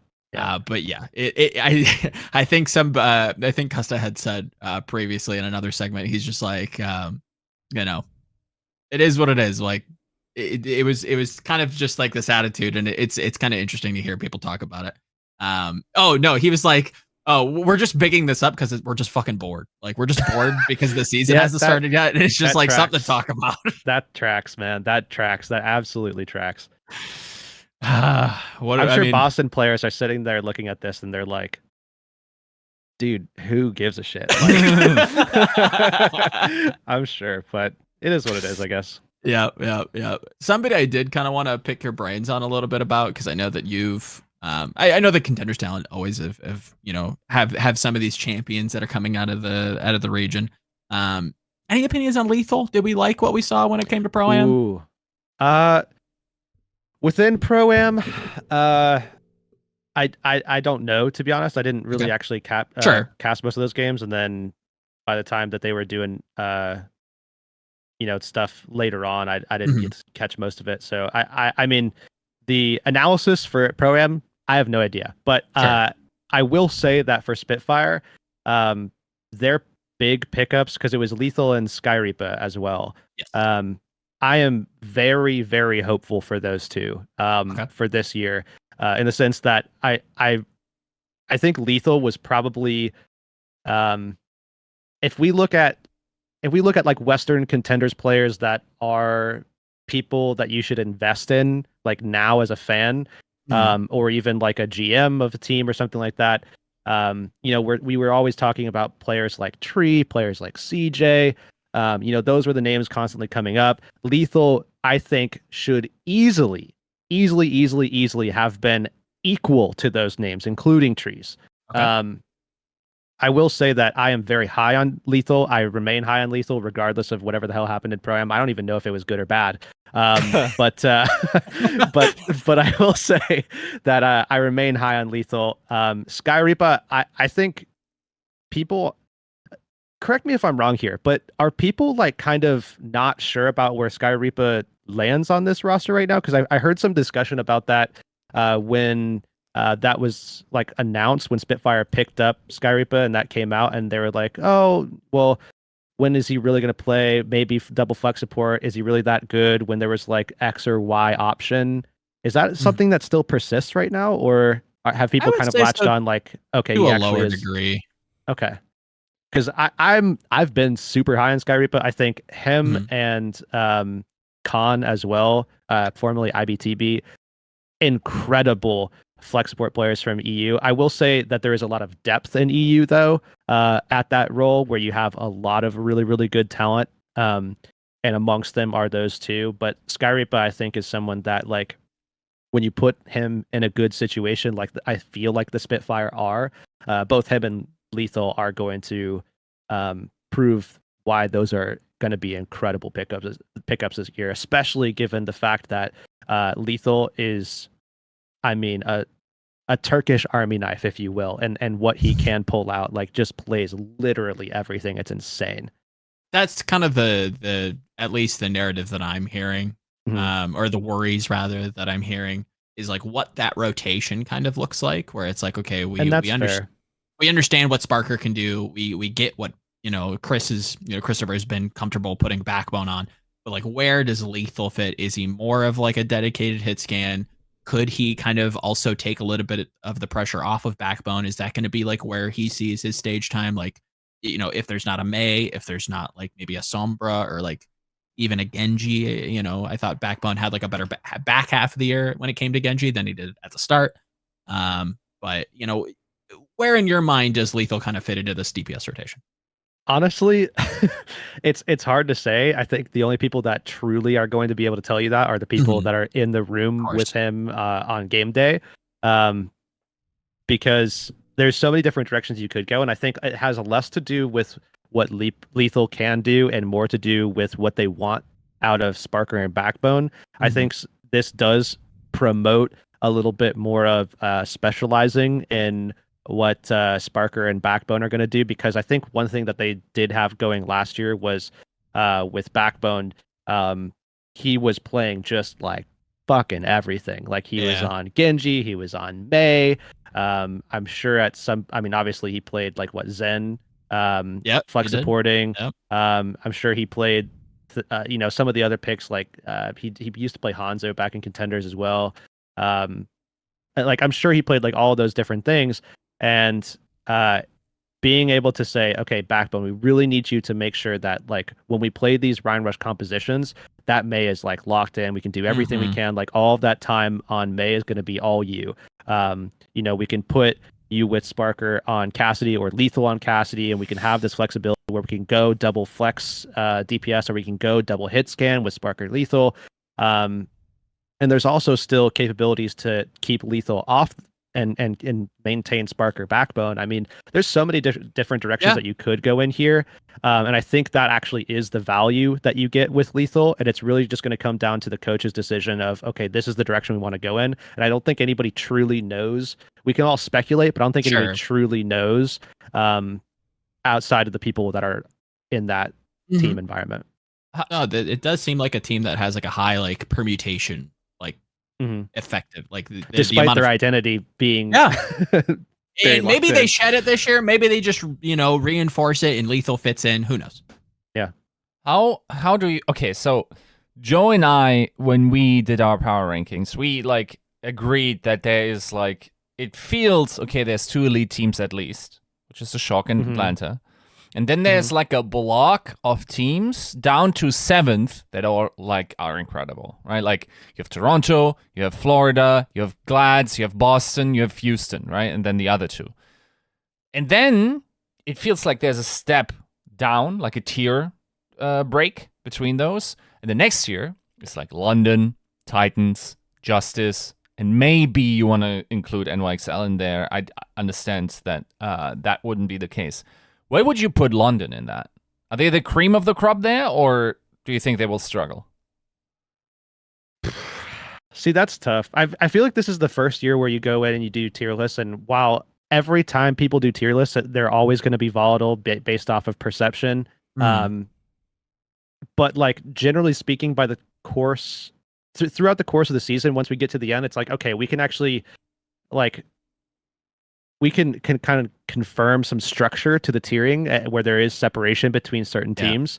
That happens, in our just as much as it happens in Contenders. I think there's less separation this year, it feels like. In terms of at least my perception of things, I think there's less perception, less separation rather, between where you see, like, I would probably say yes, Rain and Shock are going to be those top teams. I would say Mayhem is real close though, if not maybe even on that same line, depending on just how much flexibility we get out of, I would say, someone in particular, whether they want to go the route of investing into someone and finding that identity with someone and his hero pool, or if they want to bring someone in so they can be more versatile in the compositions. Either way though, I think that they have everything else that they need to be right there with Rain and Shock. I mean, they proved it in Pro-Am. So I don't want to hold anything back with them. But then I look at like Outlaws and what Gladiators can do with more time to develop, and it's like I don't even see there's much separation there. And I feel like Spitfire is kind of like in this weird place where it's like I think that I would do away with some of the tier separations that we have. And I would say that within, within some of the top tier, there should and will very likely be a lot of volatility with the placement of a team like Spitfire, dependent on meta. But Spitfire to me could be a team that could end, 3rd, 4th. I could see them going that high, and they could maybe even fall to something like 8th, maybe out of the 13. I would probably put them. I would put a little bit more confidence in them more than a lot of people, but at the same time, like I would put them probably over Titans. I would put them over some of those lower end separated tier list teams that everybody has, probably in closer to the like what you would consider to be the middle of the pack or upper end of the pack. Like behind your Defiance, behind your Outlaws, but with volatility, knowing that they could go high, they could go low, who knows? That sounds like you think Spitfire should be above Toronto. I don't know if I would say above. Should is strong. I don't know if I would say above. I think that there is opportunity for them to finish higher than them in certain stages, sure. But Toronto, I think higher on Toronto than you might be. Like I would put, and I don't know if this is just my bias or what, but I mean, because of my proximity to a lot of these players and what they've been capable of and seeing what some of the behind the scenes, I mean, I've literally sat behind them while they played a game. and watched them from literally standing right behind them. So like I've seen what what their dynamic is. I've seen what they're capable of for years now. So to me, while I would say I'm generally more optimistic about everybody, like even all the way down the line to your Valiants, your Eternals, your Excelsiors, what have you. I'm generally more optimistic as a person. But Toronto to me is like I could pretty confidently say that I would put them in at least my top 5 personally. At least my top 5. I know that there's a lot of talent here, like your Reigns, your Shocks, your Mayhems. I would maybe even like there's a part of me that would put them above Gladiators. I would put them above Uprising for me, and I know that's crazy, but that's just where I'm at with Toronto, man. Just not. That's just where I'm at. I'm at. They're good. They're a really good team. I think people are going to be a little bit baited by Pro-Am. That's going to happen for sure. We did some super sleuthing when it came to a certain couple of maps in the Toronto Uprising head-to-head, and found that Toronto were guilty of trolling mid-match. We did determine that Hydron was taking the same exact angle and running it down into the enemy Sigma. He will be fined and jailed in the court of none of this actually matters. So, I expect this team to really come out. I think Kalush consistently is impressing me more and more and more. I think he is probably the most, and there's no shot that Super ever hears this, but Super, in my mind, I can't ever shake like the LG Evil Unga Bunga, like give Super the Zarya shield and let him charge pin somebody just running fucking mouse one. Whereas like that kind of like hyper aggressive style compared to like Kalush is just so like different, like very measured, very like methodical, like kind of like highbrow shit, where it's like when he is aggressive, he's usually like very successful in finding picks. Something that I thought was like super relevant when it came to like some of those league scrims where they were on, I think they were playing the Glads on Havana, and he would just like walk up and just get kills. Like he knows when he's strong, he knows when he needs to like pull back. Like he's somebody you really have to kind of give a lot of credit to, especially last year coming in like last minute, obviously with Super's retirement. Now working with teammates that he's has experience with and trusts wholeheartedly, and a coaching staff that is like sneakily good. Like Toronto fucks. Toronto is no joke. Yeah. I think the other thing too is a lot of people are going into this year. I mean, there was some hesitancy. Okay, like now that they're together, like what could they accomplish together? Obviously, is it going to be a measure of, are they more than the sum of their parts, or are they less than?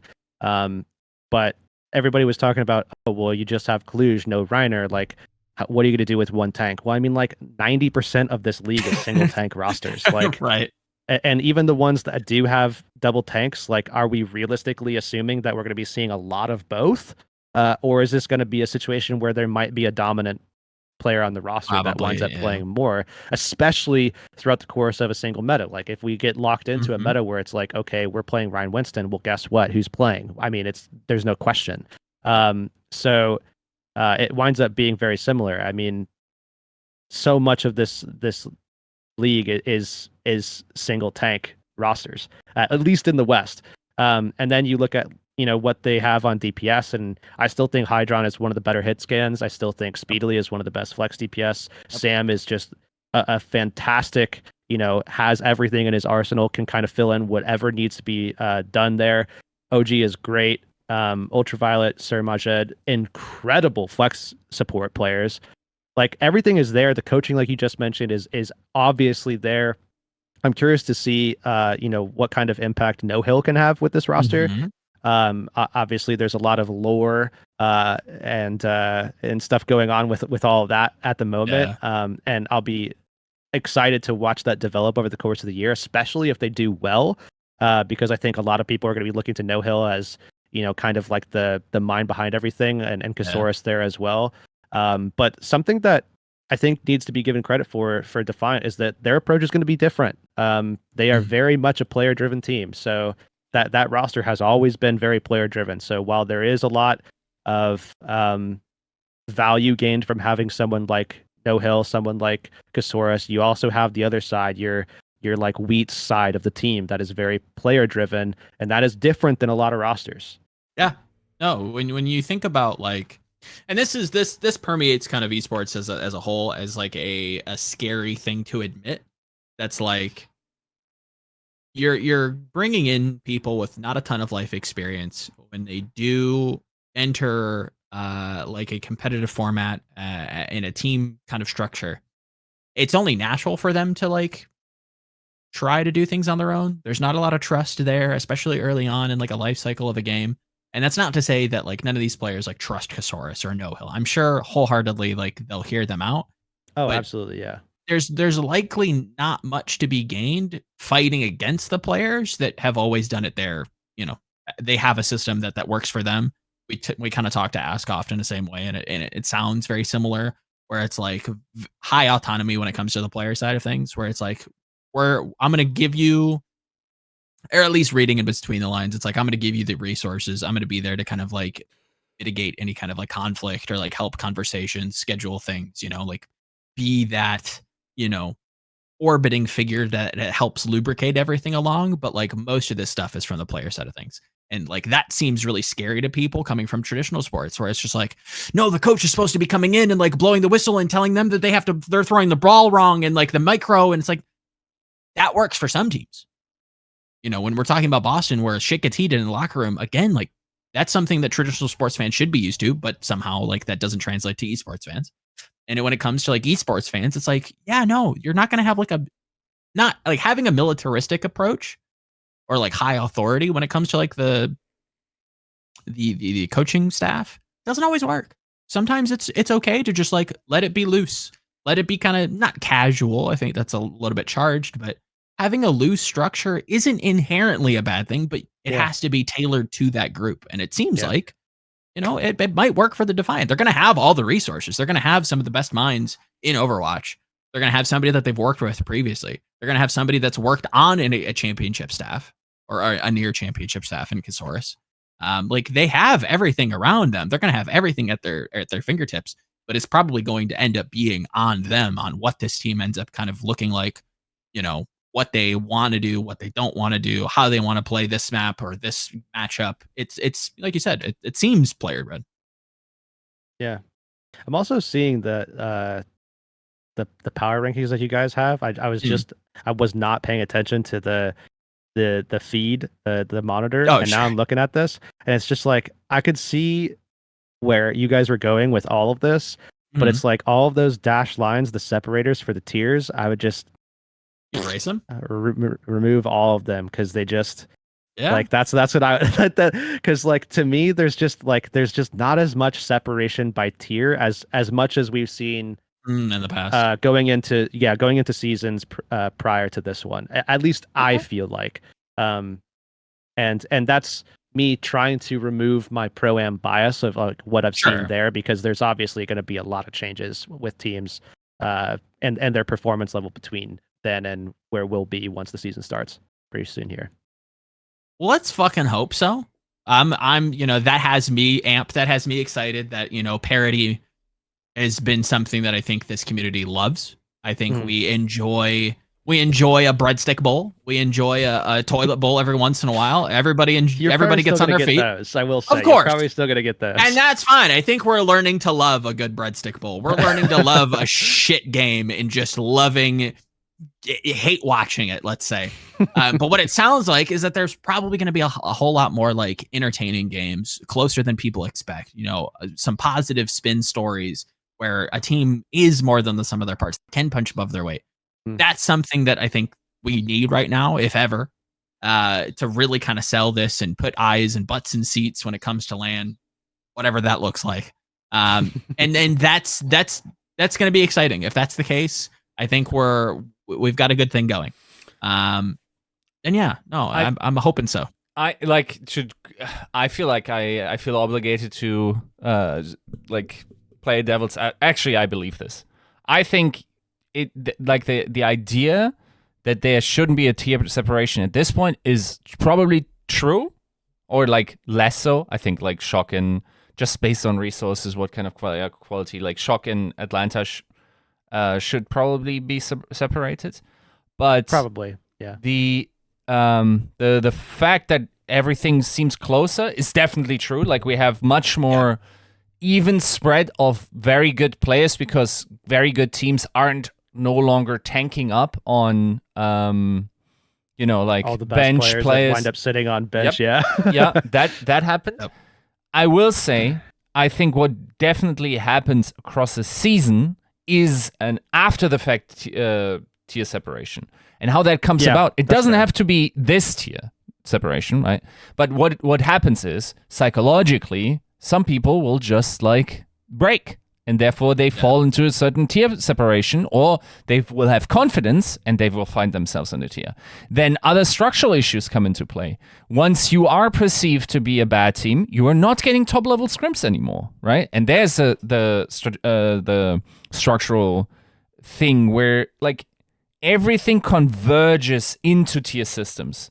To a certain degree, with or soft resets of that MMR ladder, if you want, for every like major patch. Where if we're playing in different meta archetype, then we roll the dice again, right?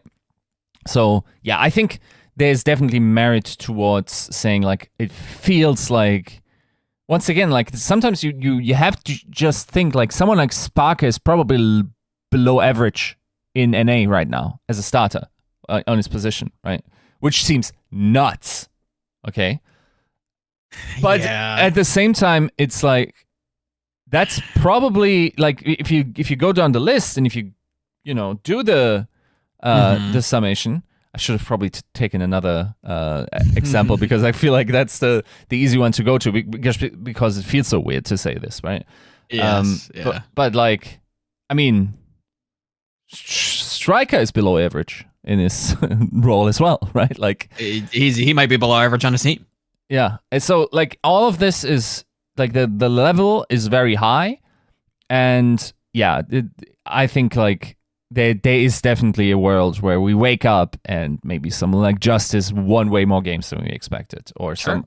Yeah. Or also we will wake up and one of those teams that look very promising will have shit the bed because like something breaks, they never hit their meta, they fall into the bad shittier system of like not getting top tier scrims. Now they are all like sort of like letting themselves go, maybe not scrimming as much. They're like going fuck it, like I don't want to invest in this team anymore anyway. Like all of this, the social aspect and the systemic aspect will take hold, and then eventually we'll have to reevaluate. So the point of like there probably isn't as hard a tier separation this year as there ever was is well taken, other than the fat tails. So like top two, bottom two, I would say. But yeah, I think everything else could be pretty interesting. It would very much surprise me if after the season we would look at scores and we'd, for instance, like have the 10th place team only like 2 wins away from the 4th. I don't think that was likely to happen. Listen, I don't know if I disagree, but I'm gonna hope that we do have that. I'm gonna hope that we do have like a success story out of Justice, or New York doesn't look as poop as I think they might be, or London continues the Cinderella story and is just outperforming all these budget just sharks, right? That would be something that I think that is the lifeline of this game right now, and I think we do need that. We need a success story, like a Mayhem winning Pro-Ham at a LAN environment, right? Like that's something that we need. We need the confetti to fall on somebody that nobody expects, and we need to sell that till the fucking cows come home. We need a fucking an out like that, and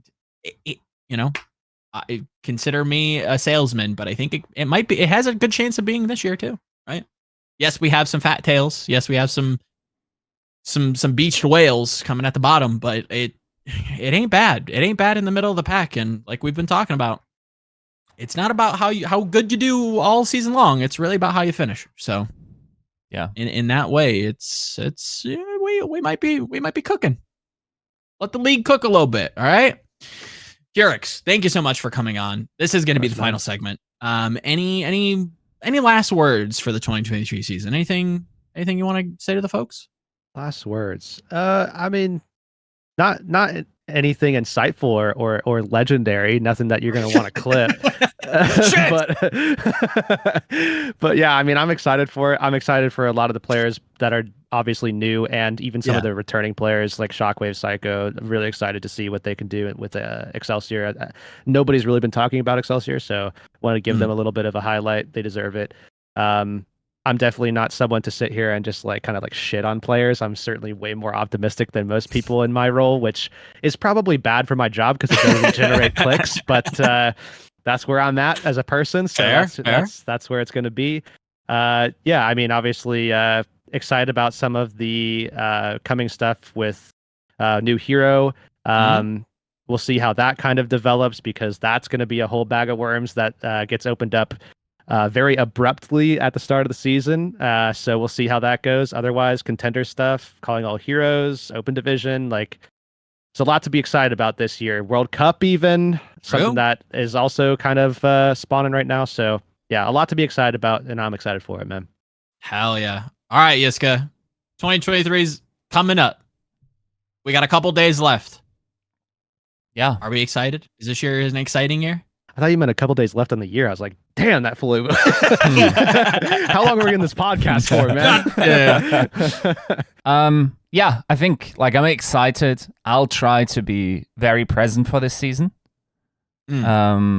Just soak it up. I think there are certain high points, for instance, not to leak, but I fully expect the mid-season invitational or mid-season tournament to be of much higher quality than the Hawaii tournaments that they were, because the venue is much better. And I hope this will be a celebration of Overwatch esports. Feels like it. It certainly feels like it. 2023 is coming in hot. A couple days left. Be excited. This is hopefully, if you got this far, because this is probably going to be the tail end of the mega episode. Kudos to you, listening to 4 hours of crazy people talk about this. No one made game. it. You don't even have to close this one. No one made it, man. No one made it. I was gonna do it that way too, where I was just like, and that's the episode. But for whoever did, if there is anybody, you deserve an award. We need to give you a badge in the Discord or something. But yeah, that's the episode. Hope you guys enjoyed it. It was fun putting it on, and we will see you soon. How about that? Send us home, Yiska. Peace.